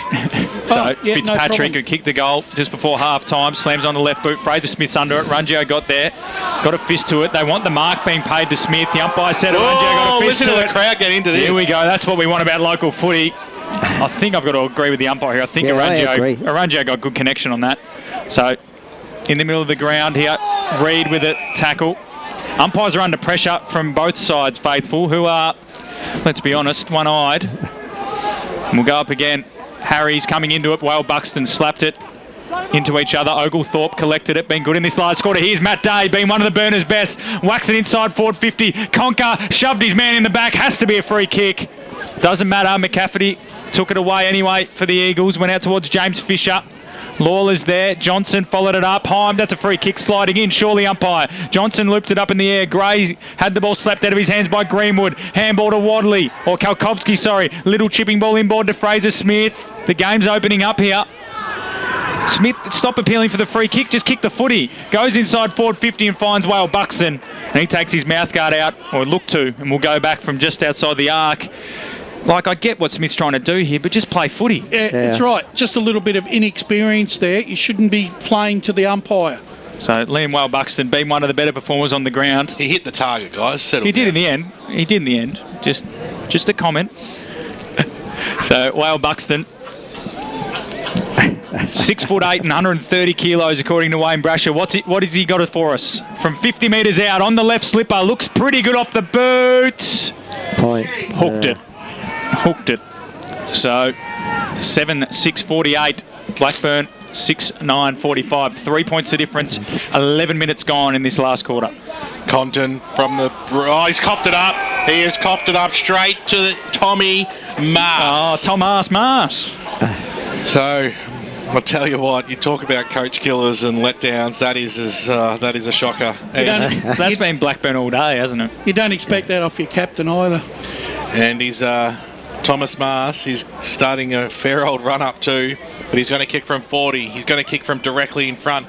The most telling kick of this contest today. Mars goes for it. Mars does not miss. Gun barrel straight over the goal umpire's head. That's the one they're after, and aren't they getting around each other as well? A little bit of argy-bargy in the centre, but breathing space nonetheless for the home side today. 8-6-54, the Vermont Eagles. Blackburn 6-9-45. Almost 12 minutes gone last term. Yeah. They really have owned under opening 12 minutes here, Blackburn, but really, once again, Ray, they just can't put enough scoreboard pressure on, can they? No, look, they've missed some goals that maybe they should have got and everything, and they've been outmarked all day. That's the main thing, I think, around the ground. I think that goal came probably just because of a turnover. Yeah. Whale Buxton up in the middle. Danaher, handball. Murphy, handball. Gray missed it. Himes came through. His handball. Gray got it this time. Loops it over the top. Bartlett around the body. Got the belly of the ball right across the face. They've got the numbers. Oh, well a great done. mark. Great mark. Is it Tyson? Tyson. Oh, yeah, for the across the face. I'm just winding him up now. To Tyson. Tyson Himes this time. Down the line. They're out. Kalkovsky. Handball over the top to a one-on-one contest. Interesting decision, but I'll back him in. And then it's going to be a ball up on centre wing. It was a great mark by Zach Tyson, wasn't it? 2-on-1. Conker probably didn't impact the contest enough as the extra man there for the Burners. And is that David Banfield? It is. Yeah, have a look at him. In the Hawks kit by the looks of it, taking photos. Banners. What do you reckon he'd be saying? This is what I'd be doing. The deep voice of David Banfield. Agriculture teacher or horticulture, whatever you call it. There he is. Looking fit as a fiddle as always, Isn't he Banners? just? Short ball up the line from the Burners. Compton. Centre half forward. Intercept mark taken by Tyson Himes, surely. He's not paid. Must have been touched off the boot because he's definitely caught that on the full, hasn't he? And it's going to be a ball up at centre half forward for the Burners. They need the next one. 9 points down in a scrappy affair today. There's Whale Buxton. Harry has done so well rucking against these two giants of the division by himself. Handballs are just flicking around in there. Won by Tyson, been in everything. Bartlett off to Reed. Right foot snaps a goal. We've got a contest here, boys. And he's loving it. He's giving it to his own faithful. Nice handball from Bartlett here. Could have blazed away and just slammed it on the boot. But saw Reed coming through the corridor, turned inside. Great little handball, opened up the space. And Blackburn get another one. 7-9-51, Vermont 8-6-54. Gee, back to 3 points. Look, the main thing that's kept Blackburn in this contest is just persistence. You know, there's been nothing about they've missed targets, but they just persisted, and they're still a big chance here. And they look as though they got a sniff, Brash. They have, but they've taken ownership of that corridor, which is what Brendan Allen wanted them to do.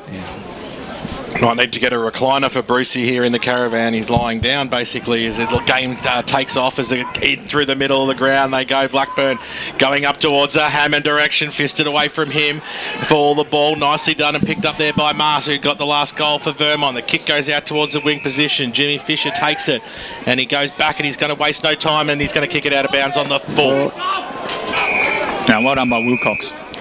Just okay. Just the boundary riders were right there, and Tiggy touch, but you weren't going to get a noise from the Vermont faithful about that being out of bounds on the full, right in front of them, right in front of us here in the broadcast position now. The umpire to bring the ball back into play.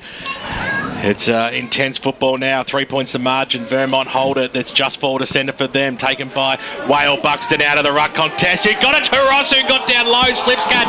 The umpire said play on. He hasn't paid the mark. I thought he made it. Tommy Schneider's just in front of us. He's not happy with the umpires. Luckily, he hasn't got a microphone on because we'd be off air. Oh, he took the mark. It's definitely a mark. We've seen it on the replay. He's been robbed, Robbie Ross. And we'll have a ball up. So, that's a let off there. I've defended him all day, the umps, but that was a shocker. No, yeah, what you call that defending all day. Ross takes it out of the ruck contest. Good on you. As it goes. I'm completely dumbfounded. The umpire was in good spot too. Yeah, well. Ross just took that ball back thinking I'll just have a free kick. He takes it out of the ruck contest. Ross bouncing football wrong and no. Through for a behind. Bit of a career reference from you, Ben. Blasphemy as 4 points is down the margin out here. 16 minutes tick over. Otten says we'll have nothing like last time. I reckon he's kicking it long. Control. He winds up now on the left. He keeps it low, a spearing kick, and he has coughed it up straight down the throat of Whale Buxton, who was a little slow to turn around. He's going to pop it in. He wanted to kick it long, but he'd gone short, and it was a shank off the boot. But Dario is Shank, or giving him the benefit of the doubt? No, he absolutely was winding up. If you look at it on the replay, he wanted to kick it every bit of 60 metres. It comes straight off the side. But when you play in front, that's sometimes luck's a fortune, bro. It was a shank, but it's come off. So, Durayo. A man of many moments, Yes, said. he is. Calvin Durao, this is your moment. Comes in now. They lead by 4. Measured approach. They lead by 10. Vermont get the goal that they were after, and a sloppy play once again from Blackburn coming out from the defensive zone has seen another goal, another unforced error gone bad, and Vermont just had that breathing space that they were after. 10 points, Brash. Yeah, it was, and once again, this game is really turning out to be like the North Ringwood clash. North Ringwood were inching closer and closer, but Vermont always seemed to find an answer and have an answer. Is the game going to pan out that way again, or have Blackburn still got something left to give? Well, considering all the quarters have gone about 30 minutes with 3 goals, this one might go for an hour. Yeah. But once again, Vermont, as you said, with the answers. Their last 2 goals coming direct from Blackburn kickouts. So the Burners, again, once again, been pretty good around the stoppage despite the ruck dominance of Whale Buxton and Ross, and they go again. Day will get it from the handball of Murphy and pump it inside forward 50. Oglethorpe's backing back. The bounce went over Hammond's head. Oglethorpe ends up with it. Left foot snap. Where's it going to bounce? Might go through for a behind, or even better for the Panthers, go over the line for a boundary throw in. Good result. Tyson was just watching that go over to the boundary line. Not only has Matthew Day been a great goal kicker, but in this last quarter, I reckon he's had 3 or 4 clearances out of the centre. He's been the Burners' best. So Bathy, Whale Buxton. Bathy will probably want to take it out of the ruck, but there's no way he's moving that man. Whale Buxton down. Mars slapped it on the boot. Foot race now. Should be all Burners, and it is. Good mark taken by Patterson, who won his left foot, and that's what he's got. Good. Whacks it to the top of the square. Conker is giving away a metre. Hammond came in with no eyes for the footy. Umpire said play on. Conker did well, got his hands back on it. Should force a stoppage at the top of the goal square, and he does. And this is where Blackburn got a goal recently. Ben Danaher. So let's see where they've got the Burners. Oh, Bathy tried to take it out of the ruck, then drop kicked it straight up in the air. Hammond came through, took the mark. It travelled half a metre. Drop kicked it out of the air. Could you imagine the uproar of if the umpire paid that? Tom Schneider had run on the field. He's injured. So up again, well, Buxton out of the ruck, kicks towards the boundary line, but they might find a target. Good spoil in the end there from Faulkner, but it's 2 Eagles against 1 Panther. And doing well was Calder, and then James Fisher. Whale Buxton is comfortably the best on ground, I believe. I'd have a healthy debate with you. I reckon James Ross. He's kept Jake Hammond pretty much. He had 1 goal from the top of the goal square. Other than that, James Ross has been good for mine. But look, this is an argument we can have after game as well. Buxton goes up, wins the hit out straight into the path of the Blackburn players. Kick to the hot spot or the muddy spot, and Joey Fisher took on the tackler. That's ball, isn't it, umpire? Play on. Murphy. Chipping ball out wide. He's got Sam Hart and acres of space. And he does mark that. Have a shot. He's about 40 out. Have a shot. He's going to have to. He's going to play on, run around, give himself some room. Set sail for home. Samuel Hart. Yes! He's got it. Back to 4 points. What a good goal that was. The Red Jackets are up and about. 9-7-61 Vermont. Blackburn 8-9-57. Boundary. And great poise by Xavier Murphy as we go down to Brett Besson on the boundary. Yeah, the atmosphere down here is electric, boys, and the Burners supporters are really getting up and about. Just on another note, too, it's getting a little on the dark side and those lights have come on, but we're going to be finished, I think, just in time. Doncaster lead Doncaster East by 15 points. That game's done and dusted. 3 in a row for the Sharks. It'll be a victory to Doncaster today. But a few expletives not mentioned in the text message just received. That's the last 2 goals from Blackburn have come from great poise. First Bartlett's handball to Reid, and then Murphy there to have the poise to look across goal to see the wingman in space. Well, now it's a chance for the Eagles to get the answer, and they've done it so well each time this quarter. The old 1-2, they'll go drive the ball inside forward 50 out in front. Wilcox takes it, and the big man will have a ping from about 50 metres out. He's right in front of us here in the broadcast position, Matty Wilcox. And he will have had a shot like this several times over the years at training. This would be the last one before the end of training, wouldn't it? We're right behind him. Traditionally, the ball does fade right. And it faded left. And it will hooked left and through for 1 behind. So 5 points is the margin now. As the young Eagle kicks it back to Maxi Odden. What are they going with here? The last 2 kick-outs have turned out in Vermont goals, though. He'll go straight down the middle, Maxi. Torp? He's got to go direct. He winds up now and he gives it everything he's got. He thumps it out towards the wing position. Harry was a big fly over the back. Is Oglethorpe. McCafferty was in there to just go, nah. I'm knocking it over the boundary line and out of bounds. I think we're down to about the last 5 minutes, I reckon. Well, you don't reckon, you know. So how long left, Brush? 5 minutes. You getting text messages from the timekeeper's box? No, just he's got a direct link. There's shifty business going on here as it comes out now. Murphy got the handball. That was good play. Day over the top. Oglethorpe, who's been alive in this last quarter, knocked forward towards Hammond, who had a fresh air shot in the end. Oglethorpe was in there again. Boundary line was there. Also, Jury sees it over. We'll have a boundary throwing right in front of the cricket nets. We go back to Brendan Allen's comment at three-quarter time. He said he'd rather lose by 5 goals than 3 goals. So this is the time that they've got to take the game on. Just back themselves in. High free kick going Vermont's way in the ruck. Yeah, another one to Wale Buxton. Absolutely sensational game. God knows how many fantasy points he'd get if we were doing those, because he has won nearly every ruck contest he's gone up for today as he thumps the ball out of bounds on the full, and he'd lose 3 for that. We will have fantasy points during the week, Ben. I'll let you know on the podcast how many you got. Just Very for good. you. Very good. It'll prove his best on ground performance. Is that how you do it, by Supercoach points? No, I just like to... Patterson will bring it back into play and he'll kick it back to where Wale Buxton was. Won't get to him though, Tyson Harnes. I didn't realise you were taking back over. So, short ball out wide. So the Eagles are trying to slow it down, but they only lead by 5 points. Brash is shaking his head. Not yet. Shouldn't be slowing it down. A bit bit of anxiety. Pumped down the line, Harry. Didn't read it. Robbie Ross did, but dropped the mark. Smith, handball, looking for Fitzpatrick. Got met by Lawler. The ball went further out wide. They're all slipping over. Pick up by the Mars. Handball over the top. Interesting decision. And Faulkner read it best. And that man there in the sunnies, passionately gleaning his teeth. Brash is looking to see if he knows who it is. He's giving a few words to someone.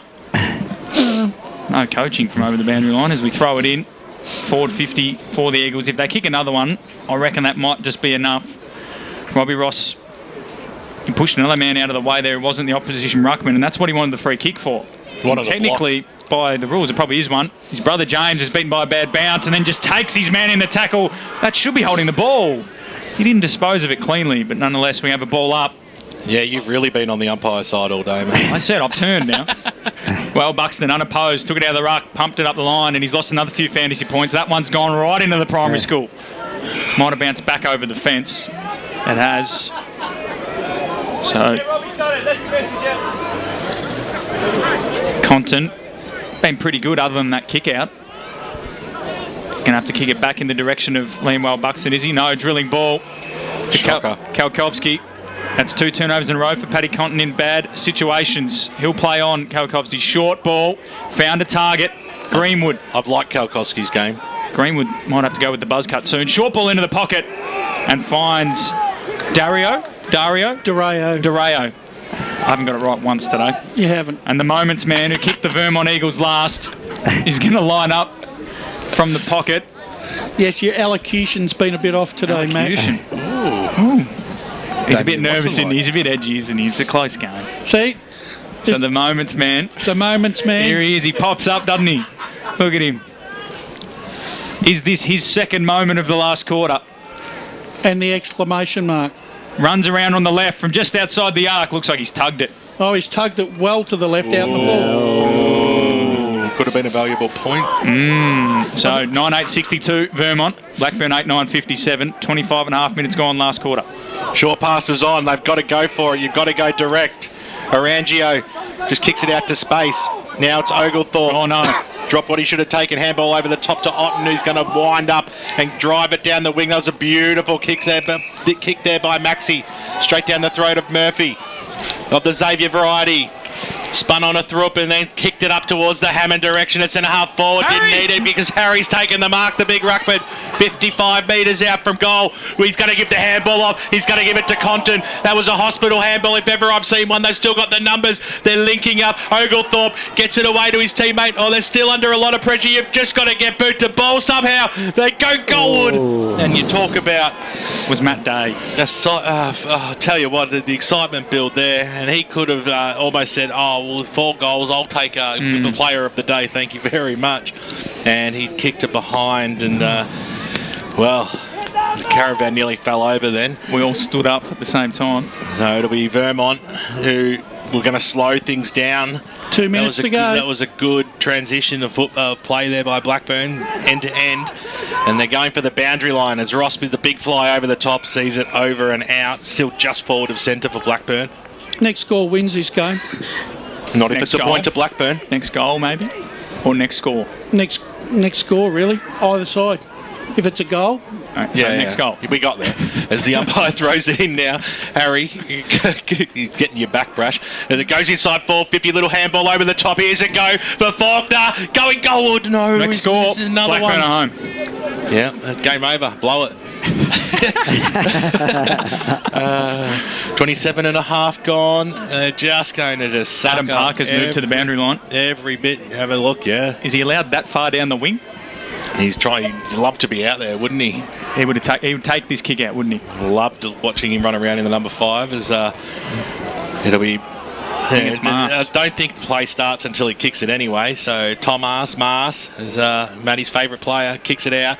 Or timely little toe poke there by Greenwood. Is that deliberate? He's paid it. He's paid deliberate, and it was deliberate because it just was. Patterson, who's a lovely kick of the football. I'm not disagreeing. A last throw of the dice here for the Burners. He kicks it up towards the Hammond direction over the back of the pack. There's about 20 players around the football here. They're screaming for holding the ball there on James Ross, who's been so good. Adam Parker's just telling every Vermont player to get down. Wilcox I think there's only 1 or 2 forward of the ball for the Eagles now. Wilcox is going down to play goalkeeper. It's like a rugby scrum up there at the moment. There's a big knock there by Harry. It's going nowhere. Who can get the ball loose at the moment? You'd expect another stoppage or 2 until you wouldn't think Vermont are going to have another chance to score. This will be the last chance here for Blackburn. Is taking their time. It's not like it's junior footy and the clock keeps running.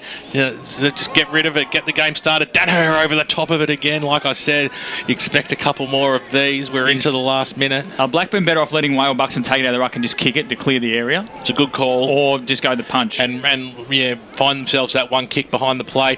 Comes down, Kalkowski. What a game he's played. He's kicked it out, and that's going to save the game. That's going to save the game, all right. The siren sounds that Vermont have won by 3 points out here at Vermont Recreation Reserve. I'll tell you what, these tussles over the years, they've gone down to the wire. There's a fierce rivalry. They're borderline local rivals. They're around the corner, and I'll tell you what, there's some hearts that were beating pretty fast towards the end of that game, but well done to the Vermont side to hold on in the end by 3 points, boys. Yeah, great contest. We said it was going to be close all day. We weren't disappointed. It's just a shame that the ground and the quality of the contest skill-wise wasn't there. But all in all, a great game back for all the spectators, and this great rivalry just continues to build. Yeah, and I look at the scores in the last quarter. Blackburn 4 goals 5 and Vermont 2 goals 5. So it was a great last quarter. Let's cross down boundary side because the senior coach of the Vermont Football Club is right there with Brett Beston. Just keep your turn around, mate. Thanks, boys. Yeah, we've got, of course, the victorious Vermont coach Adam Parker's out here, and boy, what an arm wrestle all day. A fantastic scrapping you got there, and then you look a very relieved man. Yeah, it's been good. It's a good win. We know they're a good opposition. They had a number of quality players come in. It was hard work today. Heart must have been in the mouth a couple of times there. They came at you pretty hard in those last 2 minutes. Couple of shots just off target. Yeah, it was could have gone either way for sure. But we grounded out. Credit to Blackburn. They had a number of opportunities to win the game as well. Fantastic, boys. You got some questions? Let him get around to Besto, and we'll talk to him after. Yeah. Thanks, mate. Great work there from Besto. Ray, you were talking about the last quarter being a much more open game of footy. Yeah, look, it was the best quarter of the game, actually, but the thing that I really get upset about in this game is the overuse of handball by both teams. I don't think I've seen for a long, long time a game of football with so many handballs. I think, Ray, I agree with you, especially when the conditions are wet. That's when that's when the handball does tend to get overused, not so much when the game's dry. Yeah. And this afternoon, look, both sides can be accused of some ordinary play at best. Yeah. And in the end, it just came down to who took their chances at the appropriate time. And fortunately for Blackburn, they had moments and chances in that last minute and a half, but they just couldn't get that goal. Yeah, look, and I contribute all those hand passes to the fact that both sides crowded where the ball was. You look at any time during the game, there was no players way out on their own or anything like that. Everyone was in there going after the ball. Yeah, absolutely. In terms of like permutations for this season, Vermont now maintain first position on the ladder. It looks like they'll just be still equal points with South Croydon and Oval Park, but have played one less game. For Blackburn, best on ground leading them off there. Yeah, Blackburn 3 and 4 now, and with Baldwin's win, they'll now fall behind Baldwin. So Baldwin will be even on points with Norwood, and Blackburn will fall further behind, and they'll be equal with Doncaster, who have gotten up over Doncaster. Yeah. So Doncaster 3 weeks ago, we were talking about getting relegated, and they're now equal with Blackburn on the ladder. So a pretty incredible swing. The song looks like it's going to be pretty soon. But Blackburn, look, if they play like that each week, they're not going to lose many more games. No. And they really probably look like they needed the run a little bit too, Matt. And they haven't had a run for a month. But I mean, look, you can't question their endeavour. You know, they had a red hot crack.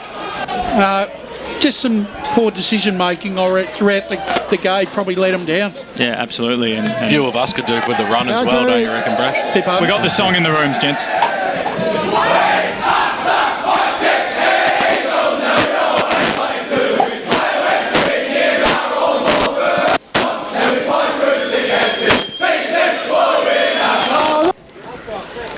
Come on, Brash, finish it off.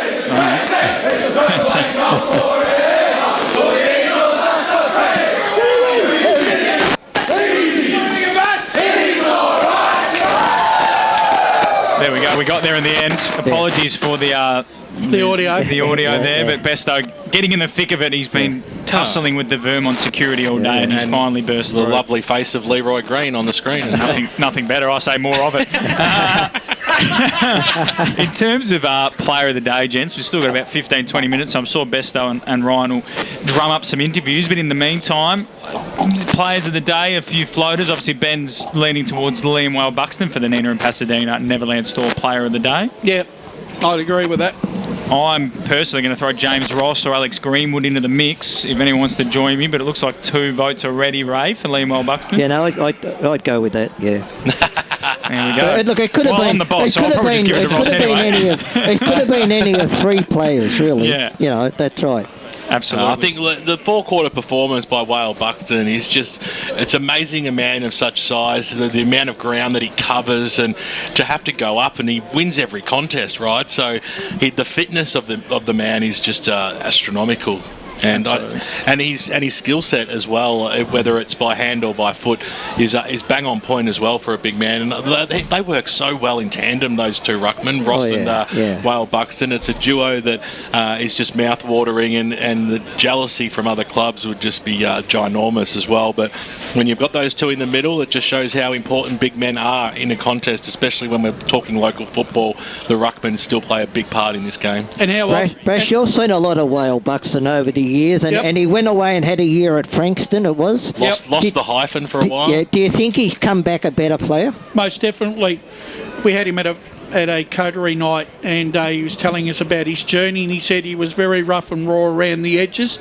He had to go up and do some learning. He said the stint at Casey was probably the thing that taught him to appreciate what he had in footballer, and he believes that since that stint and a stint in Darwin, he's come back a better and mature footballer and better for the experience. It's the first time he said "we" all day, but he got one out, right? I know that. He didn't have to say it, though. You know how actions speak louder than words? I think, too, how important, just in, Ray, you were talking about those two, Ross and Whale Buxton, especially the last 2 minutes. They were really important in stemming the tide there, weren't they? Well, look, you go back to that old saying when I was a boy, you know, these big guys, as the game goes on, they don't get any shorter. You know, that's 2 games I've seen Vermont this year, and those 2 players, particularly after half-time, have dominated the 2 games that I've seen them.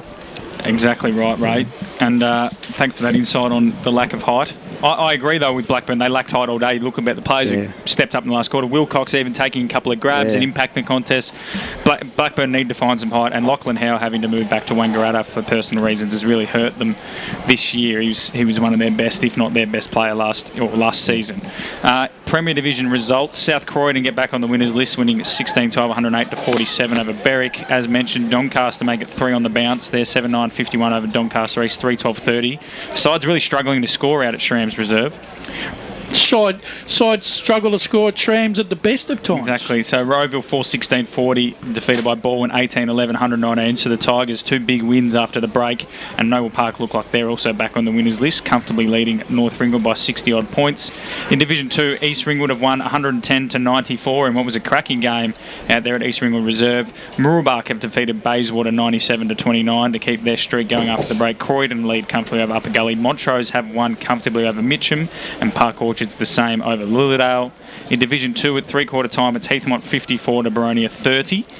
That game started late for reasons unbeknownst to me. Probably the ladies on first. No, they had the game structured perfectly, so I think it was just a timing issue from the timekeepers, but we'll work on that during the week. Templestowe 6-7-43, Knox 6-12-48. That says still live, but given the way it's been updated, you'd assume that's a full-time score. So second win of the year for Knox, we think. Disappointing for Templestowe, but some better performances coming from them. Waverley Blues get back on the winners list, 89-76 over Scoresby. Warrandyte 18-7, 115 to Ferntree Gully 10-9, 69. That's the second time this year they've belted Ferntree Gully.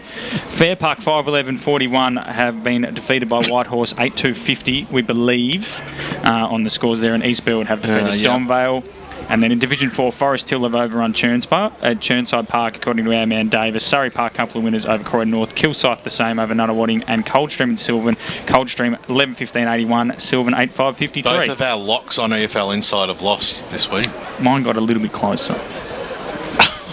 I still think. What did I say? Both of them lost? Is that right? Yeah, mine was closer. My roughie was closer. So on points, I win. No such thing as a better loser. I still think, Manny, probably the only thing that's probably still a little bit concerning are the winning margins in Division 1 each week. There's two teams that are well out of their depth. I think it was just a round where the top. Like Park Orchard's played Lilydale, so that's the best attack against a team that's shipping them like it's going out of fashion. And then Croydon, Upper Gully, it's not. Yeah, but when your average winning margin in that competition's been 50 points for the season. But there's outliers though, isn't there? Yeah, what are we thinking? Like East Ringwood and Wanty South was 16 points. What are we thinking for FNL Sunday? I think that's a discussion for off air, but everyone's getting wins talking now. Scores Is one. If Knox have gotten up, we haven't spoken to Brendan Whitecross. They look like they're going to defeat Templestowe by a goal. That's fantastic. We would have loved Fair Park, but we might have to go Whitehorse. Haven't spoken to them this year. And here we go. We got the big best on ground coming out, I think. Oh, we got James Ross. James Ross has put on a few pounds after the siren. No, it looks like Brett Beston and Ryan Long are going to be with Liam Whale Buxton, who has been given best on ground by 3 of the 4 men in the box. And luckily Liam can't reach me from here, so I'm going to... We're going to cross down to best. Boundary boys. Yeah, thanks. I've got the big mad Liam Whale Buxton down here, who we've decided is the best on ground regardless. Now, I think it was pretty unanimous, bar one. Liam, absolute grind. It wasn't a great game. I mean, from your perspective, I don't know what it was like to play, but to watch for 3 quarters, but you just got there in the end. Yeah, I suppose when we lost a couple of guys, the other boys just stood up. A couple of guys down to injury, Johnsy and Josiah. So for us to step up, guys play their role and just grind it out.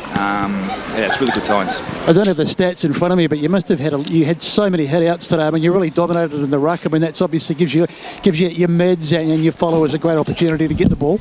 Yeah, I think so. That's what we've sort of been building on week to week. I think that's the thing we pointed out. Blackburn is a little bit weak in, so for us to capitalise on that was really good. So I think we got on top pretty early in the midfield, so it's good to see. Good stuff. Boys in the box have got some questions as well. Liam, Brash here, mate. The opening 2 weeks after the lockdown against 2 quality opposition, it's been a really good. It's been a good couple of weeks, and as you said, I'm hearing a lot of the younger brigade have been challenged. Just constantly seem to surprise and are maturing very quickly. Yeah, you're exactly right. The large group of young kids are just stepping up, playing roles. Parks is just giving real simple directions, and they're standing up each week, whether it's guys in the forward line, midfield, or in the back. So it's just role playing, real simple stuff, but they're really doing it well. Just the dynamics between you and Robbie Ross. How does that work throughout the game, mate? I think we complement each other. You know, we played two different styles in the ruck. He likes to jump, I like to wrestle, and he's been playing really well up forward. So for him to be flexible in the minutes that he plays, whether that's in the middle or up forward, it sort of just gets us different opportunities. And yeah, it's sort of clicking really well, especially in his last two games against good opposition. It's Ray here, Liam. Just one from me, mate. With the changing of the rule in the ruck contest, where you're able now to grab the ball and put it to boot, you obviously you don't disagree with that one, do you? No, it's good, and I think they're being umpired really well with how they're not calling holding the ball.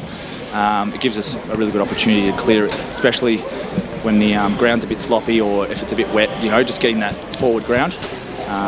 Yeah, capitalising on that as well. Liam, Brash was telling us earlier that you spoke to the Coterie group, and I'm sure that would have been a great event for yourself, but you spoke about your growth when you went up to the Northern Territory. A lot of players have been doing that in recent years. What was it like going up there during a summer and playing footy in, I'm assuming, a different brand of footy? Yeah, it's different. Like you're playing in the summer, so you're sort of switched off. You're playing for a different club, different environment.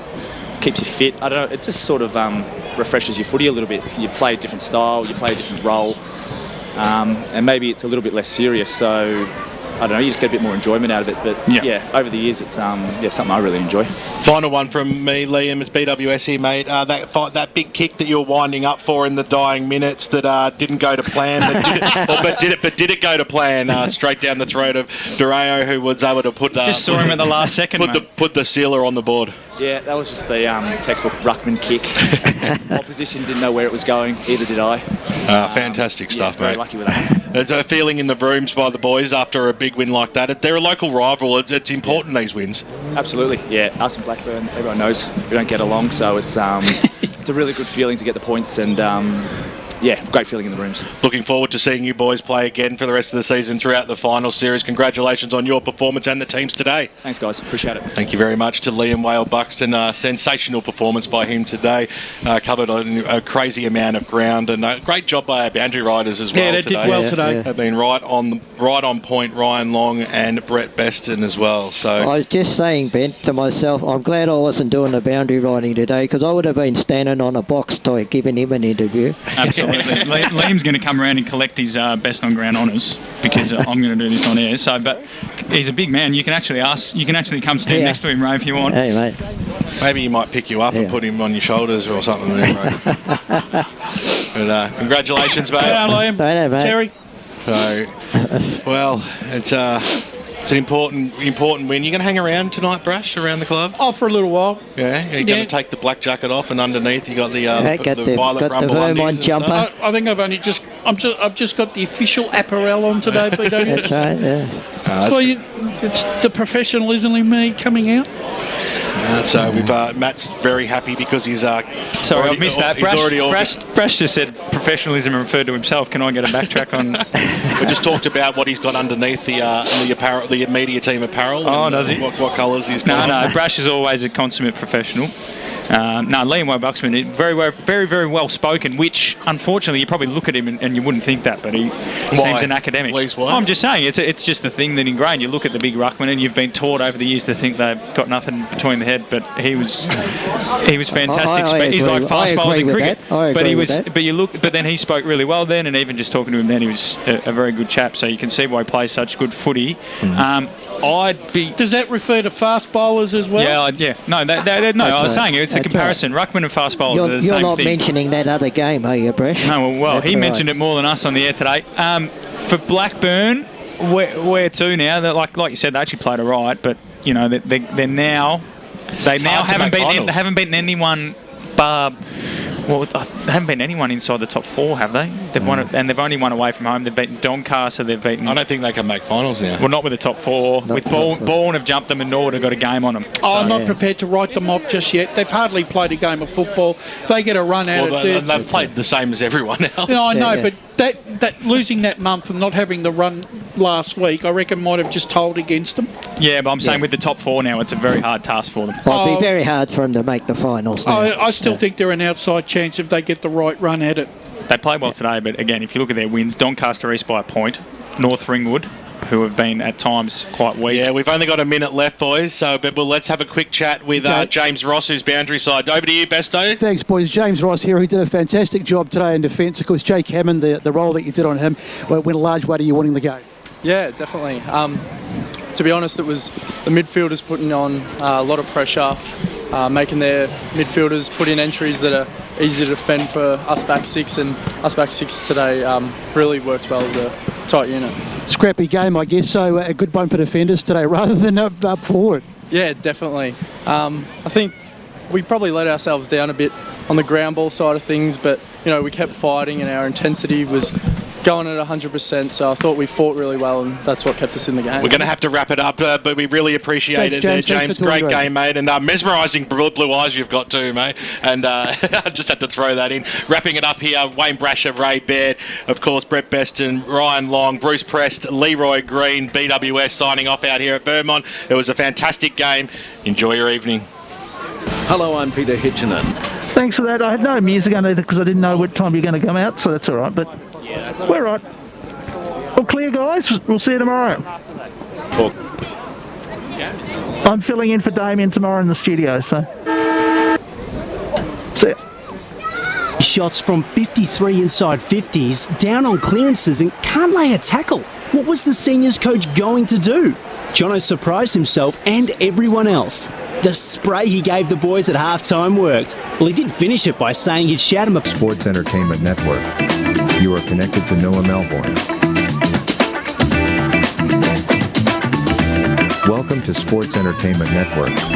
You are connected to Noah Melbourne.